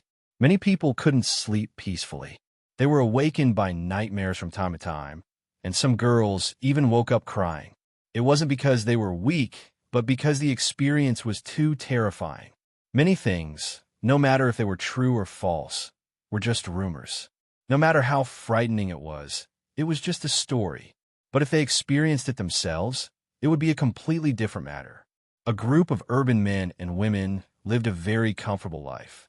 Suddenly experiencing such a tragic event was an unimaginable shock to their minds. They had seen the legendary demons gnawing on the corpses of their companions, and the people around them dying one by one. How could they not be afraid? Even a carefree person like Pangbo found it hard to sleep. It wasn't because he was afraid, but because he was constantly awakened by the people around him. Yifan was just like him. It was difficult to fall asleep. The people around him would occasionally talk in their sleep or cry in their nightmares, making it difficult for him to sleep. After only 5 or 6 hours, most people woke up. It wasn't until another 2 hours passed that everyone's mood slightly calmed down. At this moment, they didn't know where the bronze coffin was heading. Everyone started to think about reality. The bronze coffin was very stable and didn't shake at all. It was as if it had already stopped. Was there a next stop? Perhaps they would forever drift in the depths of the desolate universe. What kind of place will we reach? After crying and venting, even the weak-natured female students couldn't help but think about this problem.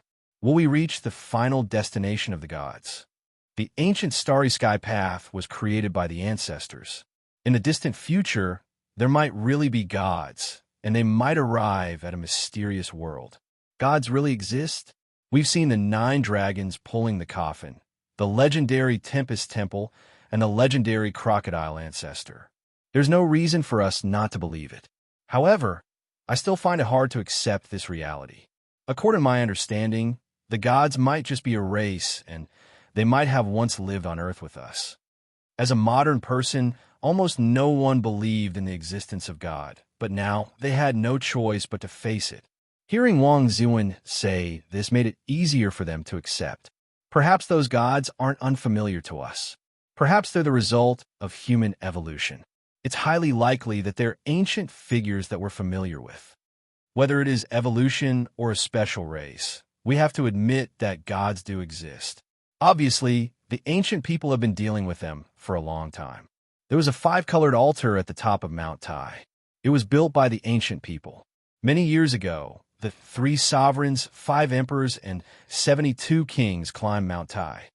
Maybe those gods are our ancestors. The 3 sovereigns and 5 emperors were ancient figures like gods. It was said that they were gods themselves. So, it was not easy to imagine that the pilgrimage on Mount Tai was not that simple. There were many possibilities. Maybe they were calling for life in the starry sky and sending some kind of message to the lonely universe. Maybe they could really fly. The ancient Earth had already made them feel that it was not vast enough. So, they climbed Mount Tai, left Earth, and entered the vast universe. Perhaps the Earth was just a relay station, a temporary stop for those existences that were both human and God, a journey in their long lives. Maybe no one could say for sure what happened in the distant ancient times. Everything was just a maybe. Only one thing was undeniable. The ancient people had already opened the starry gate and explored the boundless universe. Why aren't you talking? The bronze lamp had already been extinguished. It was dark inside the bronze coffin. Noah was too scattered. They were all very close to each other. Beside Yifan, there was a man leaning against the coffin. He did not make a sound, and this attracted his attention. What's wrong? Are you still jealous that I beat you up? Pangbo was very dissatisfied. He sneered. You almost pushed Yifan out of the 5-colored altar and killed him. Beating you up is already letting you off easy. Otherwise, it would not be too much to throw you into the pile of divine crocodiles. Hey, wake up. Say something. Someone beside him pushed him. However, what was unexpected was that this person not only did not respond, but also fell to the ground with a plop. What's wrong? The person who pushed him was shocked and stepped back. At this time, everyone felt that something was wrong. Even if he was asleep, he would probably wake up after falling to the ground like this. However, he remained motionless and lay there quietly like a piece of dead wood. Wake up, wake up! Pangbo went forward and pushed him. Seeing that he was still unconscious, he patted his cheeks and suddenly cried out, Why is your skin so cold? Even your body is a bit stiff. Hearing this, everyone felt their hair stand on end.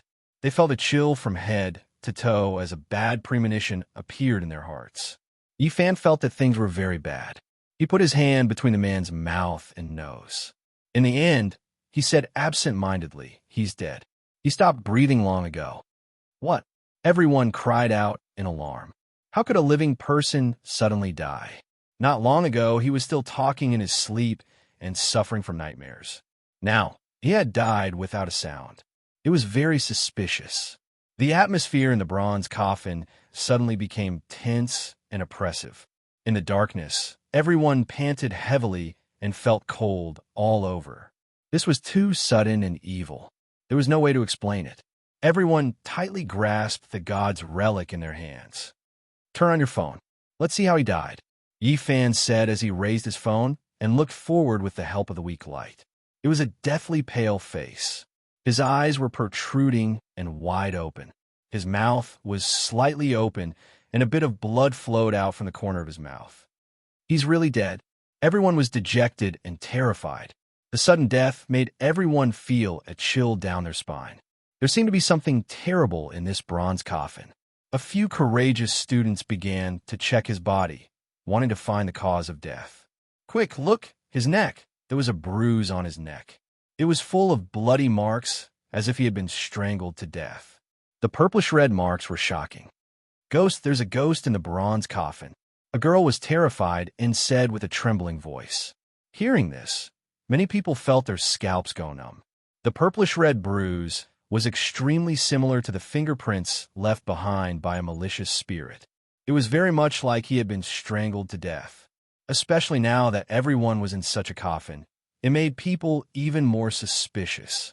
The coffin not far away was like the door to hell, causing people to be terrified. Many people involuntarily took a few steps back. Yi Fan frowned and stretched out his hand to touch the throat of the corpse. He found that his Adam's apple had been crushed. It was soft, and only the skin was still intact. Drops of blood were imprinted on his hand. It looked incomparably demonic, causing people to feel a chill in their hearts. It's not a ghost. He was killed by someone. At this moment, Lu Yunji said with an incomparably gloomy expression. He coldly glanced at Yi Fan. Pang Bo saw him glance at Yi Fan. He immediately gave him a sidelong glance and said, "What do you mean?" From the wound, he was strangled to death. Who could do all this without making a sound? Lu Yunji's expression was very cold. He stared at Yi Fan and Pang Bo and said, "Only someone who was closest to him and had an extraordinarily strong hand could do this." As soon as these words were spoken, his intention was very clear. The spearhead was pointed at Yi Fan. Everyone knew that he was close to the corpse and had an extraordinary physique and extraordinarily strong hand strength. "You're talking nonsense." Pang Bo was furious. He picked up the roaring thunder plaque and wanted to slap it. Lu Yunji sneered and looked at him. "You want to help someone kill me to keep my mouth shut?" Yi Fan pulled Pang Bo back and stopped his impulsive action. It's Yi Fan, he killed him. The female student who had always been on Lu Yunji's side and had helped him talk to Li Chongqing several times cried out in fear. It must be Yi Fan. He's taking revenge for almost being pushed out of the altar. Hearing these words, the others immediately thought of what had happened not long ago. Some of them immediately took a few steps back. That's right, it's Yi Fan. He killed a classmate. Li Chongqing gritted his teeth and said, maybe there's someone helping him from his side. Pang Bo suddenly had an urge to rush over and beat them up. Buzz! Lu Yunji raised the Vajra pestle in his hand and actually let out a metallic sound. An extremely weak brilliance flowed out. Everyone was shocked. The god relics in their hands had all returned to normal and couldn't release any light. However, Lu Yunji's Vajra pestle still had divine power. This was truly unexpected. Yi Fan, you're too vicious. Even if he was in the wrong, you shouldn't be so ruthless in taking revenge. Lu Yunji held the Vajra pestle and took 2 steps forward. If I said I didn't kill anyone, would you believe me? Yi Fan swept his gaze over everyone. Of course I believe you. Pang Bo was the first to stand out. I also believe you. Zhang Xiling also walked forward. Yi Fan looked at the others and said, you guys don't believe me? Then his eyes fell on the Xiaoman. Chapter 24. It's not a question of whether I believe it or not. It's just that you are indeed a major suspect. Cade, who was standing beside Li Xiaoman, stuttered. Pang Bo's eyes widened. Yellow-haired devil, what do you mean? What makes you think that Yi Fan killed her? No, I'm not thinking. I'm saying the objective truth. I'm not saying that he's the murderer. I'm just stating a fact. He's a major suspect. Cade analyzed the situation with a serious and old-fashioned look. What Lu Yunji said makes sense. Yi Fan had a conflict with the deceased. He has a motive for murder. Moreover, it's very close. He has the conditions to make a move. Although he didn't speak fluently, everyone understood what he meant. Just like many simple-minded Westerners, he spoke of facts. Devil, you really don't know the ways of the world. It's obvious, but you have to make it sound like a mathematical theorem. You're so simple-minded. What's a devil? The foreigner, Cade, was puzzled. I heard you say it a few times. What do you mean? You're a devil, simple-minded. I can't be bothered to talk to you. Pang Bo was annoyed and ignored him. He then turned to look at Li Xiaoman. Why aren't you saying anything? You should know Yi Fan very well, right? Li Xiaoman was slender and elegant. Under the dim light from the phone, she was like a fresh and beautiful lotus flower, blooming a delicate fragrance in the darkness. Her expression was calm and natural. She said softly, "From the bottom of my heart, I don't believe that Yi Fan is the murderer. But now, he is indeed a suspect, Li Xiaoman." Pang Bo was very angry and emphasized her name. He interrupted her words and said, "You are really heartless. I never thought that you would say such words. It's fine if you don't believe anyone, but not you. Others might not understand Yi Fan, but don't you understand him? Even though you've broken up, you can't be so heartless. Are you trying to sprinkle salt on Yi Fan's heart? I don't mean anything else. I'm just stating a fact." Li Xiaoman was very calm. Her face was beautiful and fair like jade. She frowned slightly and said, "I'm not targeting anyone. I just want to say that if the murderer dares to kill, then there's nothing he wouldn't dare to do. We're all in danger now. I hope to be more objective and not subjective. In fact, Yi Fan is the biggest suspect, and everyone else here is also a suspect." Pang Bo sneered. "In the end, Yi Fan is the biggest suspect. If you don't believe him, why bother saying so much?" He turned his head heavily and said, "I really misjudged you. In the past, it was very difficult to change your mind once you decided on something. None of your friends could persuade you. Only now do I understand that your character is not resolute but heartless." At this moment, a nervous, almost timid voice whispered, I believe in Yi Fan. I believe that he is not the murderer." It was the female classmate who had an unhappy life. Her body was thin and very weak. She walked out with her head lowered, looking nervous and uneasy. The originally pure and happy girl had become very unconfident due to the unhappy life in recent years. She was no longer as bright and cheerful as before. She couldn't even speak smoothly in front of everyone, looking very uncomfortable. This was also the main reason why Yi Fan sympathized with her during the class reunion. Pang Bo was the same as Yi Fan. He sympathized with this timid girl. In the past, she was clearly not like this in school. She often joked around with Yi Fan and him. The three of them had a very good relationship. It was easy to feel happy when they were together. "Lu Yi, thank you." Yi Fan smiled and nodded to her. "No need to thank me. I believe that you wouldn't kill anyone." Lu Yi's voice was soft and weak. This made people feel pity for her as she stood there uneasily. Who else could it be? Li Zhongqing was furious and said, "Other than Yi Fan, who else would have a motive to kill? He is taking revenge." The female classmate standing beside Lu Yunji also spoke again.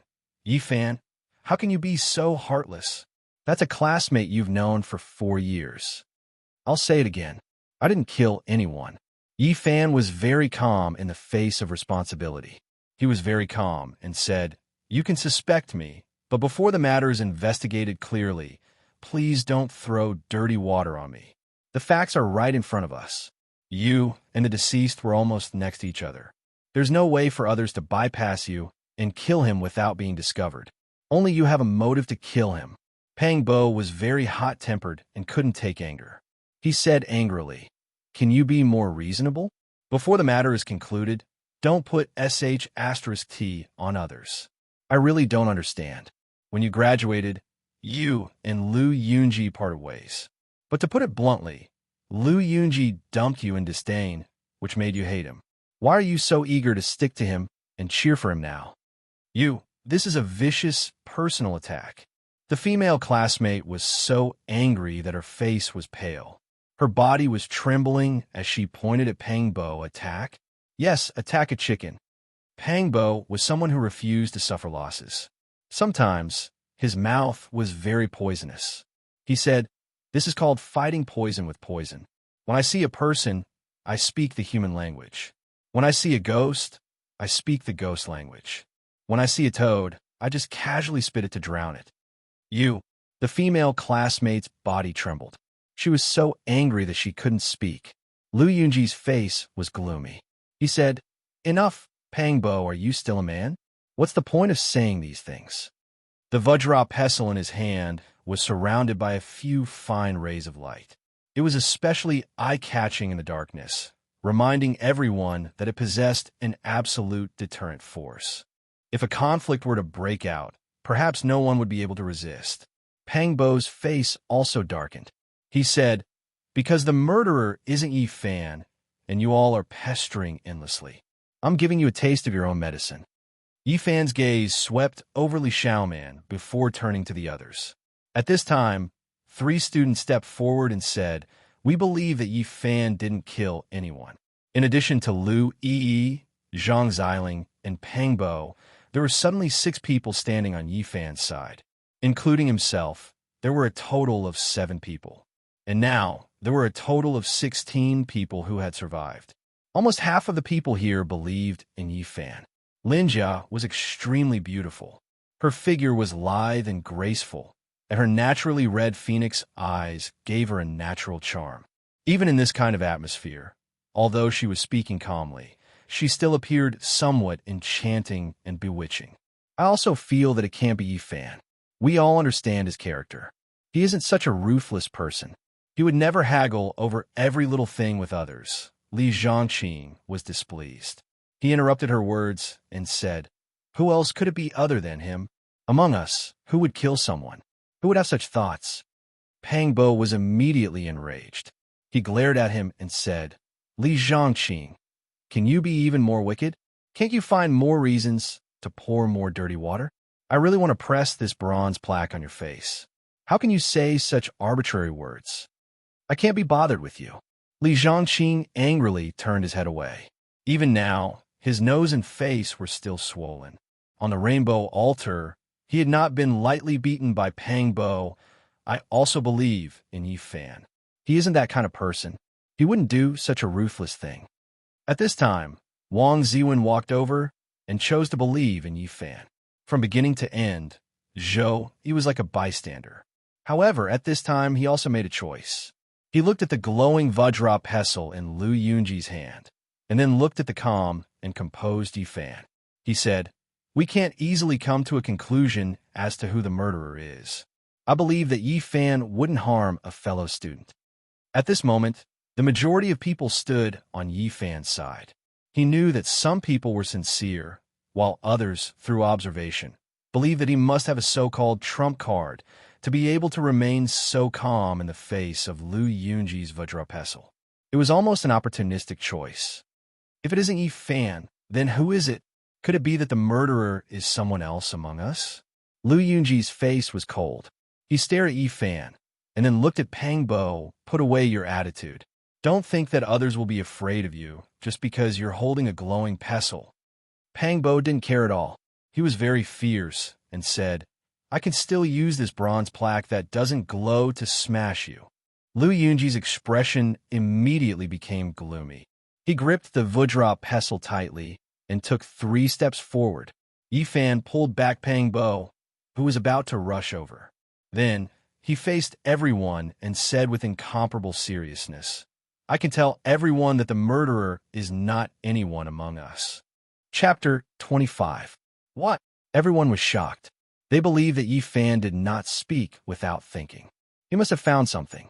Even Li Changqing and the female classmate next to Lu Yunji, who specifically targeted Yi Fan, changed their expressions and looked around nervously.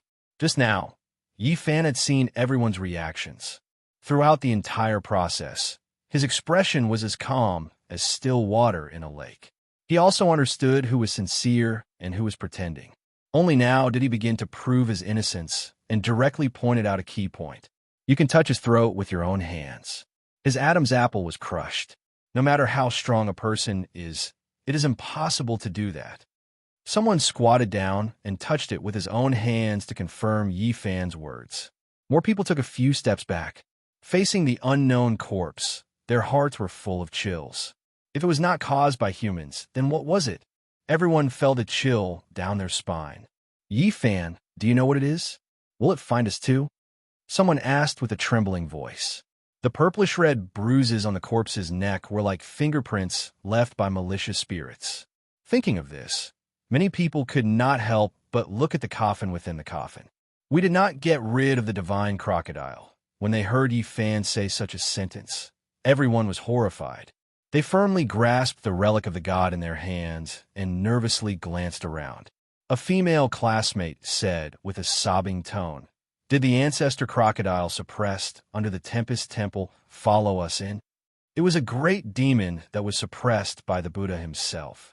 Although everyone had only seen its glory for a moment, it was enough to be unforgettable. The terrifying power that shook the sky was unparalleled. Impossible, it didn't follow us in. It's not it. Li Changqing's face was pale. He no longer had the relic of the god in his hands. He followed Lu Yunji nervously and tightly grasped the King Kong treasure pestle. I didn't say that the ancestor crocodile followed us in. I mean a small crocodile mixed into the bronze coffin. At this point, he squatted down and shone the weak light of the phone on the corpse's face. His expression was full of horror. His eyes were wide open, and he died with a grievance. It was exactly the same expression as the other 13 students who left us when they died. I've read about the godly crocodile in the miscellaneous notes of the ancient book. Apart from the description of its body, it also said that the godly crocodile would devour people, and even their souls would be scared to death. Although the ancient lamp in Yi Fan's hand had already been extinguished, he was still holding it tightly, as if he was guarding against something. He said, "This is not a coincidence. This kind of death is the same as the previous 13 students. It is the same as what was recorded in the ancient books. Their souls scattered in fear. There must be a divine alligator causing trouble." Yi Fan didn't mind that it was a corpse. He pried open its mouth and found a bloody hole that went straight up to the skull. Everyone immediately felt a chill run down their spines. The tiny bloody hole was exactly the same as the wounds on the dead students. Only a terrifying creature like the divine crocodile could easily penetrate the human body. It was naturally not a problem for it to crush the Adam's apple from the inside. There were actually divine crocodiles that entered the bronze coffin. How many were there? Could the relics of the gods still resist after losing their divine light? This made everyone anxious. So the divine crocodile is still inside his body? It's hard to say. Yi Fan shook his head. It's still inside his body. There is something wriggling in his chest. Zhang Xiling suddenly shouted as he pointed at the chest of the corpse. A flower of blood appeared. A familiar ferocious creature revealed its sharp head from the chest of the corpse. It was a 10-centimeter long divine crocodile. It turned into a jet of black light and rushed towards Yi Fan's forehead. Bang! Yi Fan reacted quickly. He used the bronze lamp to block in front of him. A few weak sparks shot out in all directions. The divine crocodile screamed miserably as it was hit by one of the sparks. It was almost pierced through and was sent flying. Clang! Pang Bo was also quick to react. He swung the Tempest Temple's bronze plaque and slammed it on the ground.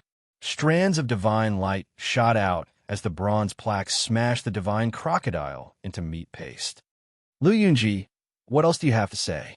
Pang Bo held the bronze plaque and questioned Lu Yunji. I was too impulsive. Who would have thought that a divine crocodile would enter the bronze coffin? Lu Yunji didn't say anything else. He didn't even apologize. Things had developed to this point. It was almost tit for tat. There was no need to be humble anymore. Slap! Right at this moment, Pang Bo suddenly made his move. A large palm fiercely slapped over, landing solidly on Lu Yunji's face. During this process, the King Kong treasured pestle and the bronze plaque of the Tempest Temple emitted dim lights at the same time. They collided and enveloped the two of them. However, none of this could stop the slap. Lu Yunji's face was firmly slapped.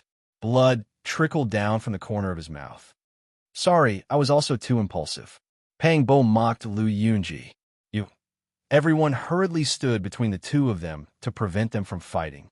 Lu Yunji's expression was extremely gloomy.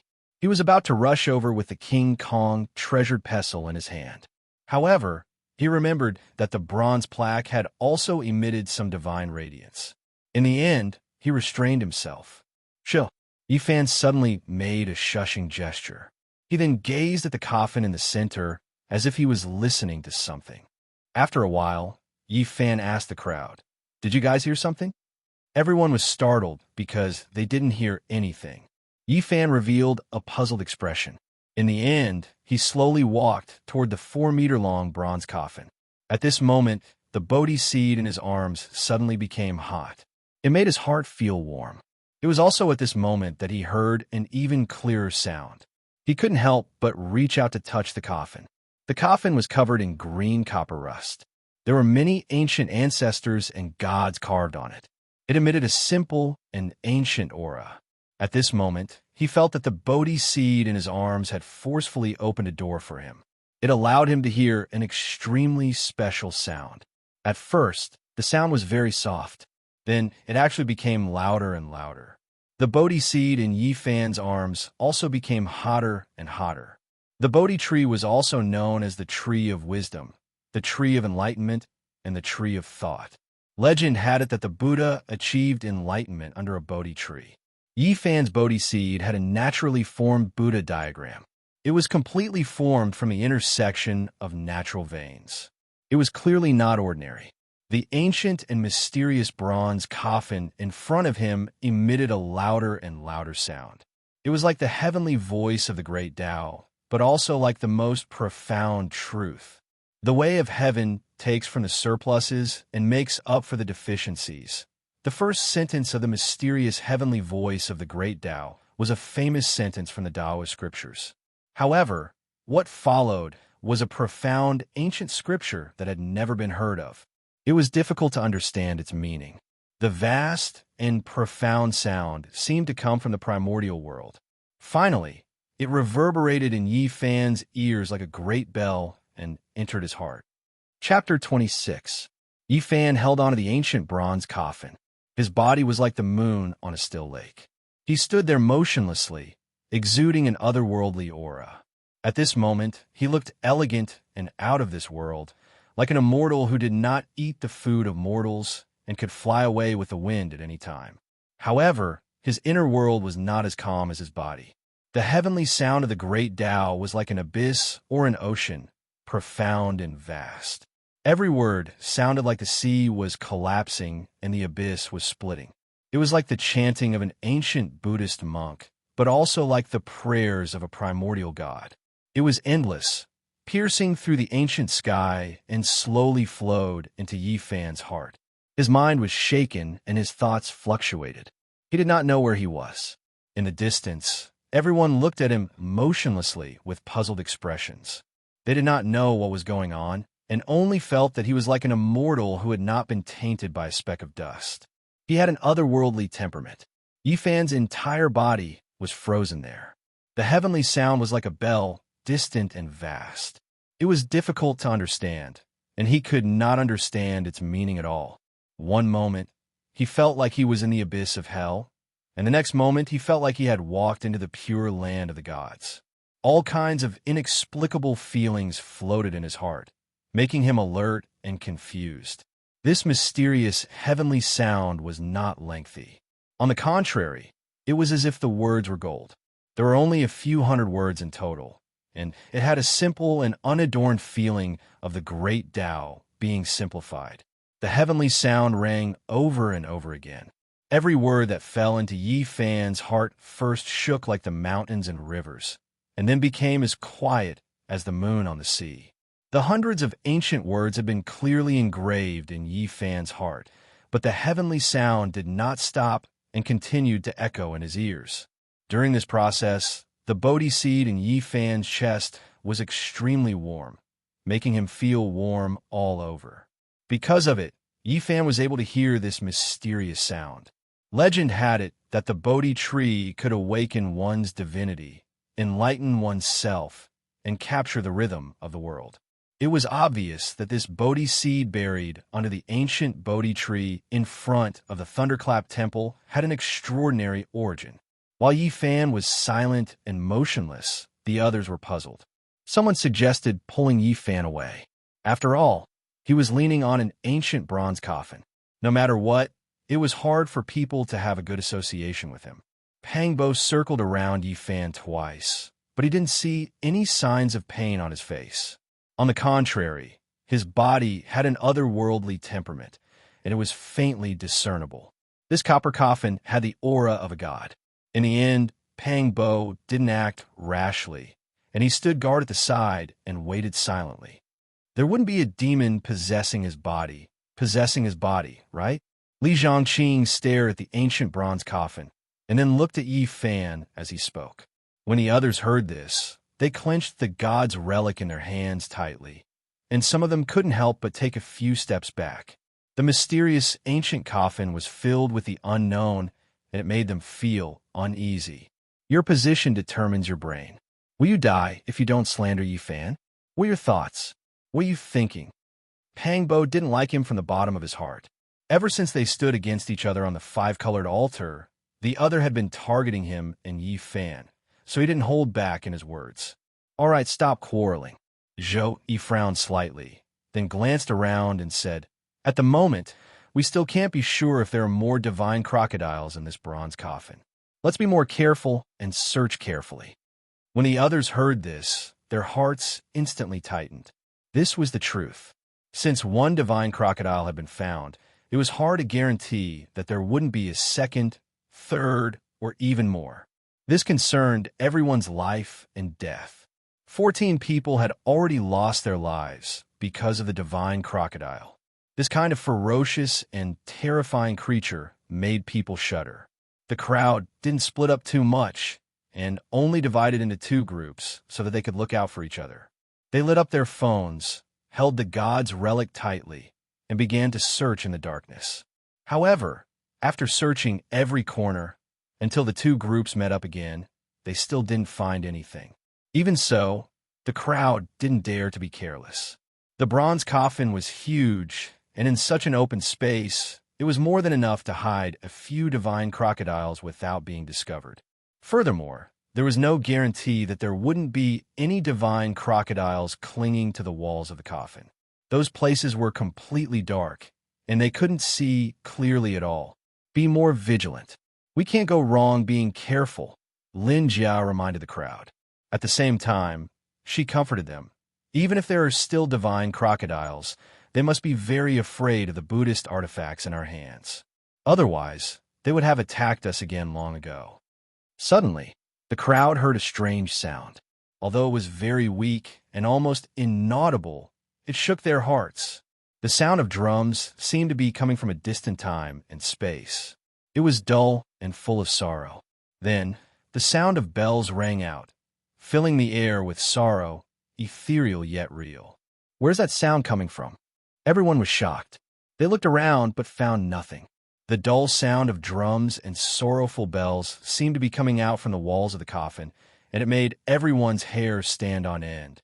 This could be the funeral song of an ancient emperor. Suddenly, even more voices rang out, as if there were endless sounds of mourning. Tens of thousands of people were worshiping and praying for a single person's funeral. Mourning bells rang out, and mourning drums rang out. It was as if a boundless funeral was unfolding in front of everyone's eyes. There was an endless sea of people mourning and praying. At this time, 9 resounding dragon cries suddenly resounded through the sky, shaking the mountains and rivers, spreading throughout the earth. It was as if a real scene was being engraved into the starry sky of history at this moment. Everyone had a strange feeling. It was as if they were witnessing the scene of an ancient emperor descending upon the boundless earth, unhindered by the world, and then a grand funeral of unprecedented scale. In fact, there was no scene. All of this was an association formed after hearing the dragon cries and the prayers of the vast sea of people. Everyone quickly came to their senses. The ethereal sounds of mourning were still lingering in the air, causing everyone to feel a chill run down their spines. The relics in our hands are glowing again. At this time, the divine splendor sprinkled down, and the Buddhist tools in everyone's hands were blooming with light. However, it wasn't because they had recovered their divine power, but rather because they were almost drained of their brilliance. Tens of thousands of divine splendors flowed out, and all of them rushed towards the walls of the giant bronze coffin, submerging into those ancient bronze carvings. The walls of the coffin were covered with green copper rust, but it was difficult to conceal the ancient ancestors and ancient gods' carvings. At this moment, they were all shining brightly, as if they were about to come back to life. The carvings of the barbaric beasts and divine birds also became vivid and lifelike, and these ancient bronze carvings were filled with a mysterious power. Look, the carvings of the starry sky are flashing. Everyone noticed the abnormality there. That was the largest piece of ancient bronze carvings. It was a vast starry sky, and at this moment, all the stars were shining brightly, and the dark walls of the coffin that served as the background didn't change at all. It was like the pitch-black night sky, and it was as if there were countless real stars decorating the vast night sky. There is a fine line flashing on this starry sky carving. Could that be the ancient starry road that we walked through? Everyone gathered around and looked at it together. One after another, they all expressed their surprise. This starry sky carving was as vast as the sea, and many of the stars were as small as dust particles. However, there were some special stars that were especially bright, and they were much more eye-catching than the rest. These 7 stars are especially bright. They seem to be the Big Dipper. Hearing Wang Ziwen's words, everyone focused their attention. In front of what seemed to be the ancient starry road, the Big Dipper was shining brightly, and it was especially eye-catching. There were also many stars that were as bright as the Big Dipper. After careful identification, a few people revealed surprised expressions. Zhou not only had a scholarly appearance, but he had also read many books. He immediately recognized those especially bright stars and said, "Those are the ancient constellations of China." In ancient times, China divided the starry sky into several regions, and different star fields had different names. They could use the 3 enclosures for divisions and 28 mansions to summarize the heavenly cycle star chart. And the ancient bronze carvings before them were divided according to this method, and some of the most famous stars were specially marked. After looking at this starry sky carving and then looking at the ancient starry sky road, it really is amazing. When the ancients divided the starry sky carvings, it was most likely not due to superstition. Different constellations represent different star fields, and they seem to have extremely special and important meanings. That's right, it seems to be related to the ancient starry sky road. Perhaps it's also related to the source of life. Everyone was shocked, and they were speechless for a long time. Look, the shining line on the starry sky carving is extending. Could it be that it represents the direction we're heading in? Is it the extension and manifestation of the ancient starry sky road? This thin line is infinitely approaching the Big Dipper. Everyone was stunned. They were originally on Earth's Mount Tai, but only a short time had passed, and they were already approaching the Big Dipper. This was like a dream, and it was extremely unreal. With the current technology of mankind, even flying for millions of years would not be able to reach the vicinity of the Big Dipper. It was simply too far away. Everyone was dumbfounded, and their hearts were extremely shaken. There's an even brighter star in front of the Big Dipper, the North Star. Could our destination be a planet in that star field? One has to know that the North Star had a special meaning in ancient times. Someone made this guess because the North Star was indeed very resplendent on the starry sky carving. It was one of the most dazzling stars. It's hard to say. Perhaps we'll be heading to an even more distant star field. At this time, someone cried out in alarm. That shining line is no longer extending. It's fixed there. That's the star field where the Big Dipper is. At the same time, everyone felt the bronze coffin shake violently, as if the heaven and earth were shaking. We seem to have reached the end. Could it be that we've really arrived at the destination of the gods? Could it be the legendary immortal world? Perhaps it's an extremely glorious technological civilization. If there really are immortals and Buddhas, perhaps we'll see legendary characters. Following the ancient starry sky road created by the gods, just what kind of world will it be at the end? Everyone was extremely nervous, but at the same time, they were filled with anticipation. They didn't want to stay in the bronze coffin any longer.